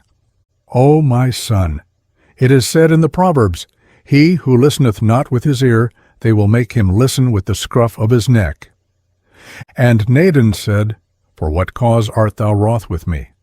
And Ahikar said to him, Because I brought thee up, and taught thee, and gave thee honor and respect, and made thee great, and reared thee with the best of breeding, and seated thee in my place, that thou mightest be my heir in the world, and thou didst treat me with killing, and didst repay me with my ruin. But the Lord knew that I was wronged, and he saved me from the ware which thou hadst set for me. For the Lord healeth the broken hearts, and hindereth the envious and the haughty. O my boy, thou hast been to me like the scorpion which when it strikes on brass, pierces it. O my boy, thou art like the gazelle who was eating the roots of the madder, and it had me today and tomorrow they will tan, they hide in my roots. O my boy, thou hast been too who saw his comrade naked in the chilly time of winter, and he took cold water and poured it on him. O my boy, thou hast been to me like a man who took a stone and threw it up to heaven to stone his Lord with it. And the stone did not hit, and did not reach high enough, but it became the cause of guilt and sin. O my boy, if thou hadst honored me and respected me, and hadst listened to my words, thou wouldst have been my heir, and wouldst have reigned over my dominions. O my son, know thou that if the tail of the dog or the pig were 10 cubits long, it would not approach to the worth of the horses, even if it were like silk. O my boy, I thought that thou wouldst have been my heir at my death, and thou through thy envy and thy insolence didst desire to kill me. But the Lord delivered me from thy cunning. O my son, thou hast been to me like a trap which was set up on the dunghill, and there came a sparrow, and found the trap set up. And the sparrow said to the trap, What doest thou here? Said the trap, I am praying here to God. And the lark asked it also, What is the piece of wood that thou holdest? Said the trap, That is a young oak tree on which I lean at the time of prayer. Said the lark, And what is that thing in thy mouth? Said the trap, That is bread and victuals which I carry for all the hungry and the poor who come near to me. Said the lark, Now then, may I come forward and eat, for I am hungry? And the trap said to him, Come forward. And the lark approached that it might eat, but the trap sprang up and seized the lark by its neck. And the lark answered, and said to the trap, If that is thy bread, for the hungry God accepteth not thine alms and thy kind deeds. And if that is thy fasting and thy prayers, God accepteth from thee neither thy fast nor thy prayer, and God will not perfect what is good concerning thee. O my boy, thou hast been to me as a lion who made friends with an ass. And the ass kept walking before the lion for a time, and one day the lion sprang upon the ass and ate it up. O my boy, thou hast been to me like a weevil in the wheat, for it does no good to anything, but spoils the wheat and gnaws it. O my boy, thou hast been like a man who sowed 10 measures of wheat, and when it was harvest time, he arose and reaped it, and garnered it, and threshed it, and toiled over it to the very utmost. And it turned out to be 10 measures, and its master said to it, O thou lazy thing, thou hast not grown, and thou hast not shrunk. O my boy, thou hast been to me like the partridge that had been thrown into the net, and she could not save herself, but she called out to the partridges, that she might cast them with herself into the net. O my son, thou hast been to me like the dog that was cold, and it went into the potter's house to get warm. And when it had got warm, it began to bark at them, and they chased it out and beat it, that it might not bite them.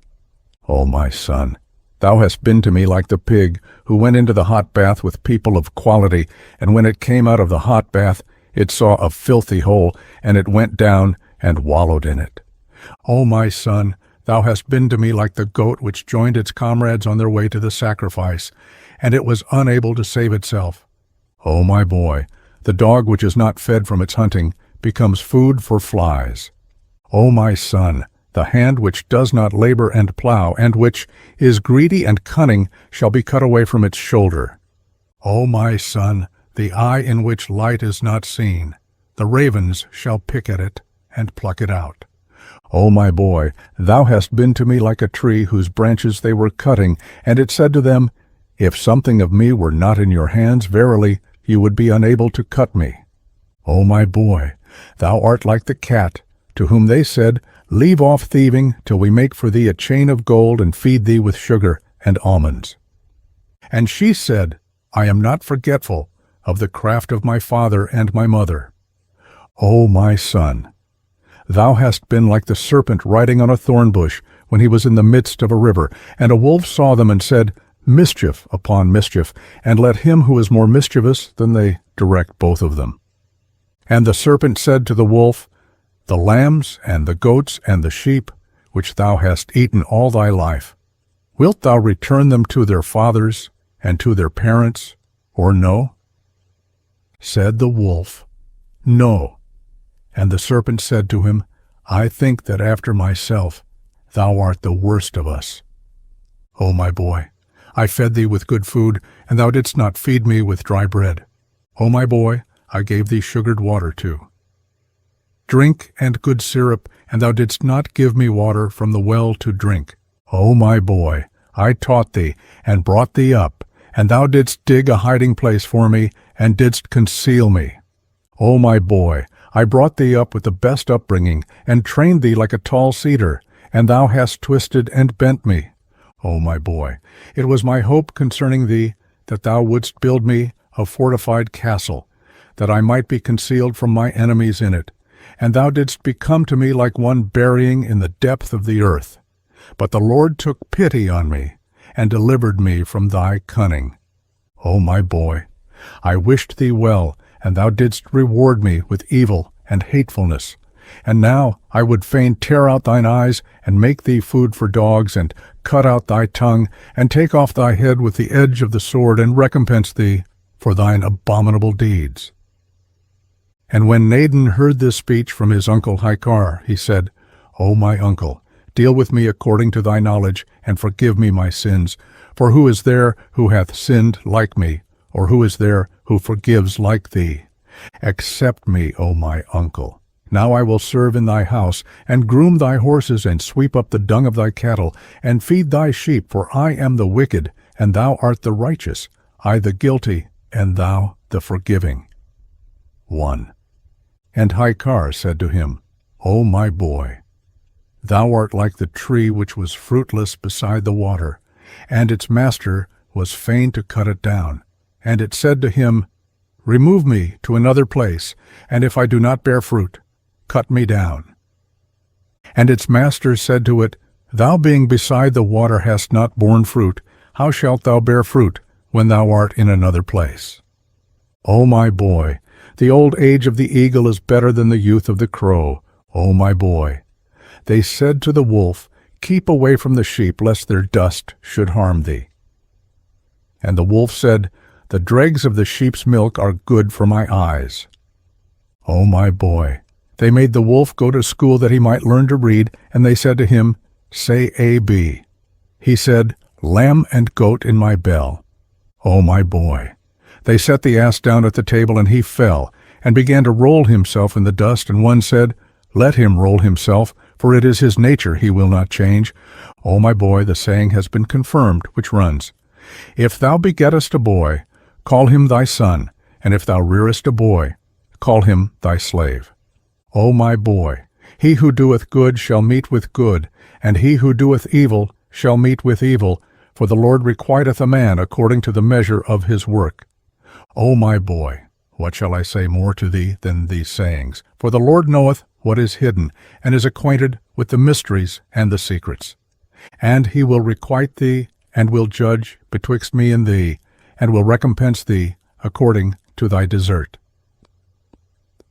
And when Nadin heard that speech from his uncle Ahikar, he swelled up immediately, and became like a blown-out bladder.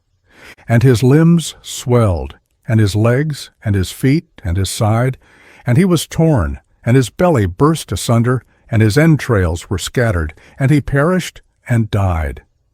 And his latter end was destruction, and he went to hell. For he who digs a pit for his brother shall fall into it, and he who sets up traps shall be caught in them. This is what happened, and what we found about the tale of Ahikar, and praise be to God forever. Amen and peace. Dad, this chronicle is finished with the help of God. May he be exalted. Amen, amen, amen.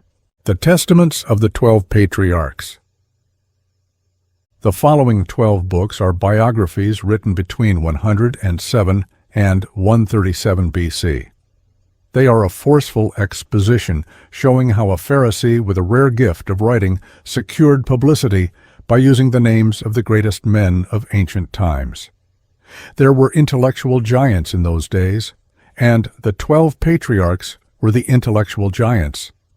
Each is here made to tell his life story. When he is on his deathbed, he calls all his children and grandchildren and great-grandchildren about him, and proceeds without reservation to to lay bare his experiences for the moral guidance of his hearers. If he fell into sin, he tells all about it, and then counsels them not to err as he did. If he was virtuous, he shows what rewards were his. When you look beyond the unvarnished, almost brutally frank, passages of the text, you will discern a remarkable attestation of the expectations of the Messiah which existed 100 years before Christ. And there is another element of rare value in this strange series. As Dr. R. H. Charles says in his scholarly work on the pseudepigrapha, its ethical teaching has achieved a real immortality by influencing the thought and diction of the writers of the New Testament, and even those of our Lord. This ethical teaching, which is very much higher and purer than that of the Old Testament, is yet its true spiritual child and helps to bridge the chasm that divides the ethics of the Old and New Testaments. The instances of the influence of these writings on the New Testament are notable in the Sermon on the Mount, which reflects the Spirit, and even uses phrases from these testaments. St. Paul appears to have borrowed so freely that it seems as though he must have carried a copy of the testaments with him on his travels. Thus the reader has before him in these pages what is at once striking for its blunt, primitive style, and valuable as some of the actual source books of the Bible. Testament of Reuben, the firstborn son of Jacob and Leah. Chapter 1. Reuben, the firstborn son of Jacob and Leah. The man of experience counsels against fornication and points out the ways in, which men are most apt to fall into error. The copy of the Testament of Reuben, even the commands which he gave his sons before he died, in the 125th year of his life. 2 years after the death of Joseph, his brother, when Reuben fell ill, his sons and his sons' sons were gathered together to visit him. And he said to them, My children, behold, I am dying, and go the way of my fathers. And seeing there Judah, and Gad, and Asher his brethren, he said to them, Raise me up that I may tell to my brethren and to my children what things I have hidden in my heart. For behold now, at length I am passing away. And he arose and kissed them, and said unto them, Hear, my brethren, and do ye, my children, give ear to Reuben your father in the commands which I give unto you. And behold, I call to witness against you this day the God of heaven, that ye walk not in the sins of youth and fornication, wherein I was poured out, and defiled the bed of my father Jacob. And I tell you that he smote me with a sore plague in my loins for 7 months. And had not my father Jam prayed for me to the Lord would have destroyed me.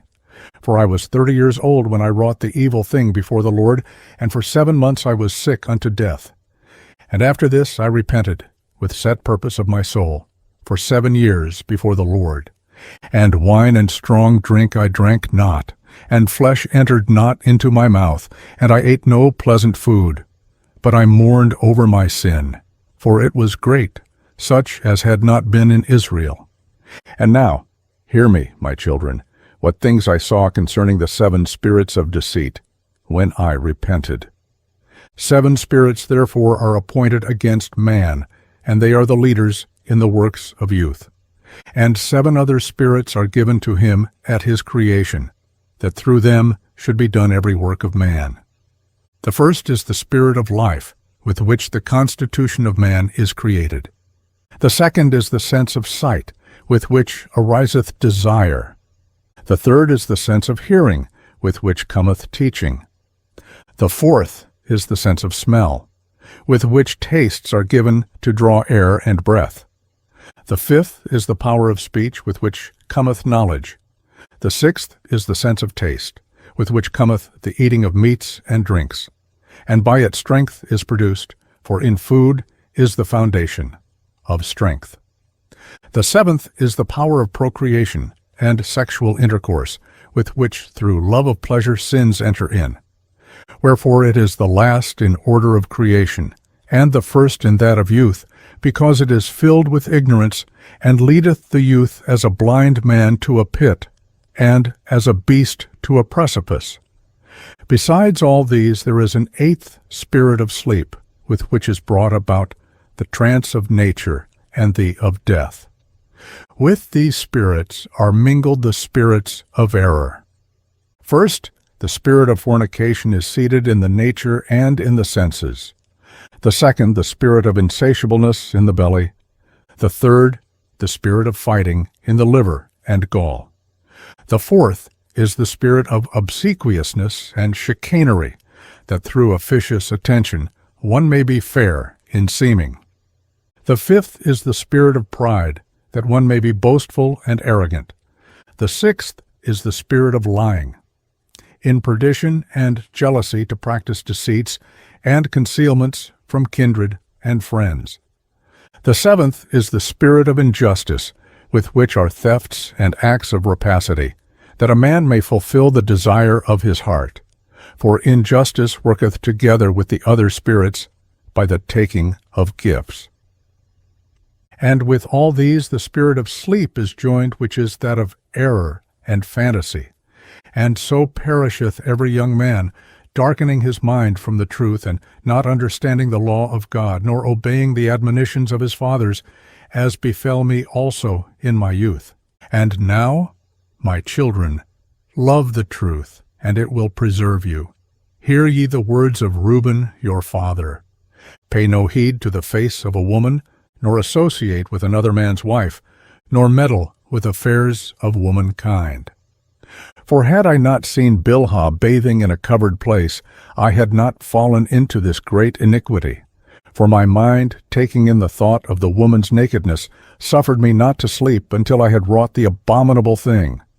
For while Jacob our father had gone to Isaac his father, when we were in Eder, near to Ephrath in Bethlehem, Bilhah became drunk, and was asleep uncovered in her chamber.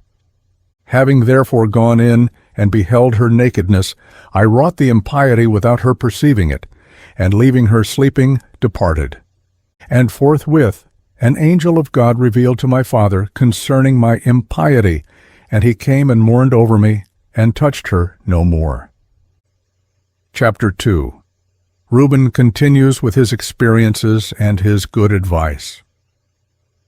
Pay no heed, therefore, my children, to the beauty of women, nor set your mind on their affairs, but walk in singleness of heart, in the fear of the Lord, and expend labor on good works, and on study, and on your flocks, until the Lord give you a wife, whom he will, that ye suffer not, as I did.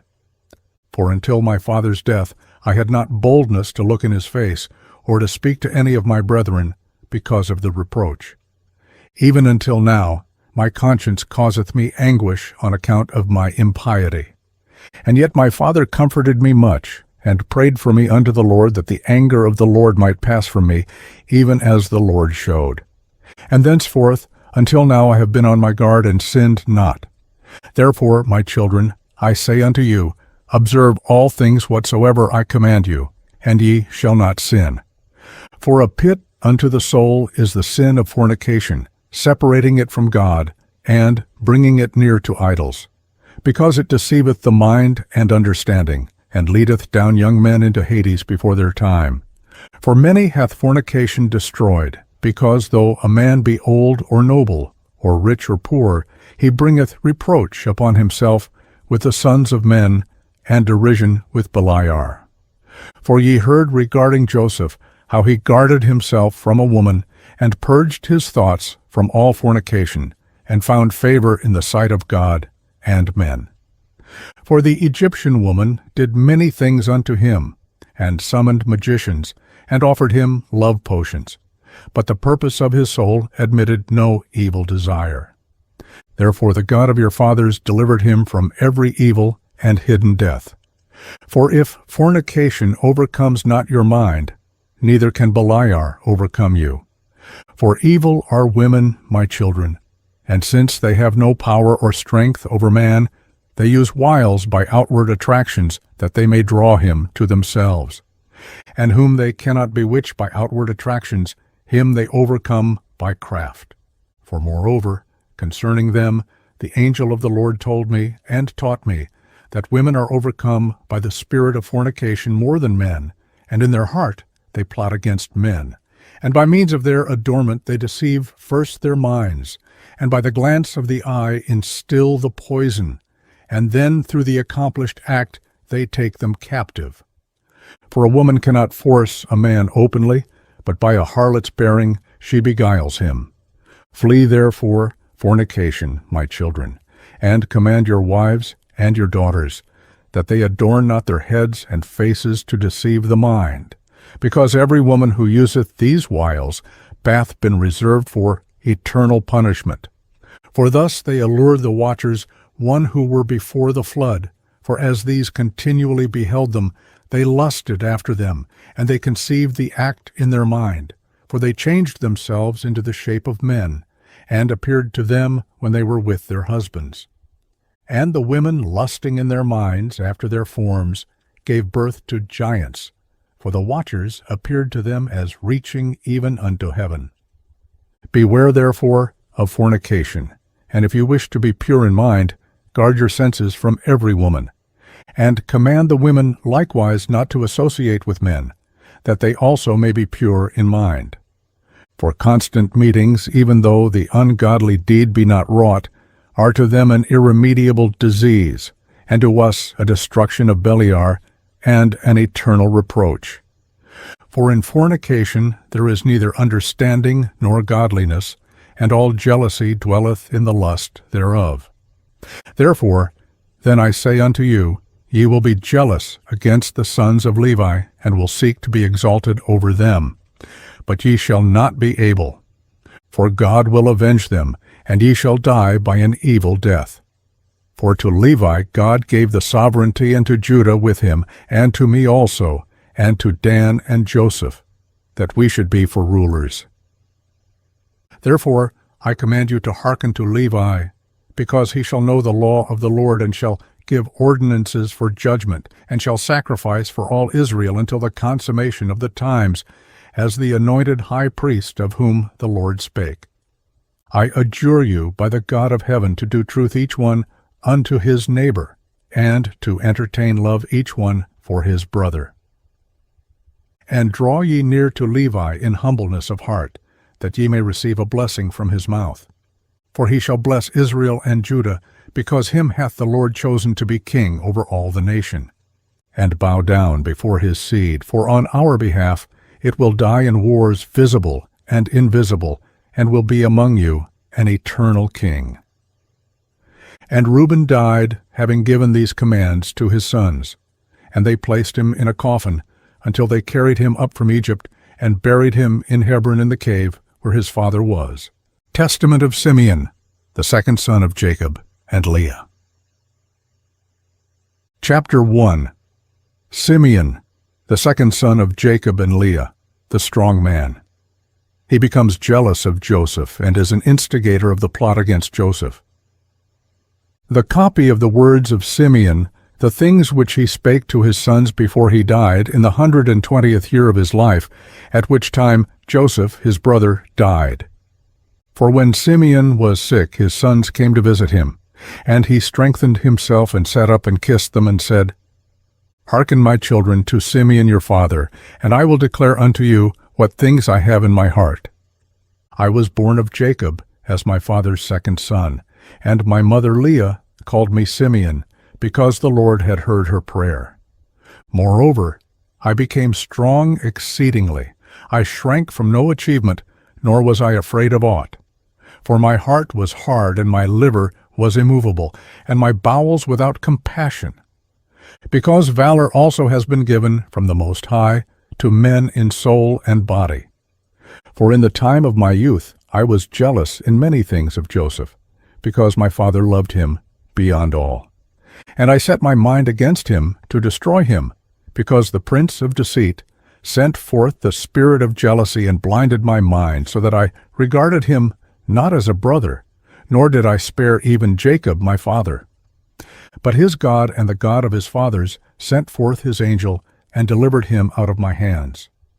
For when I went to Shechem to bring ointment for the flocks, and Reuben to Dothan, where were our necessaries, and all our stores, Judah my brother sold him to the Ishmaelites. And when Reuben heard these things he was grieved, for he wished to restore him to his father.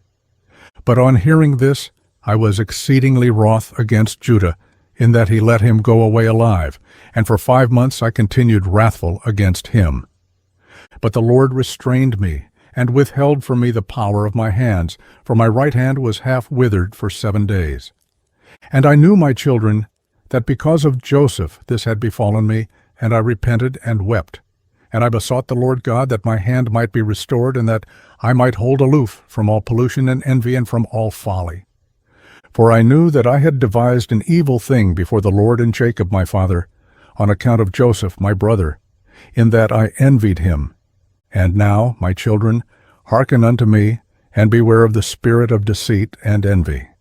For envy ruleth over the whole mind of a man, and suffereth him neither to eat, nor to drink, nor to do any good thing. But it ever suggesteth to him to destroy him that he envieth. And so long as he that is envied flourisheth, he that envieth fadeth away.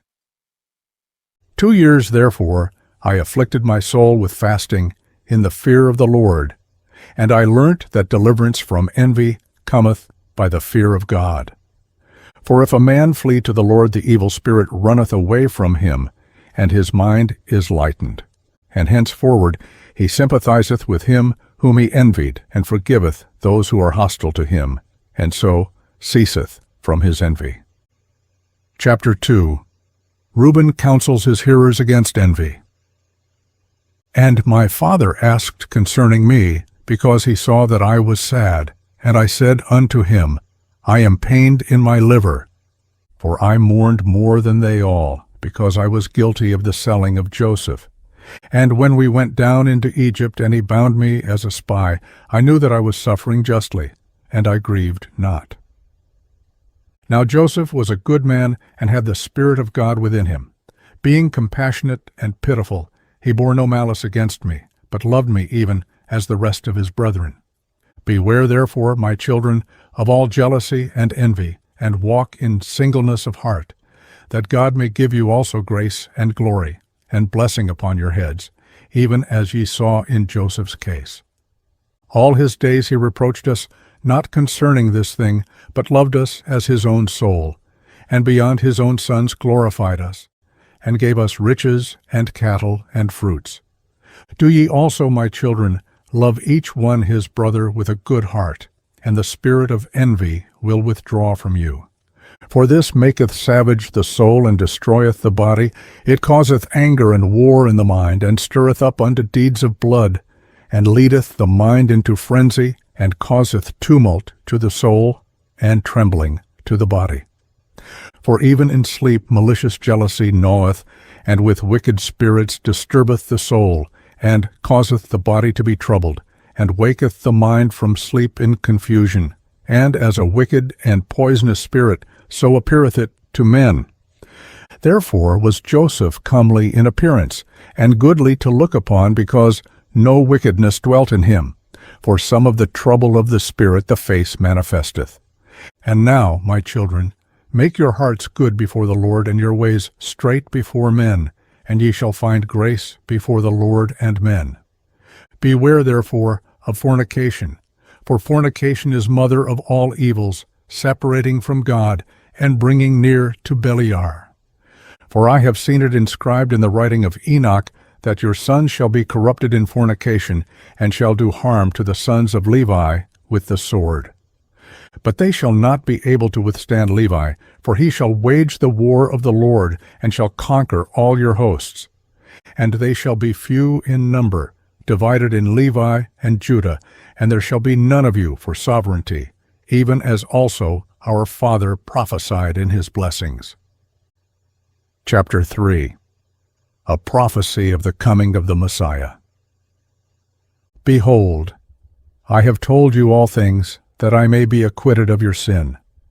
Now, if ye remove from you your envy and all stiff-neckedness, as a rose shall my bones flourish in Israel, and as a lily my flesh in Jacob, and my odor shall be as the odor of Libanus. And as cedars shall holy ones be multiplied from me forever, and their branches shall stretch afar off. Then shall perish the seed of Canaan, and a remnant shall not be unto Amalek, and all the Cappadocians shall perish, and all Hittites shall be utterly destroyed. Then shall fail the land of Ham, and all the people shall perish. Then shall all the earth rest from trouble, and all the world under heaven from war. Then the mighty one of Israel shall glorify Shem. For the Lord God shall appear on earth, and himself save men. Then shall all the spirits of deceit be given to be trodden under foot, and men shall rule over wicked spirits. Then shall I arise in joy, and will bless the Most High, because of his marvelous works, because God hath taken a body, and eaten with men, and saved men. And now, my children, and Judah, and obey Levi and Judah, and be not lifted up against these two tribes, for from them shall arise unto you the salvation of God. For the Lord shall raise up from Levi as it were a high priest, and from Judah as it were a king, God and man. He shall save all the Gentiles and the race of Israel. Therefore I give you these commands, that ye also may command your children, that they may observe them throughout their generations. And when Simeon had made an end of commanding his sons, he slept with fathers, 120 years old.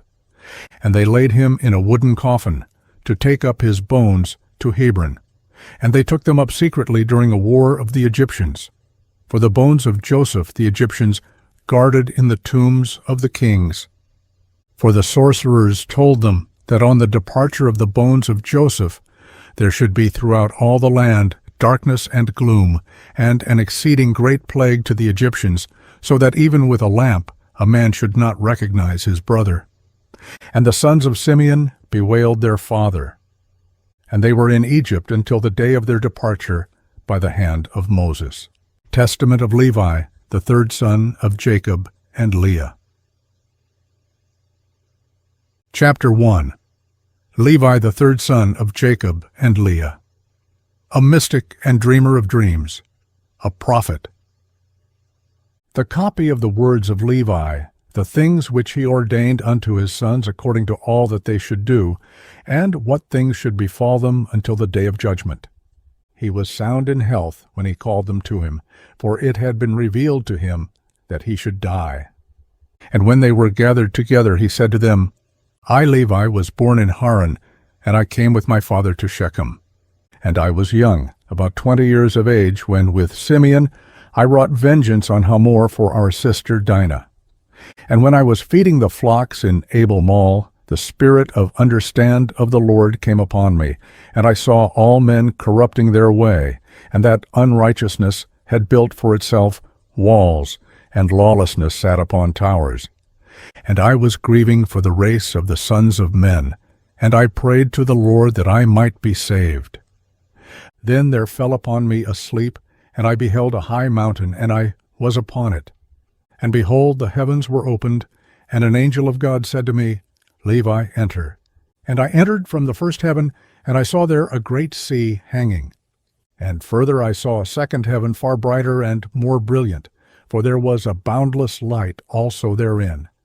And I said to the angel, Why is this so? And the angel said to me, Marvel not at this, for thou shalt see another heaven, more brilliant and incomparable.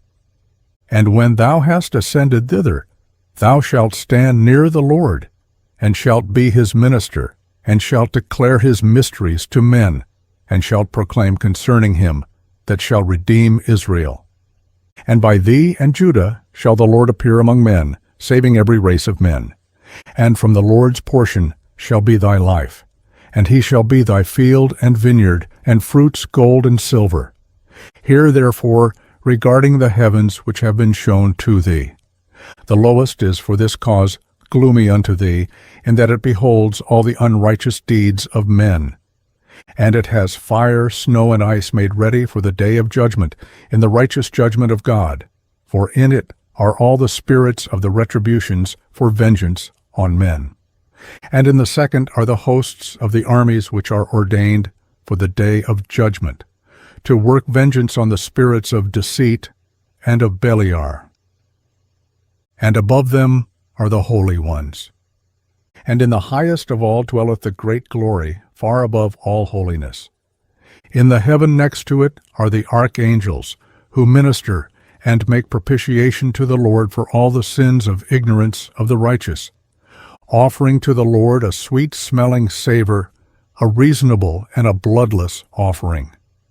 And in the heaven below, this are the angels who bear answers to the angels of the presence of the Lord. And in the heaven next to this are thrones and dominions, in which always they offer praise to God. When, therefore, the Lord looketh upon us, all of us are shaken, yea, the heavens and the earth and the abysses are shaken at the presence of his majesty. But the sons of men, having no perception of these things, sin and provoke the Most High. Chapter 2. Levi urges piety and education. Now therefore know that the Lord shall execute judgment upon the sons of men. Because when the rocks are being rent, and the sun quenched, and the waters dried up, and the fire cowering, and all creation troubled, and the invisible spirits melting away, and Hades taketh spoils through the visitations of the Most High, men will be unbelieving, and persist in their iniquity. On this account with punishment shall they be judged. Therefore the Most High hath heard thy prayer, to separate thee from iniquity, and that thou shouldst become to him a son, and a servant, and a minister of his presence. The light of knowledge shalt thou light up in Jacob, and as the sun shalt thou be to all the seed of Israel. And there shall be given to thee a blessing, and to all thy seed, until the Lord shall visit all the Gentiles in his tender mercies forever. And therefore there have been given to thee counsel and understanding, that thou mightest instruct thy sons concerning this. Because they that bless him shall be blessed, and they that curse him shall perish. And thereupon the angel opened to me the gates of heaven, and I saw the holy temple, and upon a throne of glory the Most High. And he said to me, Levi, I have given thee the blessing of the priesthood, until I come and sojourn in the midst of Israel. Then the angel brought me down to the earth, and gave me a shield and a sword, and said to me, Execute vengeance on Shechem because of Dinah, thy sister, and I will be with thee, because the Lord hath sent me. And I destroyed at that time the sons of Hamor, as it is written in the heavenly tables. And I said to him, I pray thee, O Lord, tell me thy name, that I may call upon thee in a day of tribulation. And he said, I am the angel who intercedeth for the nation of Israel, that they may not be smitten utterly, for every evil spirit attacketh it. And after these things I awaked, and blessed the Most High, and the angel who intercedeth for the nation of Israel and for all the righteous. Chapter 3. Levi has visions, and shows what rewards are in store for the righteous. And when I was going to my father, I found a brazen shield, wherefore also the name of the mountain is Aspis, which is near Gebal, to the south of Abila. And I kept these words in my heart. And after this I counseled my father and Reuben, my brother, to bid the sons of Hamor not to be circumcised. For I was zealous, because of the abomination which they had wrought on my sister. And I slew Shechem first, and Simeon slew Hamor. And after this my brothers came and smote that city with the edge of the sword. And my father heard these things, and was wroth, and he was grieved in that they had received the circumcision, and after that had been put to death. And in his blessings he looked amiss upon us. For we sinned because we had done this thing against his will, and he was sick on that day. But I saw that the sentence of God was for evil upon Shechem, for they sought to do to Sarah and Rebekah as they had done to Dinah our sister. But the Lord prevented them. And they persecuted Abraham our father when he was a stranger, and they vexed his flocks when they were big with young, and Eblon, who was born in his house, they most shamefully handled. And thus they did to all strangers, taking away their wives by force, and they banished them. But the wrath of the Lord came upon them to the uttermost.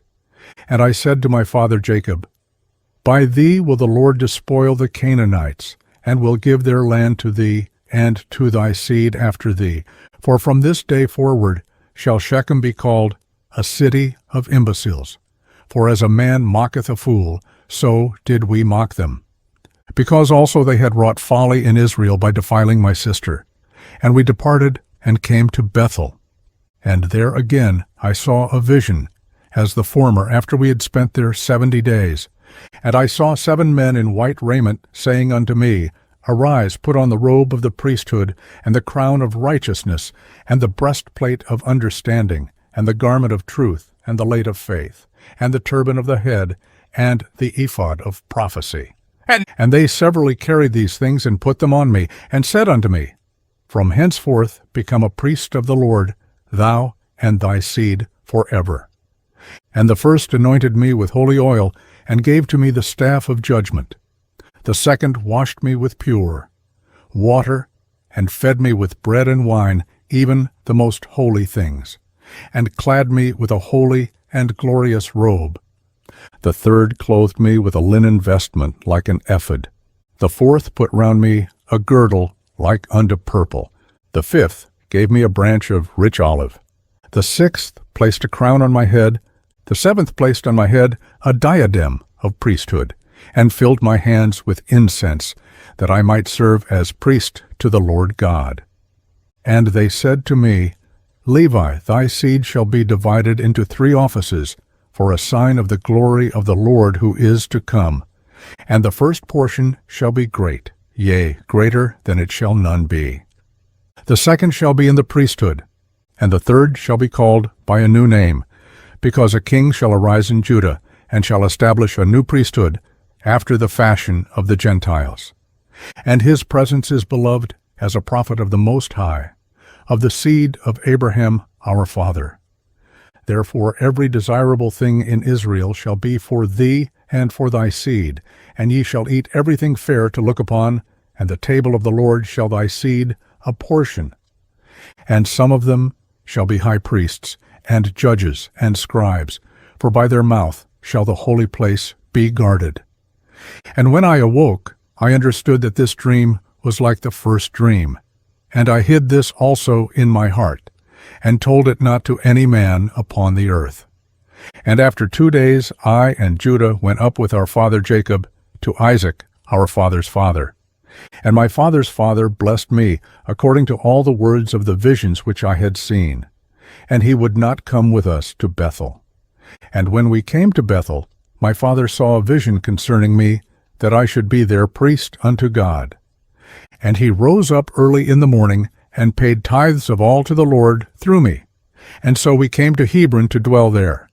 And Isaac called me continually to put me in remembrance of the law of the Lord, even as the angel of the Lord showed unto me. And he taught me the law of the priesthood of sacrifices, whole burnt offerings, first fruits, freewill offerings, peace offerings. And each day he was instructing me, and was busied on my behalf before the Lord, and said to me, Beware of the spirit of fornication, for this shall continue, and shall by thy seed pollute the holy place. Take therefore to thyself a wife without blemish or pollution, while yet thou art young, and not of the race of strange nations. And before entering into the holy place bathe, and when thou offerest the sacrifice, wash, and again, when thou finishest the sacrifice, wash. Of 12 trees having leaves offer to the Lord, as Abraham taught me also. And of every clean beast and bird offer a sacrifice to the Lord. And of all thy first fruits and of wine offer the first, as a sacrifice to the Lord God. And every sacrifice thou shalt salt with salt.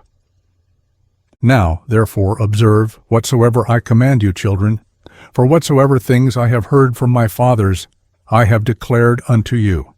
And behold, I am clear from your ungodliness and transgression, which ye shall commit, in the end of the ages against the Saviour of the world, Christ, acting godlessly, deceiving Israel, and stirring up against it great evils from the Lord. And ye shall deal lawlessly together with Israel, so he shall not bear with Jerusalem because of your wickedness. But the veil of the temple shall be rent, so as not to cover your shame. And ye shall be scattered as captives among the Gentiles, and shall be for a reproach and for a curse there.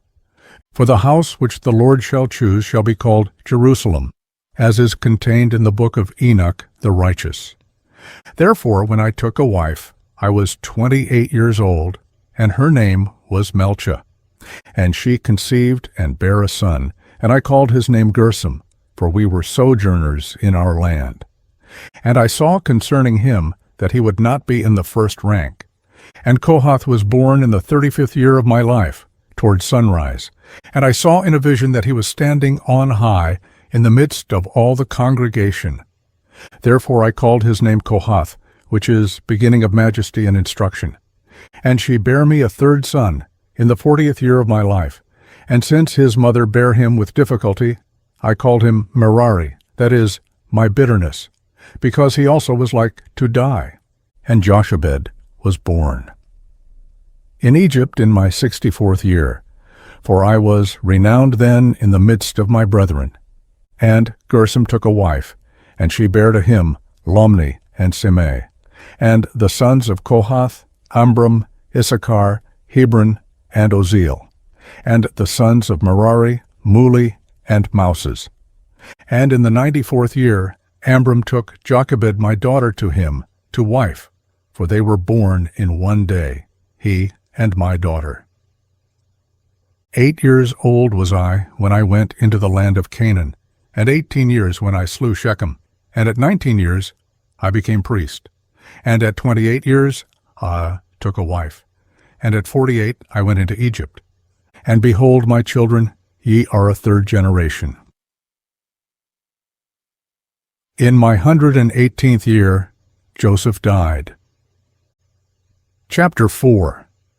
Levi shows how wisdom survives destruction.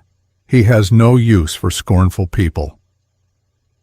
And now, my children, I command you, fear the Lord your God with your whole heart, and walk in simplicity according to all his law. And do ye also teach your children letters, that they may have understanding all their life, reading unceasingly the law of God. For every one that knoweth the law of the Lord shall be honored, and shall not be a stranger whithersoever he goeth. Yea, many friends shall he gain more than his parents, and many men shall desire to serve him, and to hear the law from his mouth. Work righteousness, therefore, my children, upon the earth, that ye may have it as a treasure in heaven. And sow good things in your souls, that ye may find them in your life. But if ye sow evil things, ye shall reap every trouble and affliction. Get wisdom in the fear of God with diligence. For though there be a leading into captivity, and cities and lands be destroyed, and gold and silver and every possession perish, the wisdom of the wise naught can take away, save the blindness of ungodliness and the callousness that comes of sin. For if one keep oneself from these evil things, then even among his enemies shall wisdom be a glory to him, and in a strange country, a fatherland, and in the midst of foes shall prove a friend. Whosoever teaches noble things and does them shall be enthroned with kings, as was also Joseph my brother. Therefore, my children, I have learnt that at the end of the ages ye will transgress against the Lord, stretching out hands to wickedness against him, and to all the Gentiles shall ye become a scorn. For our father Israel is pure from the transgressions of the chief priests, who shall lay their hands upon the Savior of the world. For as the heaven is purer in the Lord's sight than the earth, so also be ye, the lights of Israel, purer than all the Gentiles. But if ye be darkened through transgressions, what therefore will all the Gentiles do living in blindness? Yea, ye shall bring a curse upon our race, because the light of the law which was given for to lighten every man, this ye desire to destroy, by teaching commandments contrary to the ordinances of God. The offerings of the Lord ye shall rob, and from his portion shall ye steal choice portions, eating them contemptuously with harlots. And out of covetousness ye shall teach the commandments of the Lord. Wedded women shall ye pollute, and the virgins of Jerusalem shall ye defile. And with harlots and adulteresses shall ye be joined, and the daughters of the Gentiles shall ye take to wife, purifying them with an unlawful purification. And your union shall be like unto Sodom and Gomorrah, and ye shall be puffed up because of your priesthood, lifting yourselves up against men, and not only so, but also against the commands of God. For ye shall contemn the holy things with jests and laughter.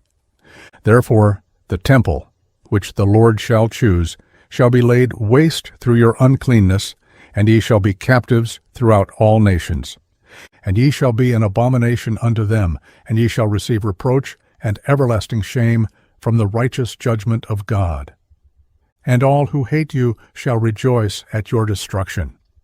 And if you were not to receive mercy through Abraham, Isaac, and Jacob our fathers, not one of our seed should be left upon the earth. And now I have learnt that for 70 weeks ye shall go astray, and profane the priesthood, and pollute the sacrifices. And ye shall make void the law, and set at naught the words of the prophets by evil perverseness. And ye shall persecute righteous men, and hate the godly. The words of the faithful shall ye abhor. And a man who reneweth the law in the power of the Most High ye shall call a deceiver. And at last ye shall rush upon him to slay him, not knowing his dignity, taking innocent blood through wickedness upon your heads. And your holy places shall be laid waste, even to the ground, because of him. And ye shall have no place that is clean, but ye shall be among the Gentiles a curse and a dispersion, until he shall again visit you, and in pity shall receive you through faith and water. Chapter 5. He prophesies the coming of the Messiah. This was written 100 years before Christ. And whereas ye have heard concerning the 70 weeks, hear also concerning the priesthood. For in each jubilee there shall be a priesthood. And in the first jubilee, the first who is anointed to the priesthood shall be great, and shall speak to God as to a father. And his priesthood shall be perfect with the Lord, and in the day of his gladness shall he arise for the salvation of the world. In the second jubilee, he that is anointed shall be conceived in the sorrow of beloved ones, and his priesthood shall be honored and shall be glorified by all. And the third priest shall he taken hold of by sorrow, and the fourth shall be in pain, because unrighteousness shall gather itself against him exceedingly, and all Israel shall hate each one his neighbor. The fifth shall be taken hold of by darkness, likewise also the sixth and the seventh. And in the seventh shall be such pollution as I cannot express before men, for they shall know it who do these things. Therefore shall they be taken captive and become a prey, and their land and their substance shall be destroyed. And in the fifth week they shall return to their desolate country, and shall renew the house of the Lord. And in the seventh week shall become priests, who are idolaters, adulterers, lovers of money, proud, lawless, lascivious, abusers of children, and beasts. And after their punishment shall have come from the Lord, the priesthood shall fail. Then shall the Lord raise up a new priest, and to him all the words of the Lord shall be revealed, and he shall execute a righteous judgment upon the earth for a multitude of days. And his star shall arise in heaven as of a king, lighting up the light of knowledge as the sun the day, and he shall be magnified in the world. He shall shine forth as the sun on the earth, and shall remove all darkness from under heaven, and there shall be peace in all the earth. The heavens shall exult in his days, and the earth shall be glad, and the clouds shall rejoice. And the knowledge of the Lord shall be poured forth upon the earth, as the water of the seas. And the angels of the glory of the presence of the Lord shall be glad in him. The heavens shall be opened, and from the temple of glory shall come upon him sanctification, with the Father's voice as from Abraham to Isaac. And the glory of the Most High shall be uttered over him, and the spirit of understanding and sanctification shall rest upon him in the water. For he shall give the majesty of the Lord to his sons in truth for evermore, and there shall none succeed him for all generations forever. And in his priesthood The Gentiles shall be multiplied in knowledge upon the earth, and enlightened through the grace of the Lord. In his priesthood shall sin come to an end, and the lawless shall cease to do evil. And he shall open the gates of paradise, and shall remove the threatening sword against Adam, and he shall give to the saints to eat from the tree of life, and the Spirit of holiness shall be on them. And Beliar shall be bound by him, and he shall give power to his children to tread upon the evil spirits. And the Lord shall rejoice in his children, and be well pleased in his beloved ones forever. Then shall Abraham and Isaac and Jacob exult, and I will be glad, and all the saints shall clothe themselves with joy. And now, my children, ye have heard all. Choose therefore for yourselves either the light or the darkness, either the law of the Lord or the works of Beliar. And his sons answered him, saying, Before the Lord we will walk according to his law. And their father said unto them, The Lord is witness, and his angels are witnesses, and ye are witnesses, and I am witness, concerning the word of your mouth. And his son said unto him, We are witnesses. And thus Levi ceased commanding his sons, and he stretched out his feet on the bed, and was gathered to his fathers, after he had lived 137 years. And they laid him in a coffin, and afterwards they buried him in Hebron, with Abraham, Isaac, and Jacob.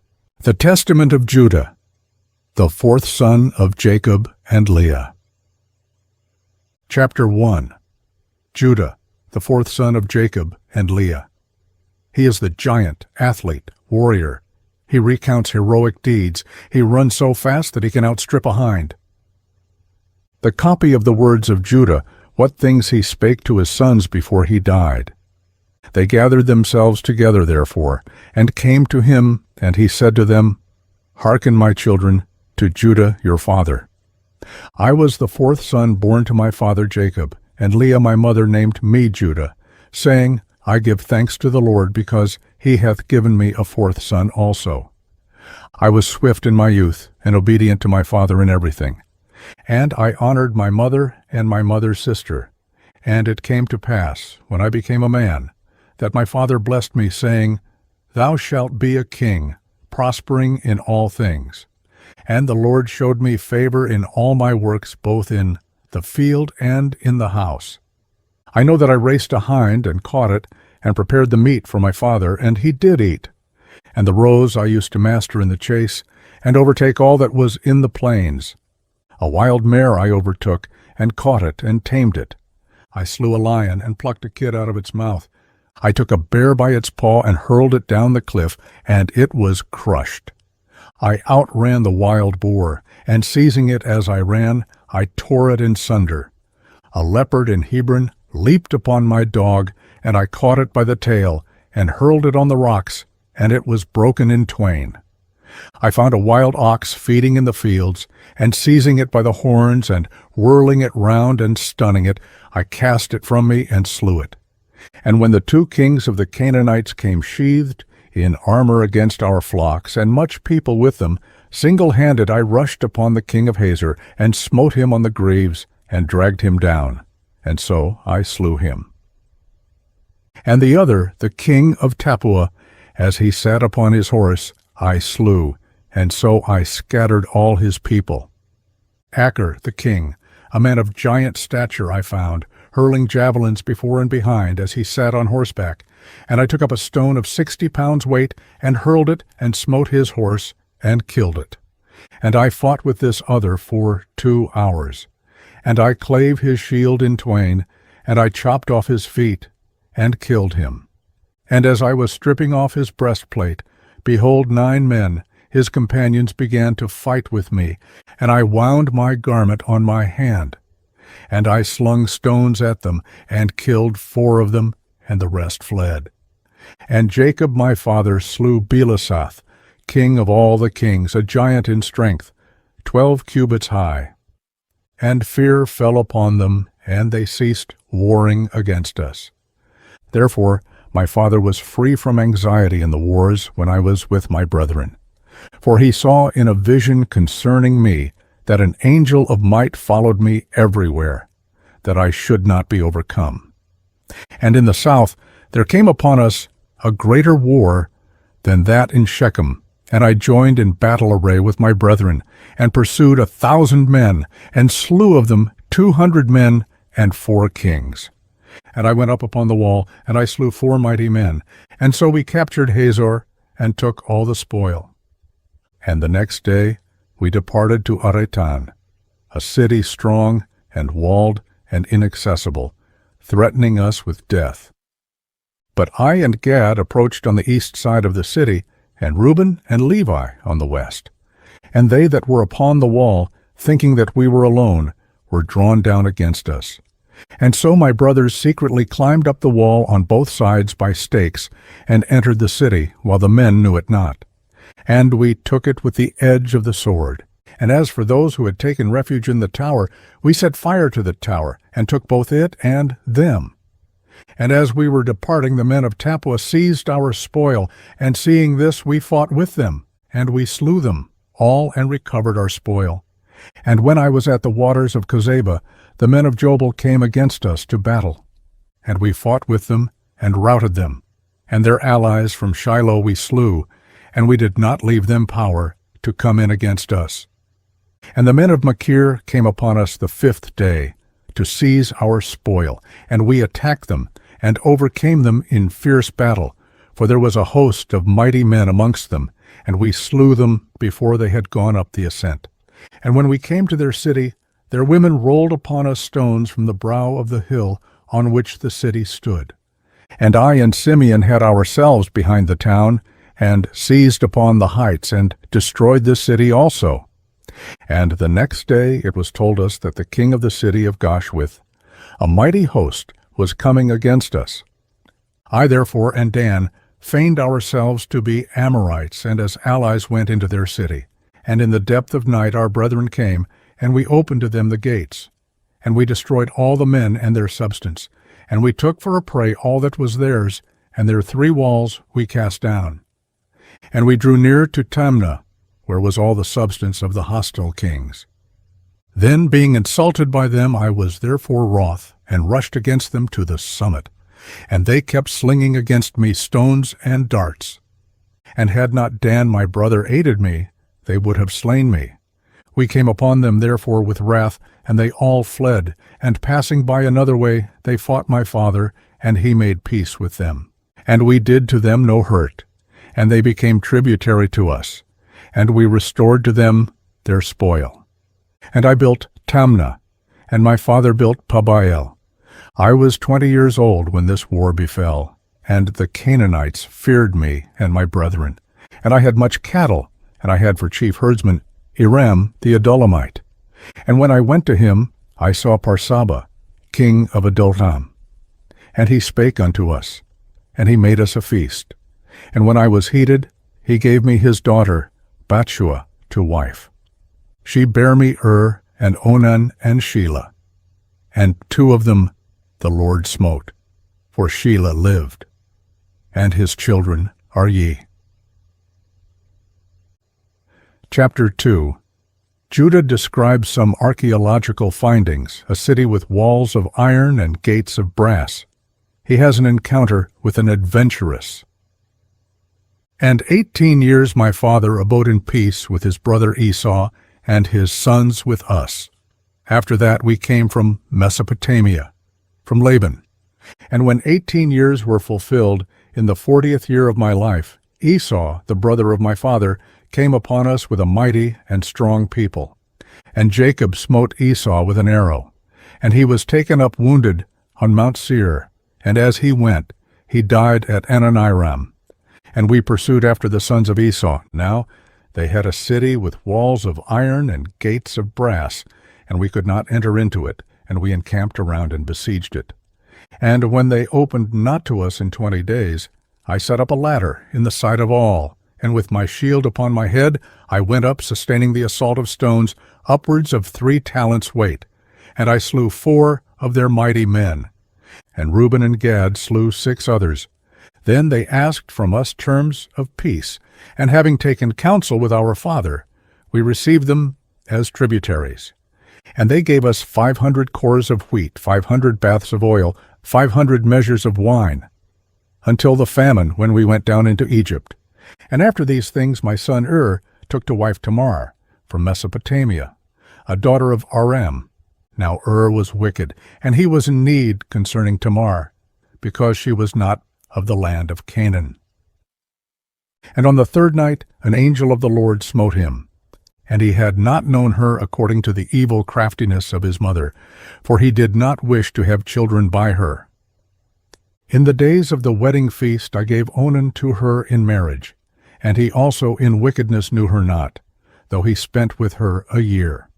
And when I threatened him, he went in unto her, but he spilled the seed on the ground according to the command of his mother, and he also died through wickedness. And I wished to give Shelah also to her, but his mother did not permit it, for she wrought evil against Tamar, because she was not the daughters of Canaan, as she also herself was. And I knew that the race of the Canaanites was wicked, but the impulse of youth blinded my mind. And when I saw her pouring out wine, owing to the intoxication of wine, I was deceived, and took her, although my father had not counseled it.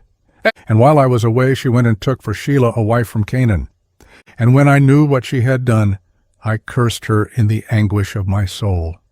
And she also died through her wickedness together with her sons. And after these things, while Tamar was a widow, she heard after 2 years that I was going up to shear my sheep, and adorned herself in bridal array, and sat in the city Enaim by the gate. For it was a law of the Amorites that she who was about to marry should sit in fornication 7 days by the gate. Therefore, being drunk with wine, I did not recognize her, and her beauty deceived me through the fashion of her adorning. And I turned aside to her and said, Let me go in unto thee. And she said, What wilt thou give me? And I gave her my staff and my girdle and the diadem of my kingdom in pledge. And I went in unto her, and she conceived. And not knowing what I had done, I wished to slay her. But she privily sent my pledges, and put me to shame. And when I called her, I heard also the secret words which I spoke when lying with her in my drunkenness. And I could not slay her, because it was from the Lord. For I said, Lest haply she did it in subtlety, having received the pledge from another woman. But I came not again near her while I lived, because I had done this abomination in all Israel. Moreover, they who were in the city said there was no harlot in the gate, because she came from another place, and sat for a while in the gate. And I thought that no one knew that I had gone in to her. And after this we came into Egypt to Joseph, because of the famine. And I was 46 years old, and 73 years lived I in Egypt. Chapter 3. He counsels against wine and lust as twin evils. For he who is drunken reverenceth no man. Verse 13. And now I command you, my children, hearken to Judah your father, and keep my sayings to perform all the ordinances of the Lord, and to obey the commands of God, and walk not after your lusts, nor in the imaginations of your thoughts, in haughtiness of heart. And glory not in the deeds and strength of your youth, for this also is evil in the eyes of the Lord. Since I also gloried that in wars no comely woman's face ever enticed me, and reproved Reuben, my brother, concerning Bilhah, the wife of my father, the spirits of jealousy and of fornication arrayed themselves against me, until I lay with Bathsheba the Canaanite, and Tamar, who was a spouse to my sons. For I said to my father-in-law, I will take counsel with my father, and so will I take thy daughter. And he was unwilling, but he showed me a boundless store of gold in his daughter's behalf, for B was a king. And he adorned her with gold and pearls, and caused her to pour out wine for us at the feast with the beauty of women. And the wine turned aside my eyes, and pleasure blinded my heart. And I became enamored of, and I lay with her, and transgressed the commandment of the Lord, and the commandment of my fathers, and I took her to wife. And the Lord rewarded me according to the imagination of my heart, inasmuch as I had no joy in her children. And now, my children, I say unto you, be not drunk with wine, for wine turneth the mind away from the truth, and inspires the passion of lust, and leadeth the eyes into error. For the spirit of fornication hath wine as a minister, to give pleasure to the mind. For these two also take away the mind of man. For if a man drink wine to drunkenness, it disturbeth the mind with filthy thoughts leading to fornication, and heateth the body to carnal union. And if the occasion of the lust be present, he worketh the sin, and is not ashamed. Such is the inebriated man, my children, for he who is drunken reverenceth no man. For, lo, it made me also to err, so that I was not ashamed of the multitude in the city, in that before the eyes of all I turned aside unto Tamar. And I wrought a great sin, and I uncovered the covering of my son's shame. After I had drunk wine, I reverenced not the commandment of God, and I took a woman of Canaan to wife. For much discretion needeth the man who drinketh wine, my children. And herein is discretion, in drinking wine. A man may drink so long as he preserveth modesty. But if he go beyond this limit, the spirit of deceit attacketh his mind, and it maketh the drunkard to talk filthily, and to transgress, and not to be ashamed, but even to glory in his shame, and to account himself honorable. He that committeth fornication is not aware when he suffers loss, and is not ashamed when put to dishonor. For even though a man be a king and commit fornication, he is stripped of his kingship by becoming the slave of fornication, as I myself also suffered. For I gave my staff, that is, the stay of my tribe, and my girdle, that is, my power, and my diadem, that is, the glory of my kingdom. And indeed I repented of these things. Wine and flesh I eat not until my old age, nor did I behold any joy. And the angel of God showed me that forever do women bear rule over king and beggar alike. And from the king they take away his glory, and from the valiant man his might, and from the beggar even that little which is the stay of his poverty. Observe therefore, my children, the right limit in wine, for there are in it 4 evil spirits, of lust, of hot desire, of profligacy, of filthy lucre. If ye drink wine in gladness, be ye modest in the fear of God. For if in your gladness the fear of God departeth, then drunkenness ariseth, and shamelessness stealeth in. But if ye would live soberly, do not touch wine at all, lest ye sin in words of outrage, and in fightings and slanders, and transgressions of the commandments of God, and ye perish before your time. Moreover, wine revealeth the mysteries of God and men, even as I also revealed the commandments of God and the mysteries of Jacob my father to the Canaanitish woman Bathshua, which God bade me not to reveal. And wine is a cause both of war and confusion. And now I command you, my children, not to love money, nor to gaze upon the beauty of women, because for the sake of money and beauty I was led astray to Bathshua the Canaanite. For I know that because of these 2 things shall my race fall into wickedness. For even wise men among my sons shall they mar, and shall cause the kingdom of Judah to be diminished, which the Lord gave me because of my obedience to my father. For I never caused grief to Jacob my father, for all things whatsoever he commanded I did. And Isaac, the father of my father, blessed me to be king in Israel, and Jacob further blessed me in like manner. And I know that from me shall the kingdom be established, and I know what evils ye will do in the last days. Beware therefore, my children, of fornication, and the love of money, and hearken to Judah your father. For these things withdraw from the law of God, and blind the inclination of the soul, and teach arrogance, and suffer not a man to have compassion upon his neighbor. They rob his soul of all goodness, and oppress him with toils and troubles, and drive away sleep from him, and devour his flesh. And he hindereth the sacrifices of God, And he remembereth not the blessing of God, he hearkeneth not to a prophet when he speaketh, and resenteth the words of godliness.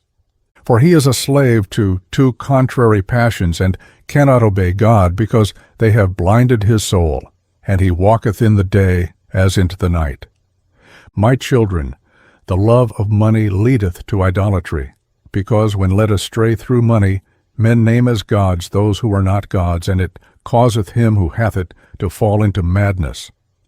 For the sake of money I lost my children, and had not my repentance and my humiliation and the prayers of my father been accepted, I should have died childless. But the God of my fathers had mercy on me, because I did it in ignorance. And the prince of deceit blinded me, and I sinned as a man and as flesh, being corrupted through sins. And I learnt my own weakness while thinking myself invincible. Know therefore, my children, that two spirits wait upon man, the spirit of truth and the spirit of deceit. And in the midst is the spirit of understanding of the mind, to which it belongeth to turn whithersoever it will. And the works of truth and the works of deceit are written upon the hearts of men, and each one of them the Lord knoweth. And there is no time at which the works of men can be hid. For on the heart itself have they been written down before the Lord. And the Spirit of truth testifieth all things, and accuseth all. And the sinner is burnt up by his own heart, and cannot raise his face to the judge. Chapter 4. Judah makes a vivid simile concerning tyranny, and a dire prophecy concerning the morals of his listeners. And now, my children, I command you, love Levi, that ye may abide, and exalt not yourselves against him, lest ye be utterly destroyed. For to me the Lord gave the kingdom, and to him the priesthood, and he set the kingdom beneath the priesthood. To me he gave the things upon the earth, to him the things in the heavens. As the heaven is higher than the earth, so is the priesthood of God higher than the earthly kingdom, unless it falls away through sin from the Lord and is dominated by the earthly kingdom. For the angel of the Lord said unto me, The Lord chose him rather than thee, to draw near to him, and to eat of his table, and to offer him the first fruits of the choice things of the sons of Israel. But thou shalt be king of Jacob, and thou shalt be amongst them as the sea. For as on the sea just and unjust are tossed about, some taken into captivity, while some are enriched, so also shall every race of men be in thee. Some shall be impoverished, being taken captive, and others grow rich by plundering the possessions of others. For the kings shall be as sea monsters. They shall swallow men like fishes. The sons and daughters of freemen shall they enslave. Houses, lands, flocks, money shall they plunder. And with the flesh of many shall they wrongfully feed the ravens and the cranes.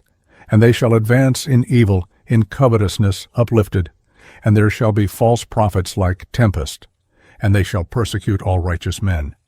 And the Lord shall bring upon them divisions one against another. And there shall be continual wars in Israel. And among men of another race shall my kingdom be brought to an end, until the salvation of Israel shall come. Until the appearing of the God of righteousness, that Jacob and all the Gentiles may rest in peace.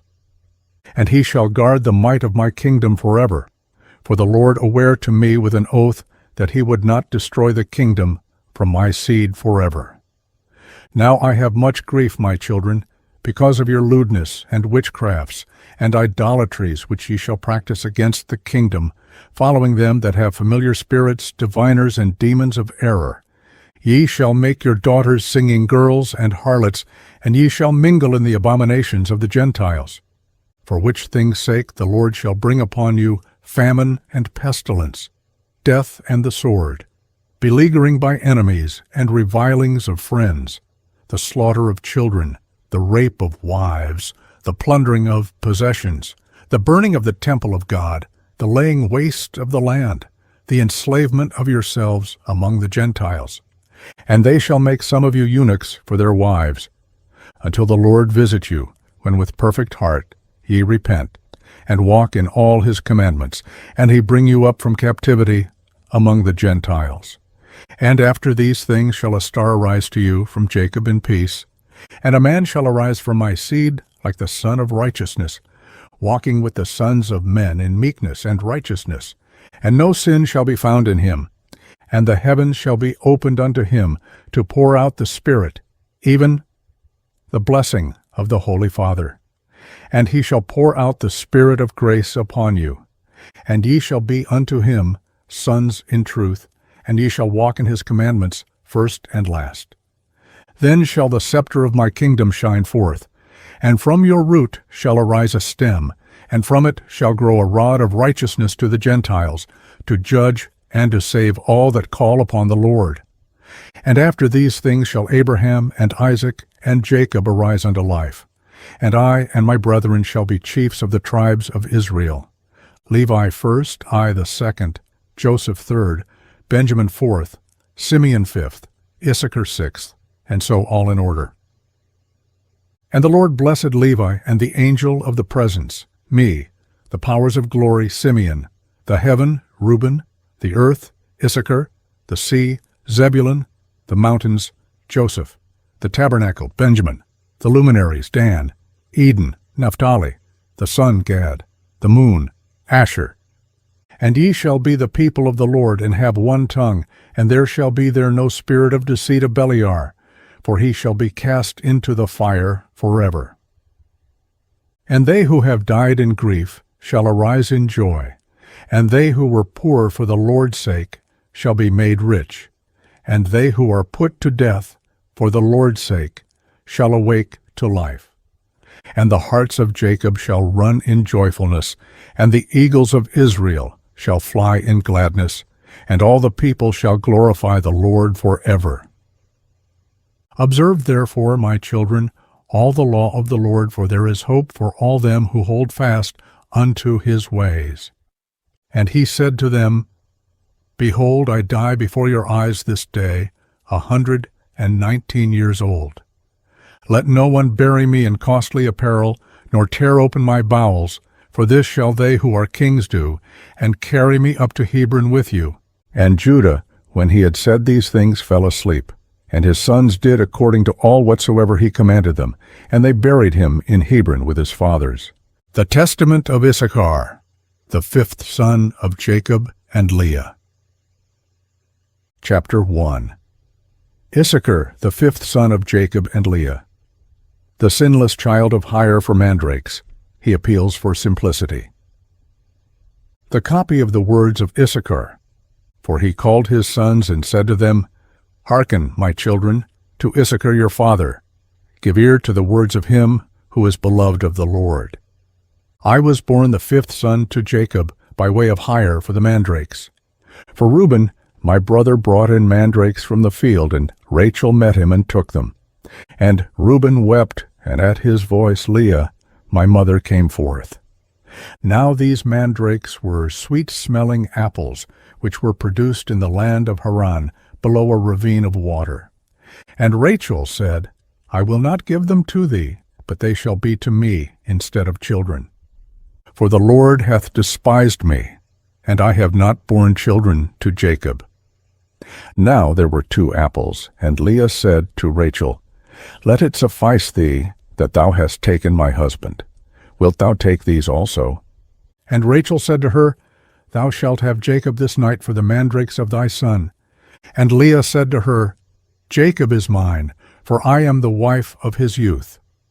But Rachel said, Boast not, and vaunt not thyself, for he espoused me before thee, and for my sake he served our father 14 years. And had not craft increased on the earth, and the wickedness of men prospered, thou wouldst not now see the face of Jacob. For thou art not his wife, but in craft wert taken to him in my stead. And my father deceived me, and removed me on that night, and did not suffer Jacob to see me. For had I been there, this had not happened to him. Nevertheless, for the mandrakes I am hiring Jacob to thee for one night. And Jacob knew Leah, and she conceived and bare me, and on account of the hire I was called Issachar. Then appeared to Jacob and angels of the Lord, saying, 2 children shall Rachel bear, inasmuch as she hath refused company with her husband, and hath chosen continency. And had not Leah my mother paid the 2 apples for the sake of his company, she would have borne 8 sons. For this reason she bare 6, and Rachel bare the 2. For on account of the mandrakes the Lord visited her. For he knew that, for the sake of children, she wished to company with Jacob, and not for lust of pleasure. For on the morrow also she again gave up Jacob. Because of the mandrakes, therefore, the Lord hearkened to Rachel. For though she desired them, she cat them not, but offered them in the house of the Lord, presenting them to the priest of the Most High, who was at that time. When, therefore, I grew up, my children, I walked in uprightness of heart, and I became a husbandman for my father and my brethren, and I brought in fruits from the field according to their season. And my father blessed me, for he saw that I walked in rectitude before him. And I was not a busybody in my doings, nor envious and malicious against my neighbor. I never slandered anyone, nor did I censure the life of any man, walking as I did in singleness of eye. Therefore, when I was 35 years old, I took to myself a wife, for my labor wore away my strength, and I never thought upon pleasure with women. But owing to my toil, sleep overcame me. And my father always rejoiced in my rectitude, because I offered through the priest to the Lord all firstfruits, then to my father also. And the Lord increased 10,000-fold his benefits in my hands, and also Jacob, my father, knew that God aided my singleness. For on all the poor and oppressed I bestowed the good things of the earth in the singleness of my heart.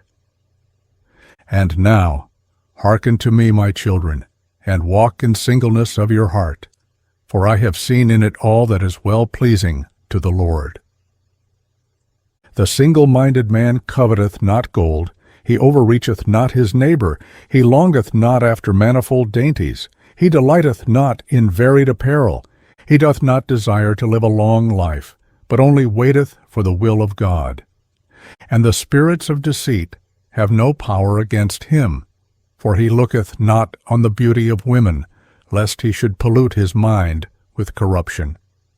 There is no envy in his thoughts, no malicious person maketh his soul to pine away, nor worry with insatiable desire in his mind. For he walketh in singleness of soul, and beholdeth all things in uprightness of heart, shunning eyes made evil through the error of the world, lest he should see the perversion of any of the commandments of the Lord. Keep therefore, my children, the law of God, and get singleness, and walk in guilelessness, not playing the busybody with the business of your neighbor, but love the Lord and your neighbor, have compassion on the poor and weak. Bow down your back unto husbandry, and toil in labors in all manner of husbandry, offering gifts to the Lord with thanksgiving. For with the first fruits of the earth will the Lord bless you, even as he blessed all the saints from Abel, even until now. For no other portion is given to you than of the fatness of the earth, whose fruits are raised by toil. For our father Jacob blessed me with blessings of the earth and of firstfruits. And Levi and Judah were glorified by the Lord even among the sons of Jacob, for the Lord gave them an inheritance. And to Levi he gave the priesthood, and to Judah the kingdom. And do ye therefore obey them, and walk in the singleness of your father, for unto Gad hath it been given to destroy the troops that are coming upon Israel. Chapter 2. Know ye therefore, my children, that in the last times your sons will forsake singleness, and will cleave unto insatiable desire, and leaving guilelessness will draw near to malice, and forsaking the commandments of the Lord, they will cleave unto Beliar. And leaving husbandry, they will follow after their own wicked devices, and they shall be dispersed among the Gentiles, and shall serve their enemies. And do you therefore give these commands to your children, that, if they sin, they may the more quickly return to the Lord. For he is merciful, and will deliver them, even to bring them back into their land. Behold, therefore, as ye see, I am 126 years old, and am not conscious of committing any sin. Except my wife, I have not known any woman. I never committed fornication by the uplifting of my eyes. I drank not wine to be led astray thereby. I coveted not any desirable thing that was my neighbor's. Guile arose not in my heart.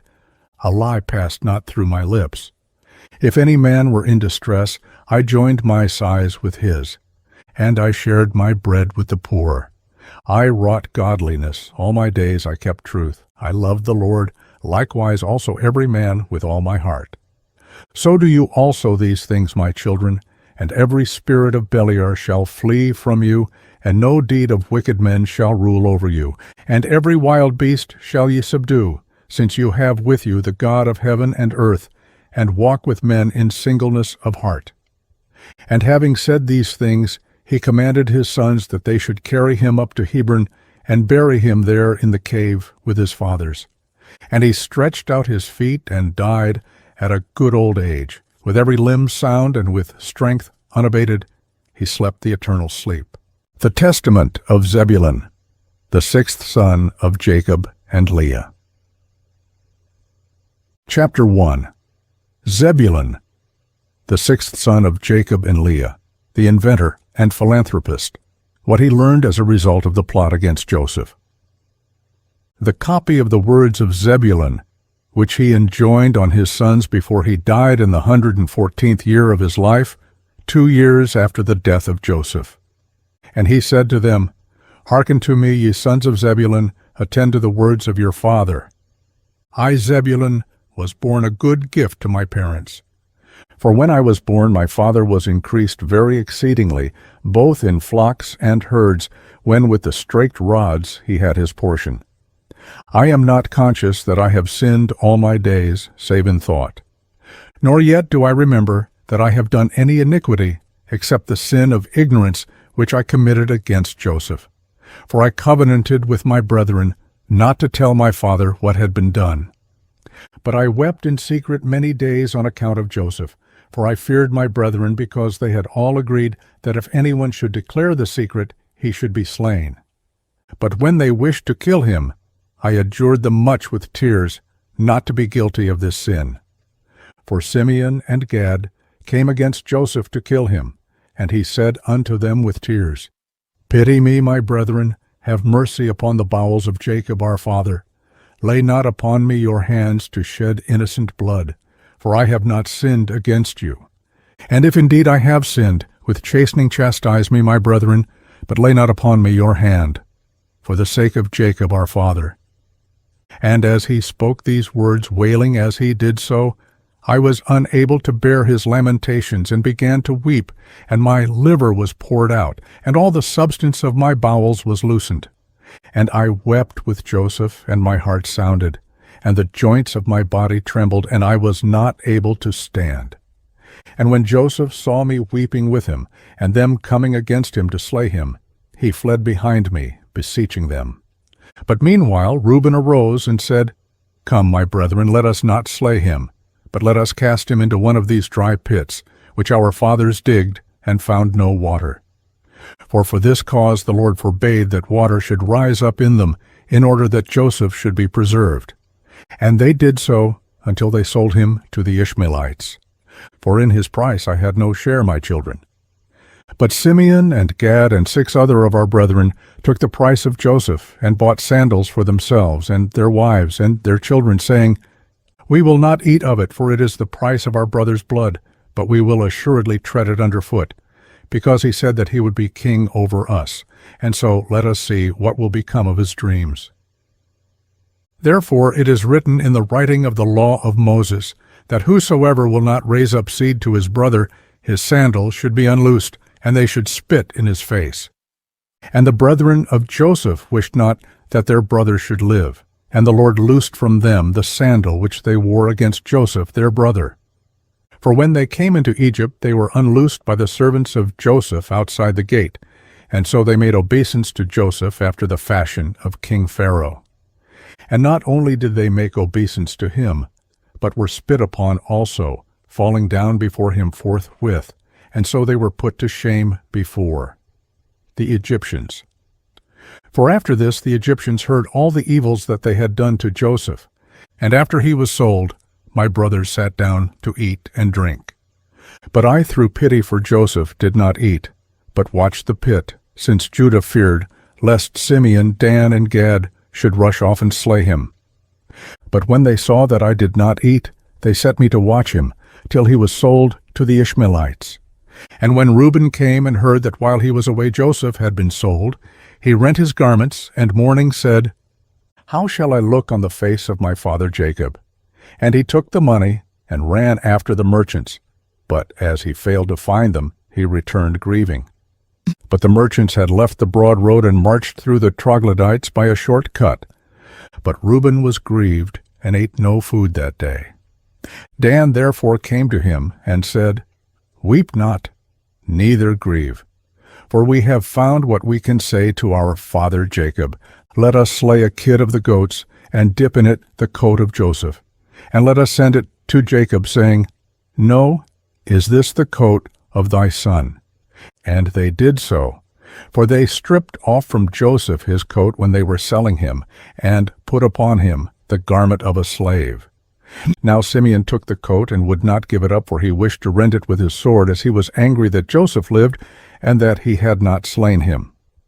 Then we all rose up and said unto him, If thou givest not up the coat, we will say to our father that thou alone didst this evil thing in Israel.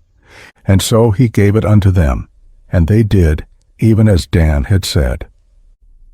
Chapter 2. He urges human sympathy and understanding of one's fellow men. And now, children, I you to keep the commands of the Lord, and to show mercy to your neighbors, and to have compassion towards all, not towards men only, but also towards beasts. For all this thing's sake the Lord blessed me, and when all my brethren were sick I escaped without sickness, for the Lord knoweth the purposes of each. Have therefore compassion in your hearts, my children, because even as a man doeth to his neighbor, even so also will the Lord do to him. For the sons of my brethren were sickening, and were dying on account of Joseph, because they showed not mercy in their hearts. But my sons were preserved without sickness, as ye know. And when I was in the land of Canaan, by the sea coast, I made a catch of fish for Jacob my father. And when many were choked in the sea, I continued unhurt. I was the first to make a boat to sail upon the sea, for the Lord gave me understanding and wisdom therein. And I let down a rudder behind it, and I stretched a sail upon another upright piece of wood in the midst. And I sailed therein along the shores, catching fish for the house of my father, until we came to Egypt. And through compassion I shared my catch with every stranger. And if a man were a stranger, or sick, or aged, I boiled the fish, and dressed them well, and offered them to all men, as every man had need, grieving with and having compassion upon them. Wherefore also the Lord satisfied me with abundance of fish when catching fish. For he that shareth with his neighbor receiveth manifold more from the Lord. For 5 years I caught fish, and gave thereof to every man whom I saw, and sufficed for all the house of my father. And in the summer I caught fish, and in the winter I kept sheep with my brethren. Now I will declare unto you what I did. I saw a man in distress through nakedness in winter time, and had compassion upon him, and stole away a garment secretly from my father's house, and gave it to him who was in distress. Do you, therefore, my children, from that which God bestoweth upon you, show compassion and mercy without hesitation to all men, and give to every man with a good heart. And if ye have not the wherewithal to give to him that needeth, have compassion for him in bowels of mercy. I know that my hand found not the wherewithal to give to him that needed, and I walked with him, weeping for 7 furlongs, and my bowels yearned towards him in compassion. Have therefore yourselves also, my children, compassion towards every man with mercy, that the Lord also may have compassion and mercy upon you. Because also in the last days God will send his compassion on the earth, and wheresoever he findeth bowels of mercy, he dwelleth in him. For in the degree in which a man hath compassion upon his neighbors, in the same degree hath the Lord also upon him. And when we went down into Egypt, Joseph bore no malice against us. To whom taking heed, do ye also, my children, approve yourselves without malice, and love one another, and do not set down in account each one of you evil against his brother. For this breaketh unity, and divideth all kindred, and troubleth the soul, and weareth away the countenance. Observe therefore the waters, and know when they flow together, they sweep along stones, trees, earth, and other things. But if they are divided into many streams, the earth swalloweth them up, and they vanish away. So shall ye also be, if ye be divided. Be not ye, therefore, divided into two heads, for everything which the Lord made hath but one head, and two shoulders, 2 hands, 2 feet, and all the remaining members. For I have learnt in the writing of my fathers, that ye shall be divided in Israel, and ye shall follow 2 kings, and shall work every abomination. And your enemies shall lead you captive, and ye shall be evil entreated among the Gentiles, with many infirmities and tribulations. And after these things ye shall remember the Lord and repent, and he shall have mercy upon you, for he is merciful and compassionate. And he setteth not down in account evil against the sons of men, because they are flesh, and are deceived through their own wicked deeds. And after these things shall there arise unto you the Lord himself, the light of righteousness, and ye shall return unto your land. And ye shall see him in Jerusalem, for his name's sake. And again through the wickedness of your works shall ye provoke him to anger, and ye shall be cast away by him unto the time of consummation. And now, my children, grieve not that I am dying, nor be cast down in that I am coming to my end. For I shall rise again in the midst of you, as a ruler in the midst of his sons.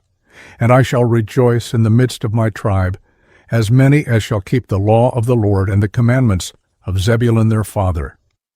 But upon the ungodly shall the Lord bring eternal fire, and destroy them throughout all generations. But I am now hastening away to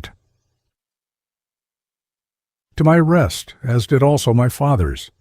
But do ye fear the Lord our God with all your strength all the days of your life. And when he had said these things, he fell asleep, at a good old age. And his sons laid him in a wooden coffin, and afterwards they carried him up and buried him in Hebron with his fathers. The testament of Dan, the 7th son of Jacob and Bilhah. Chapter 1. The 7th son of Jacob and Bilhah, the jealous one. He counsels against anger, saying that it giveth peculiar vision. This is a notable thesis on anger. The copy of the words of Dan, which he spake to his sons in his last days, in the 125th year of his life. For he called together his family, and said, Hearken to my words, ye sons of Dan, and give heed to the words of your father. I have proved in my heart and in my whole life that truth with just dealing is good and well-pleasing to God, and that lying and anger are evil, because they teach man all wickedness. I confess, therefore, this day to you, my children, that in my heart I resolved on the death of Joseph, my brother, the true and good man. And I rejoiced that he was sold, because his father loved him more than us. For the spirit of jealousy and vainglory said to me, Thou thyself also art his son. And one of the spirits of Beliar stirred me up, saying, Take this sword, and with it slay Joseph. So shall thy father love thee when he is dead. Now this is the spirit of anger that persuaded me to crush Joseph as a leopard crusheth a kid. But the God of my fathers did not suffer him to fall into my hands, so that I should find him alone and slay him, and cause a second tribe to be destroyed in Israel. And now, my children, behold, I am dying.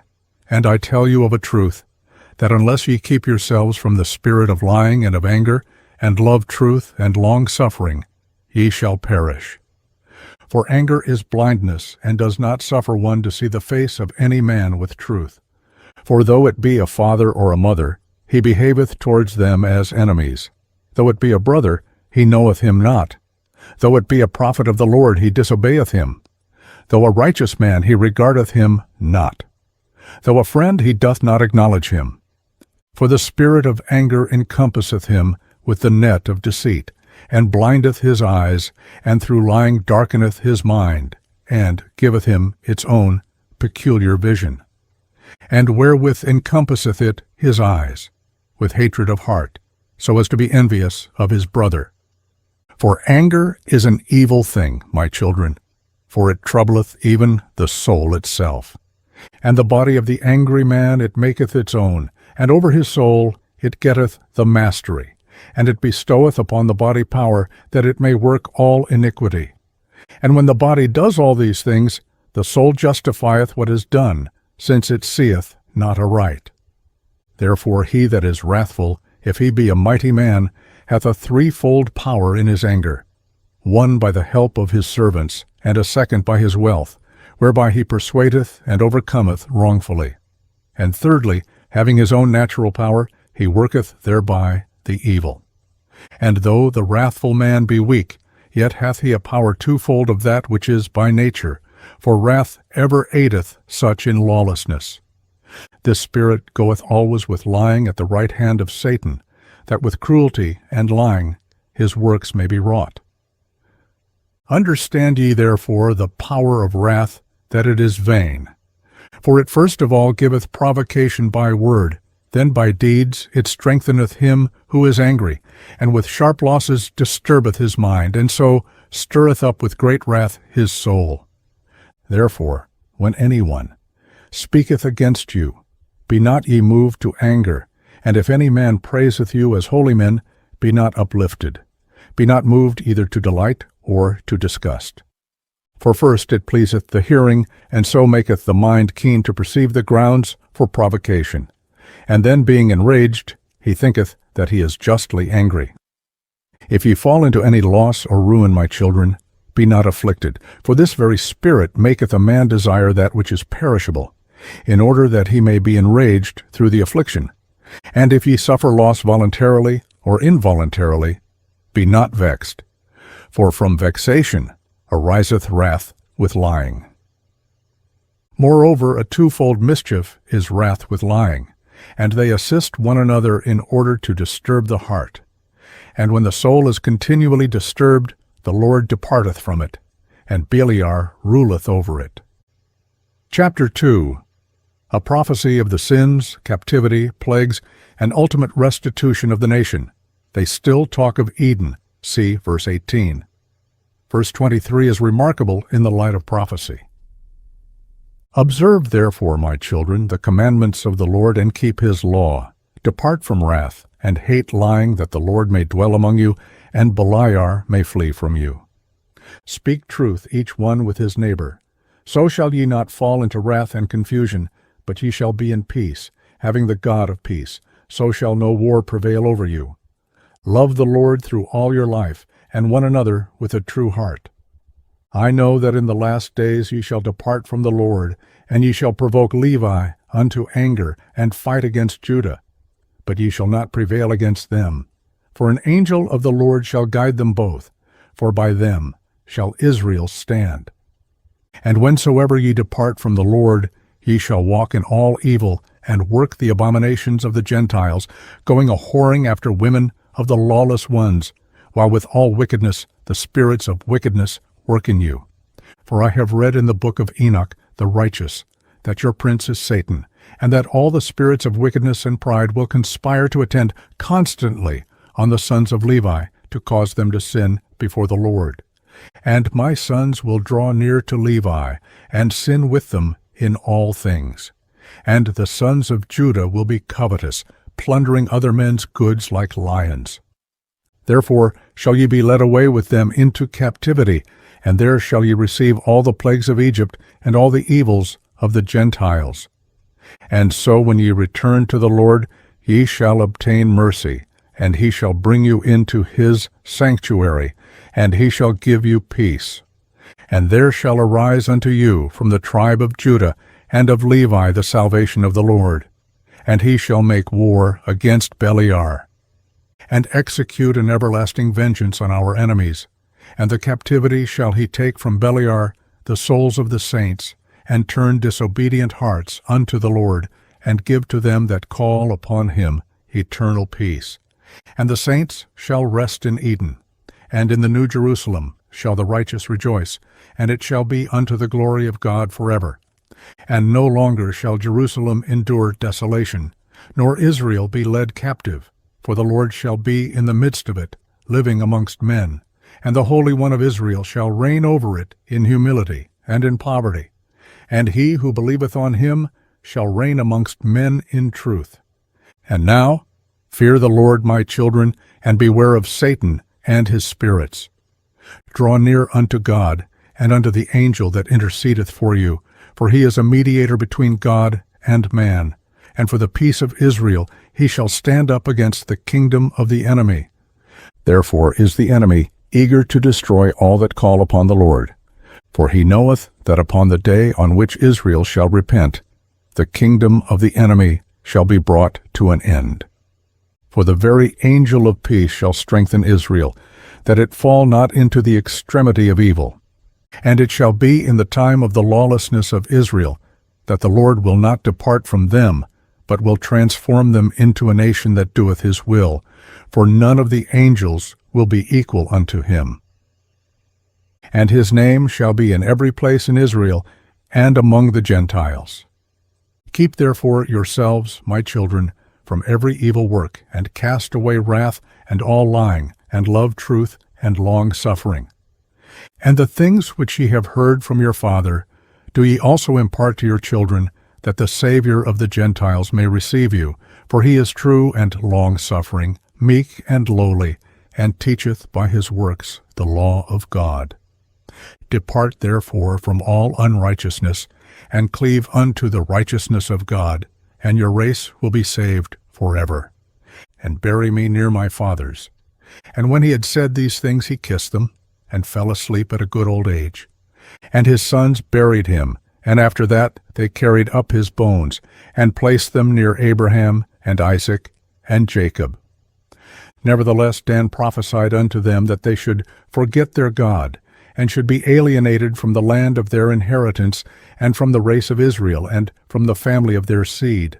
The testament of Naphtali, the 8th son of Jacob and Bilhah. Chapter 1. Naphtali, the 8th son of Jacob and Bilhah. The runner. A lesson in physiology. The copy of the Testament of Naphtali, which he ordained at the time of his death, in the 130th year of his life. When his sons were gathered together in the 7th month, on the 1st day of the month, while still in good health, he made them a feast of food and wine. And after he was awake in the morning, he said to them, I am dying. And they believed him not. And as he glorified the Lord, he grew strong, and said that after yesterday's feast he should die. And he began then to say, Hear, my children, ye sons of Naphtali, hear the words of your father. I was born from Bilhah, and because Rachel dealt craftily, and gave Bilhah in place of herself to Jacob, and she conceived, and bare me upon Rachel's knees, therefore she called my name Naphtali. For Rachel loved me very much, because I was born upon her lap. And when I was still young, she was wont to kiss me, and say, May I have a brother of thine from mine own womb, like unto thee. Whence also Joseph was like unto me in all things, according to the prayers of Rachel. Now my mother was Bilhah, daughter of Rutherford, the brother of Deborah, Rebekah's nurse, who was born on one and the self-same day with Rachel. And Rutherford was of the family of Abraham, a Chaldean, God-fearing, freeborn, and noble. And he was taken captive, and was bought by Laban. And he gave him Eunah, his handmaid, to wife. And she bore a daughter, and called her name Zilpah, after the name of the village in which he had been taken captive. And next she bore Bilhah, saying, My daughter hastens after what is new, for immediately that she was born, she seized the breast and hastened to suck it. And I was swift on my feet like the deer, and my father Jacob appointed me for all messages, and as a deer did he give me his blessing. For as the potter knoweth the vessel, how much it is to contain, and bringeth clay accordingly, so also doth the Lord make the body after the likeness of the Spirit, and according to the capacity of the body doth he implant the Spirit. And the one does not fall short of the other by a third part of a hair, for by weight and measure and rule was all the creation made. And as the potter knoweth the use of each vessel, what it is meet for, so also doth the Lord know the body, how far it will persist in goodness, and when it beginneth in evil. For there is no inclination or thought which the Lord knoweth not. For he created every man after his own image. For as a man's strength, so also in his work, as his eye, so also in his sleep, as his soul, so also in his word, either in the law of the Lord or in the law of Beliar. And as there is a division between light and darkness, between seeing and hearing, so also is there a division between man, and between woman and woman.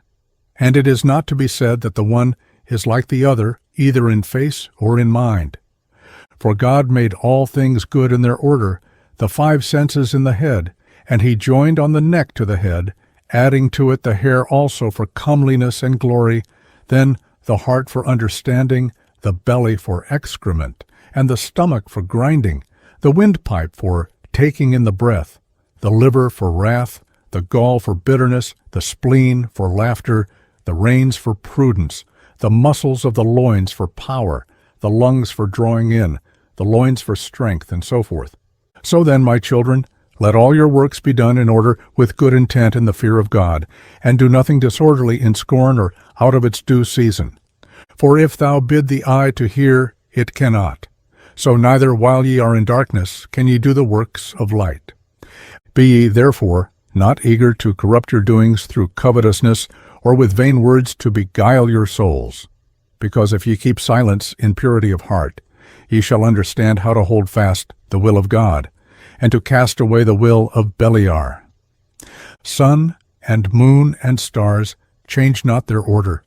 So do ye also change not the law of God in the disorderliness of your doings. The Gentiles went astray, and forsook the Lord, and charged their order, and obeyed stocks and stones, spirits of deceit. But ye shall not be so, my children, recognizing in the firmament, in the earth, and in the sea, and in all created things, the Lord who made all things, that ye become not as Sodom, which changed the order of nature. In like manner, the watchers also changed the order of their nature, whom the Lord cursed at the flood, on whose account he made the earth without inhabitants and fruitless. These things I say unto you, my children, for I have read in the writing of Enoch that ye yourselves also shall depart from the Lord, walking according to all the lawlessness of the Gentiles, and ye shall do according to all the wickedness of Sodom. And the Lord shall bring captivity upon you, and there shall ye serve your enemies, and ye shall be bowed down with every affliction and tribulation, until the Lord have consumed you all. And after ye have become diminished and made few, ye return and acknowledge the Lord your God, and he shall bring you back into your land according to his abundant mercy. And it shall be, that after that they come into the land of their fathers, they shall again forget the Lord and become ungodly. And the Lord shall scatter them upon the face of all the earth, until the compassion of the Lord shall come, a man working righteousness and working mercy unto all them that are afar off, and to them that are near. Chapter 2. He makes a plea for orderly living. Notable for their eternal wisdom are verses 27, 40. For in the 40th year of my life I saw a vision on the Mount of Olives, on the east of Jerusalem, that the sun and the moon were standing still. And behold, Isaac, the father of my father, said to us, Run and lay hold of them, each one according to his strength, and to him that seizeth them will the sun and moon belong. And we all of us ran together, and Levi laid hold of the sun, and Judah outstripped the others, and seized the moon, and they were both of them lifted up with them. And when Levi became as a sunlow, a certain young man gave to him 12 branches of palm, and Judah was bright as the moon, and under their feet were 12 rays. And the two, Levi and Judah, ran, and laid hold of them. And lo, a bull upon the earth, with 2 great horns, and an eagle's wings upon its back. And we wished to seize him, but could not. But Joseph came, and seized him, and ascended up with him on high. And I saw, for I was there, and behold, a holy writing appeared to us, saying, Assyrians, Medes, Persians, Chaldeans, Syrians, shall possess in captivity the 12 tribes of Israel. And again, after 7 days, I saw our father Jacob standing by the sea of Jamnia, and we were with him. And behold, there came a ship sailing by, without sailors or pilot.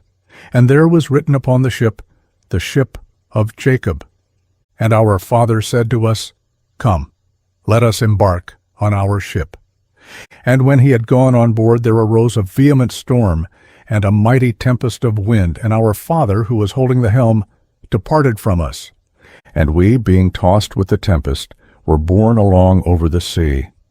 And the ship was filled with water, and was pounded by mighty waves, until it was broken up. And Joseph fled away upon a little boat, and we were all divided upon 9 planks, and Levi and Judah were together. And we were all scattered unto the ends of the earth. Then Levi, girt about with sackcloth, prayed for us all unto the Lord. And when the storm ceased, the ship reached the land, as it were, in peace. And lo, our father came, and we all rejoiced with one accord. These 2 dreams I told to my father, and he said to me, These things must be fulfilled in their season, after that Israel hath endured many things. Then my father saith unto me, I believe God that Joseph liveth, for I see always that the Lord numbereth him with you. And he said, weeping, Ah me, my son Joseph, thou livest, though I behold thee not, and thou seest not Jacob that begat thee. He caused me also, therefore, to weep by these words, and I burned in my heart to declare that Joseph had been sold. But I feared my brethren. And lo, my children, I have shown unto you the last times how everything shall come to pass in Israel. Do ye also, therefore, charge your children that they be united to Levi and to Judah, for through them shall salvation arise unto Israel, and in them shall Jacob be blessed. For through their tribes shall God appear dwelling among men on earth, to save the race of Israel, and to gather together the righteous from amongst the Gentiles. If ye work that which is good, my children, both men and angels shall bless you, and God shall be glorified among the Gentiles through you, and the devil shall flee from you, and the wild beasts shall fear you, and the Lord shall love you, and the angels shall cleave to you. As a man who has trained a child well is kept in kindly remembrance, so also for a good work there is a good remembrance before God. But him that doeth not that which is good, both angels and men shall curse, and God shall be dishonored among the Gentiles through him, and the devil shall make him as his own peculiar instrument, and every wild beast shall master him, and the Lord shall hate him. For the commandments of the law are twofold, and through prudence must they be fulfilled. For there is a season for a man to embrace his wife, and a season to abstain therefrom for his prayer. So, then, there are 2 commandments, and unless they be done in due order, they bring very great sin upon men. So also is it with the other commandments. Be ye therefore wise in God, my children, and prudent, understanding the order of his commandments, and the laws of every word, that the Lord may love you. And when he had charged them with many such words, he exhorted them that they should remove his bones to Hebron, and that they should bury him with his fathers. And when he had eaten and drunken with a merry heart, he covered his face and died. And his sons did according to all that Naphtali their father had commanded them. The testament of Gad, the 9th son of Jacob and Zilpah. Chapter 1. Gad, the 9th son of Jacob and Zilpah, shepherd and strong man, but a murderer at heart. Verse 25 is a notable definition of hatred. The copy of the testament of Gad, what things he spake unto his sons, in the 125th year of his life, saying unto them, Hearken, my children, I was the 9th son born to Jacob, and I was valiant in keeping the flocks. Accordingly I guarded at night the flock, and whenever the lion came, or the wolf, or any wild beast against the fold, I pursued it, and overtaking it, I seized its foot with my hand, and hurled it about a stone's throw, and so killed it. Now Joseph, my brother, was feeding the flock with us for upwards of 30 days, and being young, he fell sick by reason of the heat. And he returned to Hebron to our father, who made him lie down near him, because he loved him greatly. And Joseph told our father that the sons of Zilpah and Bilhah were slaying the best of the flock, and eating them against the judgment of Reuben and Judah. For he saw that I had delivered a lamb out of the mouth of a bear, and put the bear to death, but had slain the lamb, being grieved concerning it that it could not live, and that we had eaten it. And regarding this matter, I was wroth with Joseph until the day that he was sold. And the spirit of hatred was in me, and I wished not either to hear of Joseph with the ears, or see him with the eyes, because he rebuked us to our faces, saying that we were eating of the flock without Judah. For whatsoever things he told our father, he believed him. I confess now, my Jinn, my children, that oftentimes I wished to kill him, because I hated him from my heart. Moreover, I hated him yet more for his dreams, and I wished to lick one him out of the land of the living, even as an ox licketh up the grass of the field. And Judah sold him secretly to the Ishmaelites. Thus the God of our fathers delivered him from our hands, that we should not work great lawlessness in Israel. And now, my children, hearken to the words of truth to work righteousness, and all the law of the Most High, and go not astray through the spirit of hatred, for it is evil in all the doings of men. Whatsoever a man doeth, the hater abominateth him, and though a man worketh the law of the Lord, he praiseth him not. Though a man feareth the Lord, and taketh pleasure in that which is righteous, he loveth him not. He dispraiseth the truth, he envieth him that prospereth, he welcometh evil speaking, he loveth arrogance, for hatred blindeth his soul, as I also then looked on Joseph. Beware therefore, my children, of hatred, for it worketh lawlessness even against the Lord himself. For it will not hear the words of his commandments concerning the loving of one's neighbor, and it sinneth against God. For if a brother stumble, it delighteth immediately to proclaim it to all men, and is urgent that he should be judged for it, and be punished, and be put to death. And if it be a servant, it stirreth him up against his master, and with every affliction, and it deviseth against him, if possibly he can be put to death. For hatred worketh with envy also against them that prosper. So long as it heareth of or seeth their success, it always languisheth. For as love would quicken even the dead, and would call back them that are condemned to die, so hatred would slay the living, and those that had sinned venially it would not suffer to live. For the spirit of hatred worketh together with Satan, through hastiness of spirits, in all things to men's death. But the spirit of love worketh together with the law of God in long-suffering unto the salvation of men. Hatred therefore is evil, for it constantly mateth with lying, speaking against the truth. And it maketh small things to be great, and causeth the light to be darkness, and calleth the sweet bitter, and teacheth slander, and kindleth wrath, and stirreth up war and violence, and all covetousness. It filleth the heart with evils and devilish poison. These things, therefore, I say to you from experience, my children, that ye may drive forth hatred, which is of the devil, and cleave to the love of God. Righteousness casteth out hatred, humility destroyeth envy.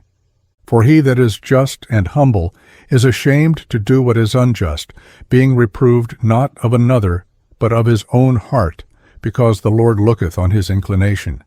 He speaketh not against a holy man, because the fear of God overcometh hatred. For fearing lest he should offend the Lord, he will not do wrong to any man, even in thought. These things I learnt at last, after I had repented concerning Joseph.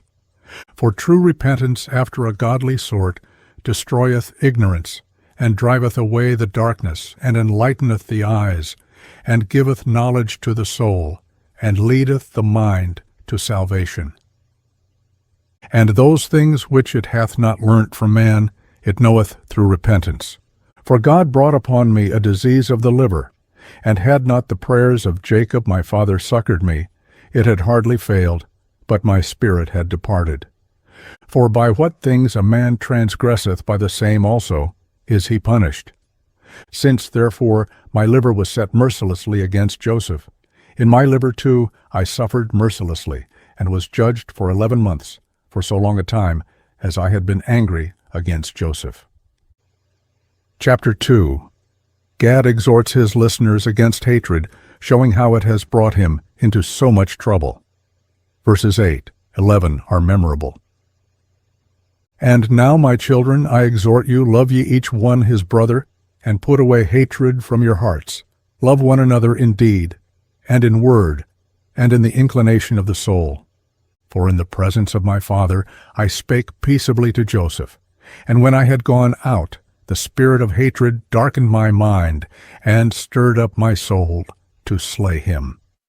Love ye one another from the heart, and if a man sin against thee, speak peaceably to him, and in thy soul hold not guile. And if he repent and confess, forgive him. But if he deny it, do not get into a passion with him, lest, catching the poison from thee, he take to swearing, and so thou sin doubly.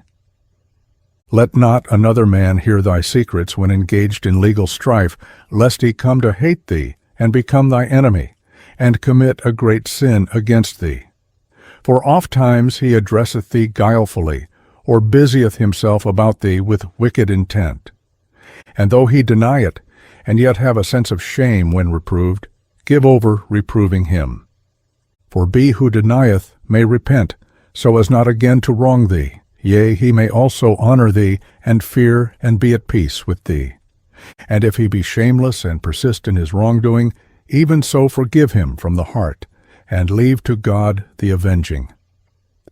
If a man prospereth more than you, do not be vexed, but pray also for him, that he may have perfect prosperity. For so it is expedient for you.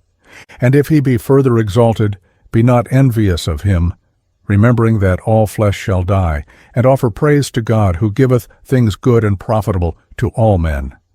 Seek out the judgments of the Lord, and thy mind will rest and be at peace. And though a man become rich by evil means, even as Esau, the brother of my father, be not jealous, but wait for the end of the Lord. For if he taketh away from a man wealth gotten by evil means, he forgiveth him if he repent. But the unrepentant is reserved for eternal punishment. For the poor man, if free from envy, he pleaseth the Lord in all things, is blessed beyond all men, because he hath not the travail of vain men. Put away, therefore, jealousy from your souls, and love one another with uprightness of heart. Do ye also therefore tell these things to your children, that they honor Judah and Levi. For from them shall the Lord raise up salvation to Israel. For I know that at the last your children shall depart from him, and shall walk in wickedness and affliction and corruption before the Lord. And when he had rested for a little while, he said again, My children, obey your father, and bury me near to my fathers. And he drew up his feet, and fell asleep in peace. And after 5 years they carried him up to Hebron, and laid him with his fathers. The testament of Asher, the 10th son of Jacob, and Zilpah. Chapter 1. Asher, the 10th son of Jacob, and Zilpah. An explanation of dual personality, the first Jekyll and Hyde story, for a statement of the law of compensation that Emerson would have enjoyed. See verse 27. The copy of the testament to Asher. What things he spake to his sons in the 125th year of his life. For while he was still in health, he said to them, Hearken, ye children of Asher, to your father, and I will declare to you all that is upright in the sight of the Lord. 2 ways hath God given to the sons of men, and 2 inclinations, and 2 kinds of action, and 2 modes of action, and 2 issues. Therefore all things are by twos, one over against the other.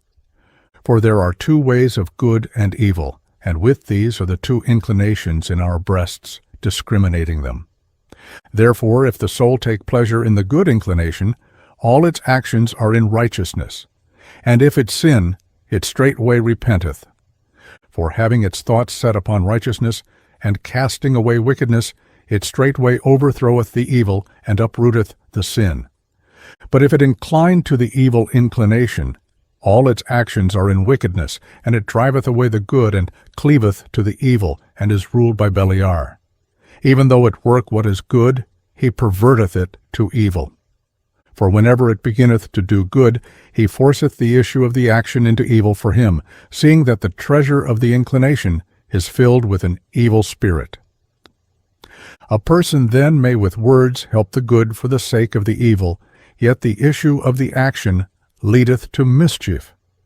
There is a man who showeth no compassion upon him who serveth his turn in evil, and this thing bath 2 aspects, but the whole is evil. And there is a man that loveth him that worketh evil, because he would prefer even to die in evil for his sake. And concerning this it is clear that it bath 2 aspects, but the whole is an evil work.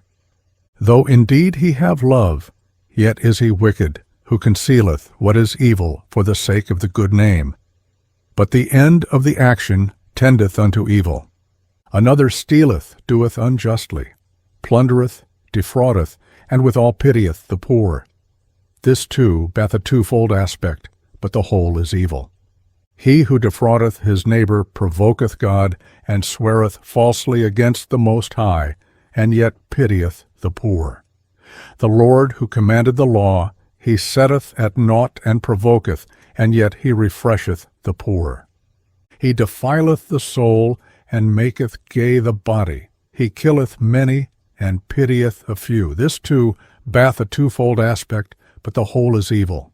Another committeth adultery, and fornication, and abstaineth from meats, and when he fasteth he doeth evil, and by the power of his wealth overwhelmeth many.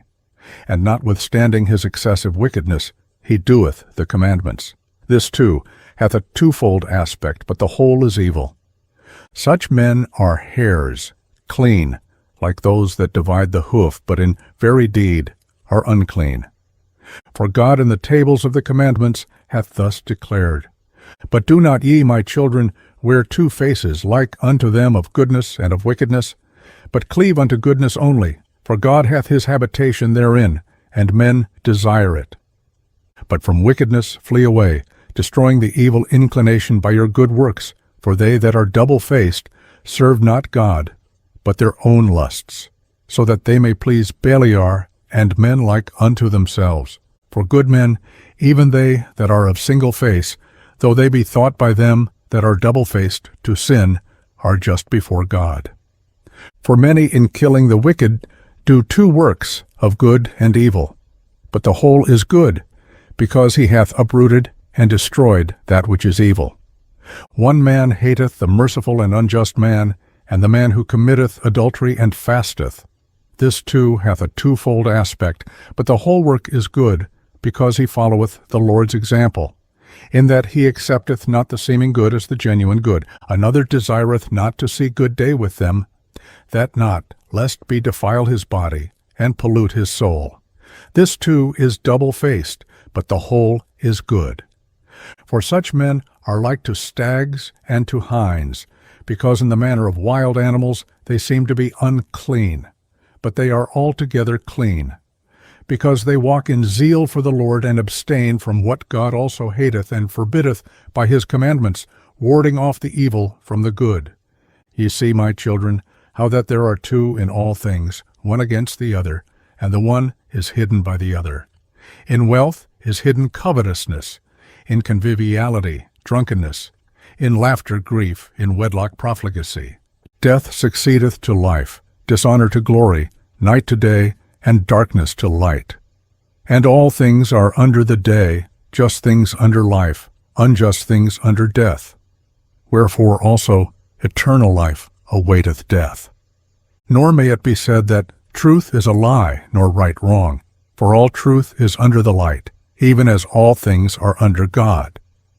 All these things therefore I proved in my life, and I wandered not from the truth of the Lord, and I searched out the commandments of the Most High, walking according to all my strength, with singleness of face unto that which is good. Take heed therefore, ye also, my children, to the commandments of the Lord, following the truth with singleness of face. For they that are double-faced are guilty of a twofold sin. For they both do the evil thing, and they have pleasure in them that do it, following the example of the spirits of deceit, and striving against mankind. Do ye therefore, my children, keep the law of the Lord, and give not heed unto evil as unto good, but look unto the thing that is really good, and keep it in all commandments of the Lord, having your conversation therein, and resting therein. For the latter ends of men do show their righteousness or unrighteousness when they meet the angels of the Lord and of Satan. For when the soul departs troubled, it is tormented by the evil spirit which also it served in lusts and evil works. But if he is peaceful with joy, he meeteth the angel of peace, and he leadeth him into eternal life. Become not, my children, as Sodom, which sinned against the angels of the Lord and perished forever. For I know that ye shall sin, and be delivered into the hands of your enemies. And your land shall be made desolate, and your holy places destroyed, and ye shall be scattered unto the four corners of the earth. And ye shall be set at naught in the dispersion, vanishing away as water, until the Most High shall visit the earth, coming himself as man, with men eating and drinking, and breaking the head of the dragon in the water. He shall save Israel and all the Gentiles, God speaking in the person of man. Therefore do ye also, my children, tell these things to your children, that they disobey him not. For I have known that ye shall assuredly be disobedient, and assuredly act ungodly, not giving heed to the law of God, but to the commandments of men, being corrupted through wickedness. And therefore shall ye be scattered, as Gad and Dan, my brethren, and ye shall know not your lands, tribe, and tongue. But the Lord will gather you together in faith through his tender mercy, and for the sake of Abraham, Isaac, and Jacob. And when he had said these things unto them, he commanded them, saying, Bury me in Hebron. And he fell asleep, and died at a good old age. And his sons did as he had commanded them, and they carried him up to Hebron, and buried him with his fathers. The testament of Joseph, the 11th son of Jacob and Rachel. Chapter 1. Joseph, the 11th son of Jacob and Rachel, the beautiful and beloved. His struggle against the Egyptian temptress. The copy of the testament of Joseph. When he was about to die, he called his sons and his brethren together, and said to them, My brethren and my children, hearken to Joseph, the beloved of Israel. Give ear, my sons, unto your father. I have seen in my life envy and death, yet I went not astray, but persevered in the truth of the Lord. These my brethren hated me, but the Lord loved me. They wished to slay me, but the God of my fathers guarded me. They let me down into a pit, and the Most High brought me up again. I was sold into slavery, and the Lord of all made me free. I was taken into captivity, and his strong hand succored me. I was beset with hunger, and the Lord himself nourished me. I was alone, and God comforted me. I was sick, and the Lord visited me. I was in prison, and my God showed favor unto me. In bonds, and he released me. Slandered, and he pleaded my cause. Bitterly spoken against by the Egyptians, and he delivered me. Envied by my fellow slaves, and he exalted me. And this chief captain of Pharaoh entrusted to me his house. And I struggled against a shameless woman, urging me to transgress with her. But the God of Israel my father delivered me from the burning flame. I was cast into prison. I was beaten. I was mocked. But the Lord granted me to find mercy in the sight of the keeper of the prison. For the Lord doth not forsake them that fear him, neither in darkness, nor in bonds, nor in tribulations, nor in necessities. For God is not put to shame as a man, nor as the Son of Man is he afraid, nor as one that is earth-born is he weak or affrighted. But in all those things doth he give protection, and in divers ways doth he comfort, though for a little space he departeth to try the inclination of the soul. In 10 temptations he showed me approved, and in all of them I endured. For endurance is a mighty charm, and patience giveth many good things. How often did the Egyptian woman threaten me with death? How often did she give me over to punishment, and then call me back and threaten me? And when I was unwilling to company with her, she said to me, Thou shalt be lord of me, and all that is in my house, if thou wilt give thyself unto me, and thou shalt be as our master. But I remembered the words of my father, and going into my chamber I wept and prayed unto the Lord. And I fasted in those 7 years. And I appeared to the Egyptians as one living delicately, for they that fast for God's sake receive beauty of face. And if my Lord were away from home, I drank no wine. Nor for 3 days did I take my food, but I gave it to the poor and sick. And I sought the Lord early, and I wept for the Egyptian woman of Memphis, for very unceasingly did she trouble me, for also at night she came to me under pretense of visiting me. And because she had no male child, she pretended to regard me as a son. And for a time she embraced me as a son, and I knew it not. But later she sought to draw me into fornication. And when I perceived it, I sorrowed unto death. And when she had gone out, I came to myself, and lamented for her many days, because I recognized her guile and her deceit. And I declared unto her the words of the Most High, if haply she would turn from her evil lust. Often therefore did she flatter me with words as a holy man, and guilefully in her talk praise my chastity before her husband, while desiring to ensnare me when we were alone. For she lauded me openly as chaste, and in secret she said unto me, Fear not my husband, for he is persuaded concerning thy chastity, for even should one tell him concerning us, he would not believe. Owing to all these things I lay upon the ground and besought God that the Lord would deliver me from her deceit. And when she had prevailed nothing thereby, she came again to me under the plea of instruction, that she might learn the word of God. And she said unto me, If thou willest that I should leave my idols, lie with me, and I will persuade my husband to depart from his idols, and we will walk in the law by thy Lord. And I said unto her, The Lord willeth not, that those who reverence him should be in uncleanness, nor doth he take pleasure in them that commit adultery, but in those that approach him with a pure heart and undefiled lips. But she hid her peace, longing to accomplish her evil desire. And I gave myself yet more to fasting and prayer, that the Lord might deliver me from her. And again, at another time she said unto me, If thou wilt not commit adultery, I will kill my husband by poison, and take thee to be my husband. I therefore, when I heard this, rent my garments, and said unto her, Woman, reverence God, and do not this evil deed, lest thou be destroyed. For know indeed that I will declare this thy device unto all men. She therefore, being afraid, besought that I would not declare this device. And she departed soothing me with gifts, and sending to me every delight of the sons of men. And afterwards she sent me food mingled with enchantments. And when the eunuch who brought it came, I looked up and beheld a terrible man giving me with the dish a sword, and I perceived that her scheme was to beguile me. And when he had gone out, I wept, nor did I taste that or any other of her food.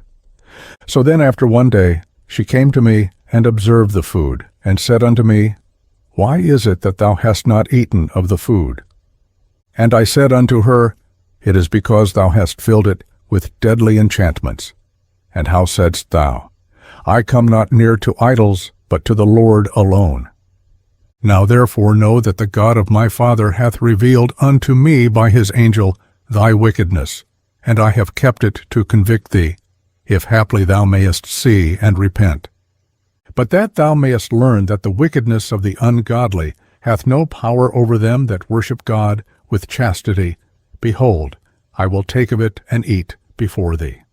And having so said, I prayed thus, The God of my fathers and the angel of Abraham, be with me, and ate. And when she saw this, she fell upon her face at my feet weeping, and I raised her up and admonished her. And she promised to do this iniquity no more. But her heart was still set upon evil, and she looked around how to ensnare me, and sighing deeply she became downcast, though she was not sick. And when her husband saw her, he said unto her, Why is thy countenance fallen? And she said unto him, I have a pain at my heart, and the groanings of my spirit oppress me. And so he comforted her who was not sick. Then, accordingly seizing an opportunity, she rushed unto me, while her husband was yet without, and said unto me, I will hang myself, or cast myself over a cliff, if thou wilt not lie with me. And when I saw the spirit of Beliar was troubling her, I prayed unto the Lord, and said unto her, Why, wretched woman, art thou troubled and disturbed, blinded through sins? Remember that if thou kill thyself, Asteho, the concubine of thy husband thy rival, will beat thy children, and thou wilt destroy thy memorial from off the earth. And she said unto me, Lo, then thou lovest me, let this suffice me, only strive for my life and my children, and I expect that I shall enjoy my desire also. But she knew not that because of my Lord I spake thus, and not because of her. For if a man hath fallen before the passion of a wicked desire, and become enslaved by it, even as she, whatever good thing he may hear with regard to that passion, he receiveth it with a view to his wicked desire. I declare therefore unto you, my children, that it was about the 6th hour when she departed from me. And I knelt before the Lord all day and all the night. And about dawn I rose up, weeping the while, and praying for a release from her. At last then she laid hold of my garments, forcibly dragging me to have connection with her. When therefore I saw that in her madness she was holding fast to my garment, I left it behind, and fled away naked. And holding fast to the garment, she falsely accused me, and when her husband came, he cast me into prison in his house. And on the morrow he scourged me, and sent me into Pharaoh's prison.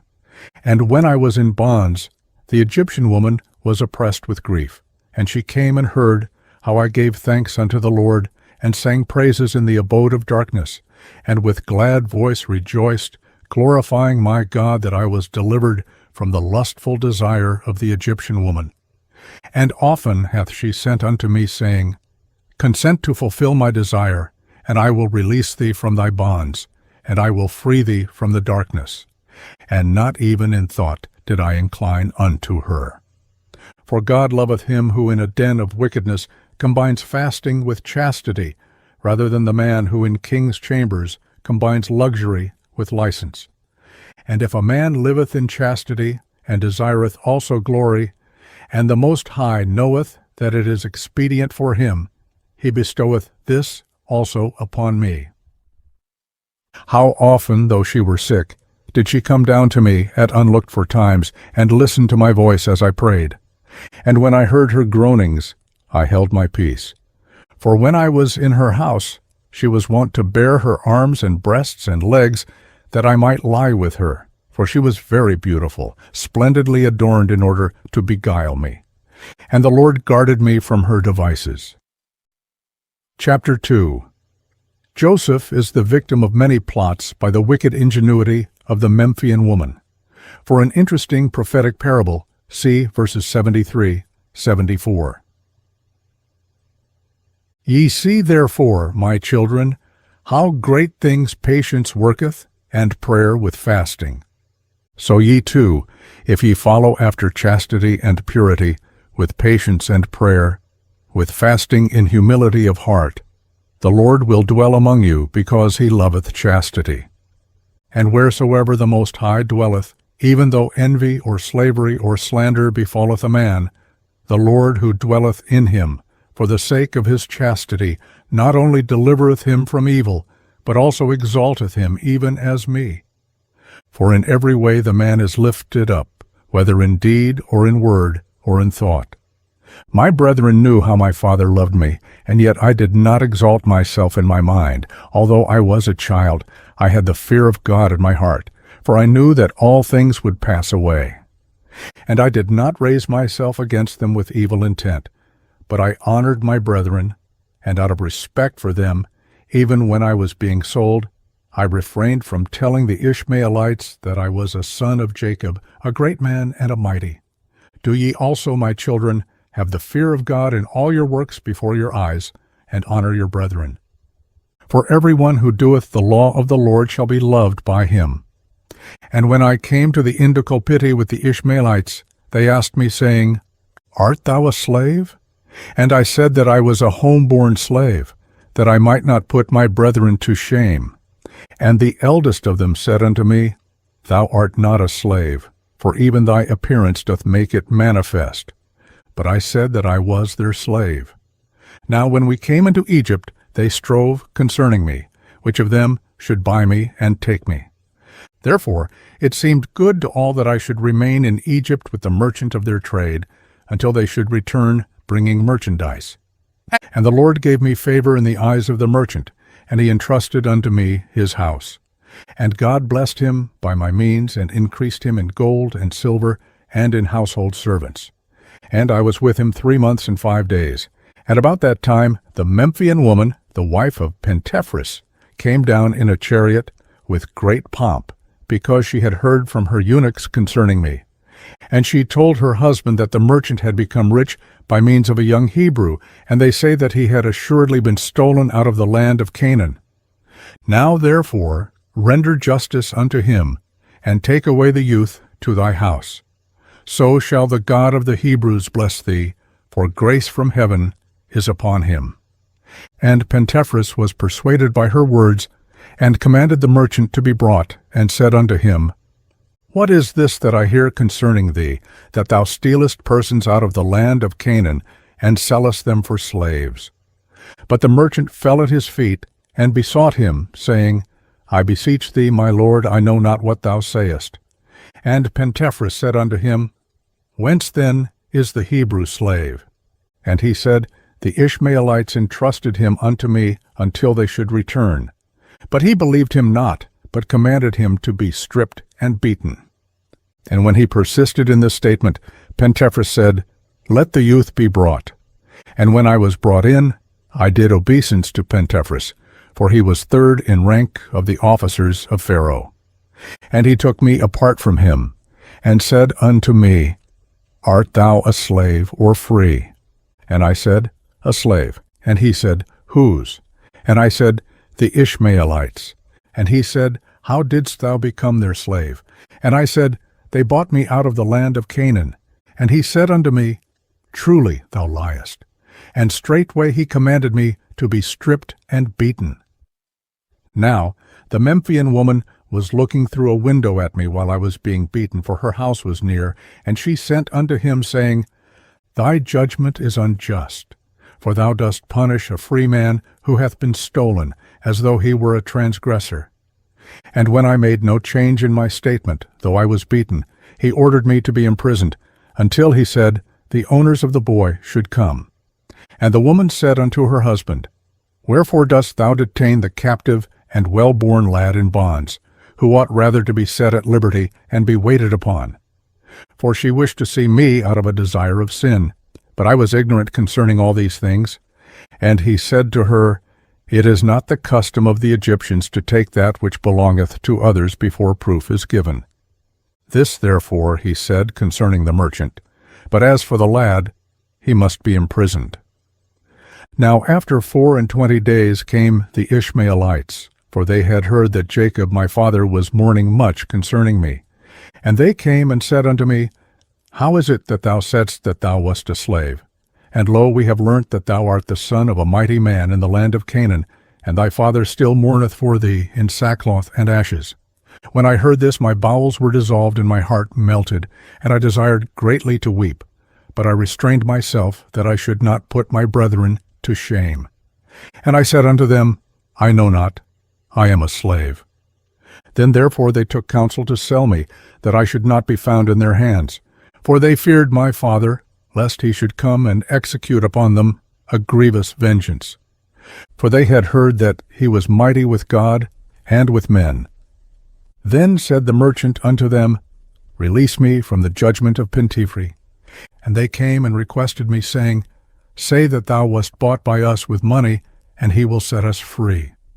Now the Memphian woman said to her husband, Buy the youth, for I hear, said she, that they are selling him. And straightway she sent a eunuch to the Ishmaelites, and asked them to sell me. But since the eunuch would not agree to buy me at their price, he returned, having made trial of them, and he made known to his mistress that they asked a large price for their slave.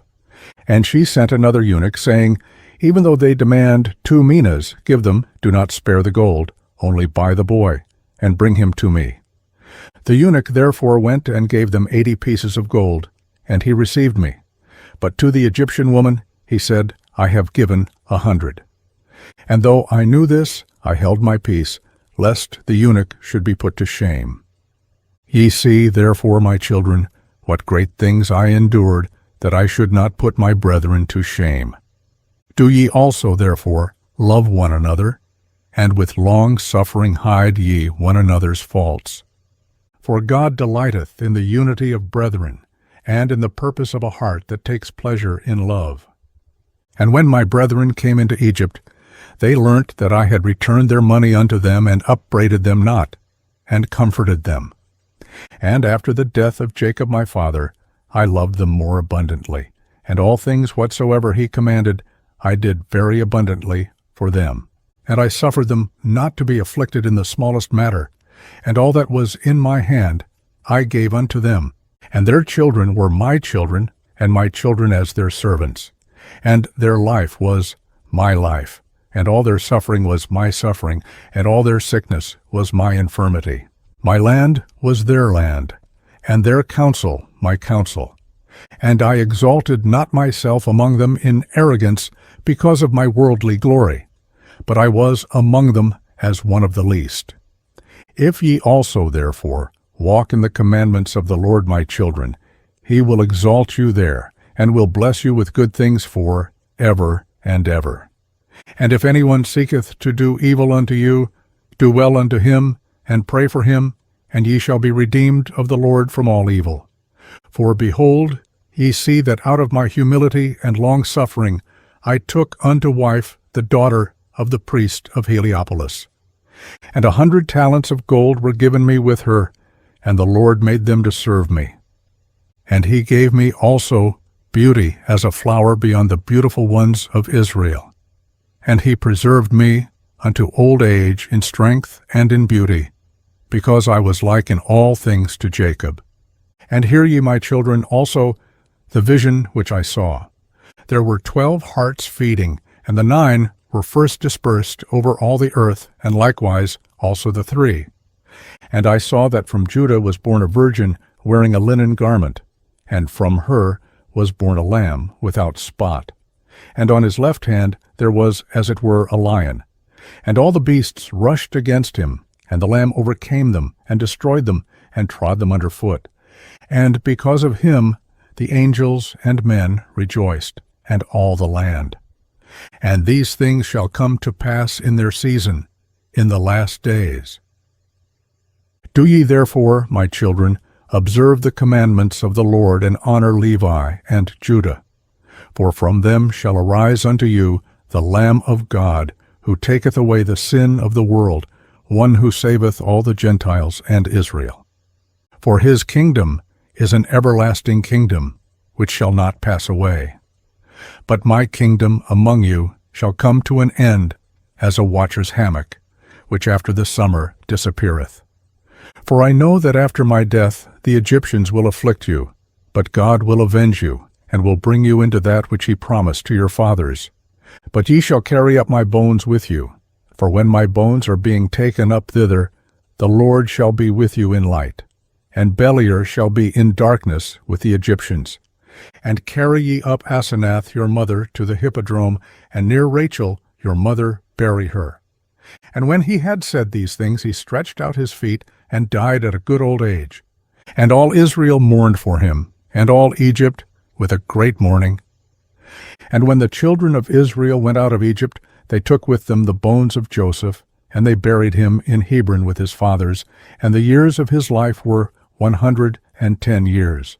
The testament of Benjamin, the 12th son of Jacob and Rachel. Chapter 1.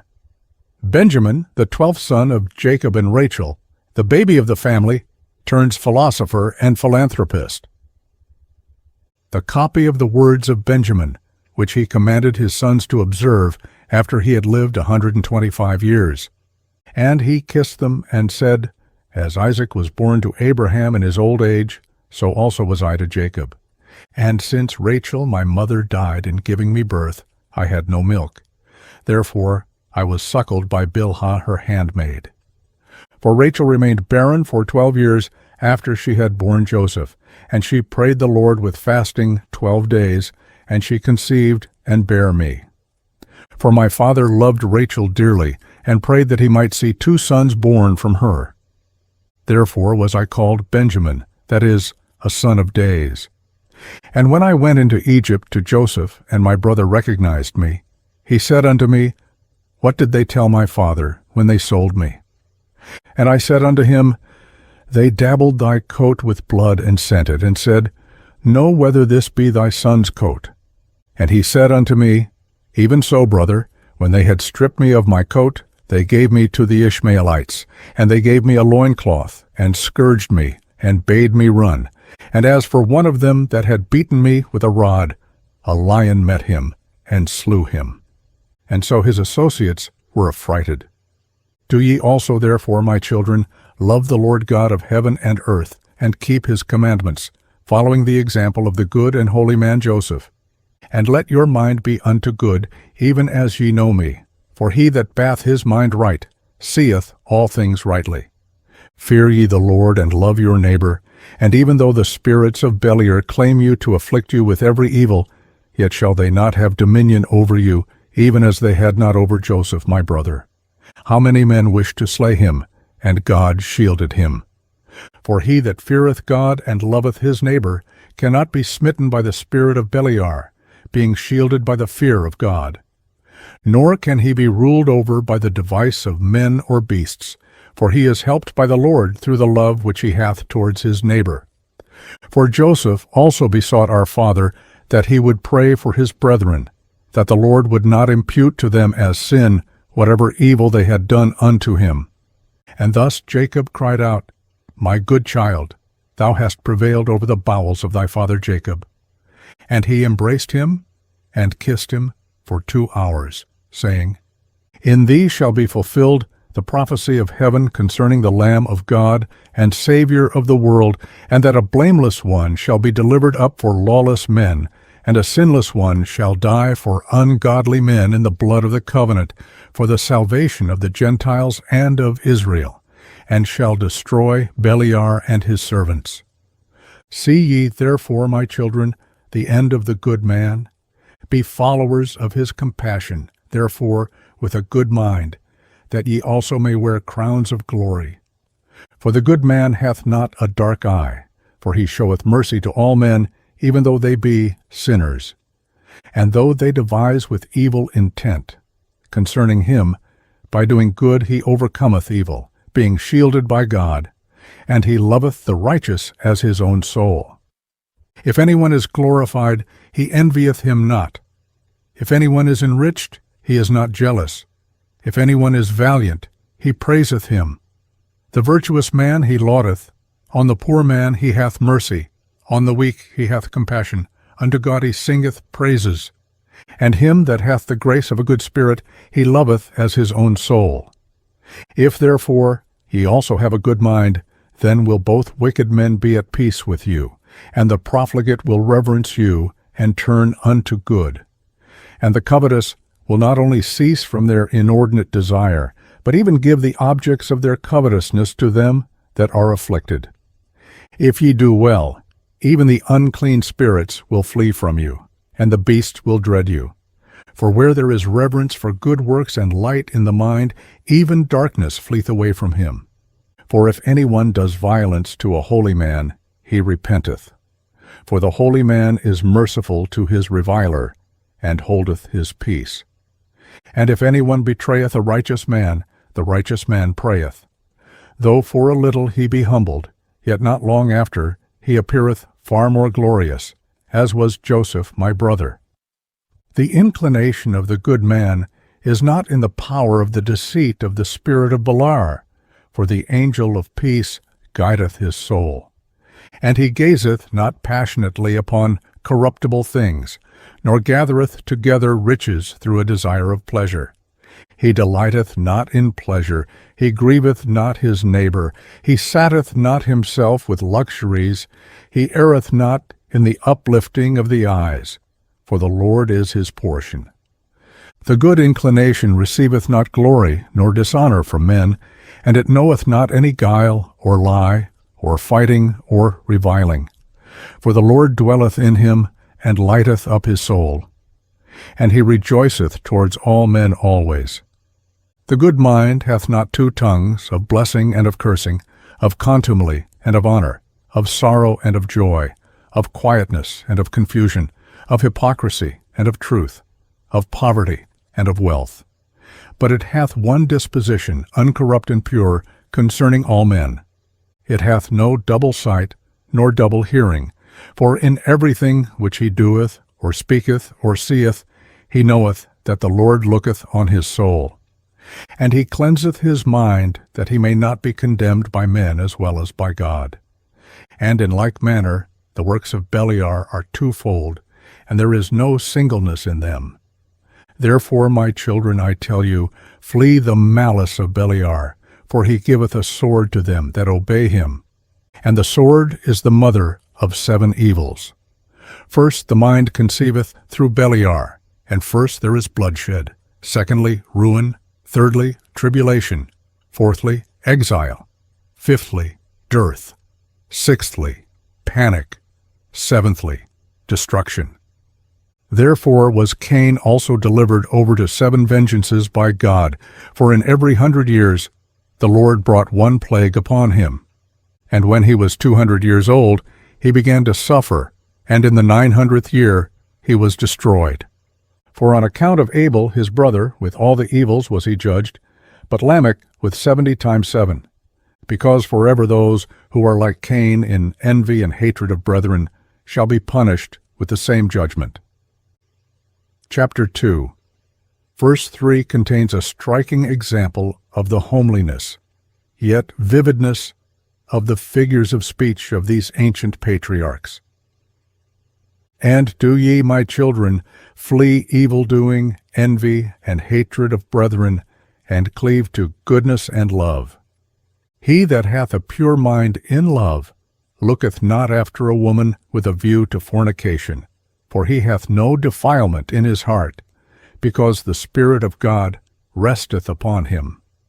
For as the sun is not defiled by shining on dung and mire, but rather drieth up both, and driveth away the evil smell, so also the pure mind, though encompassed by the defilements of earth, rather cleanseth them, and is not itself defiled.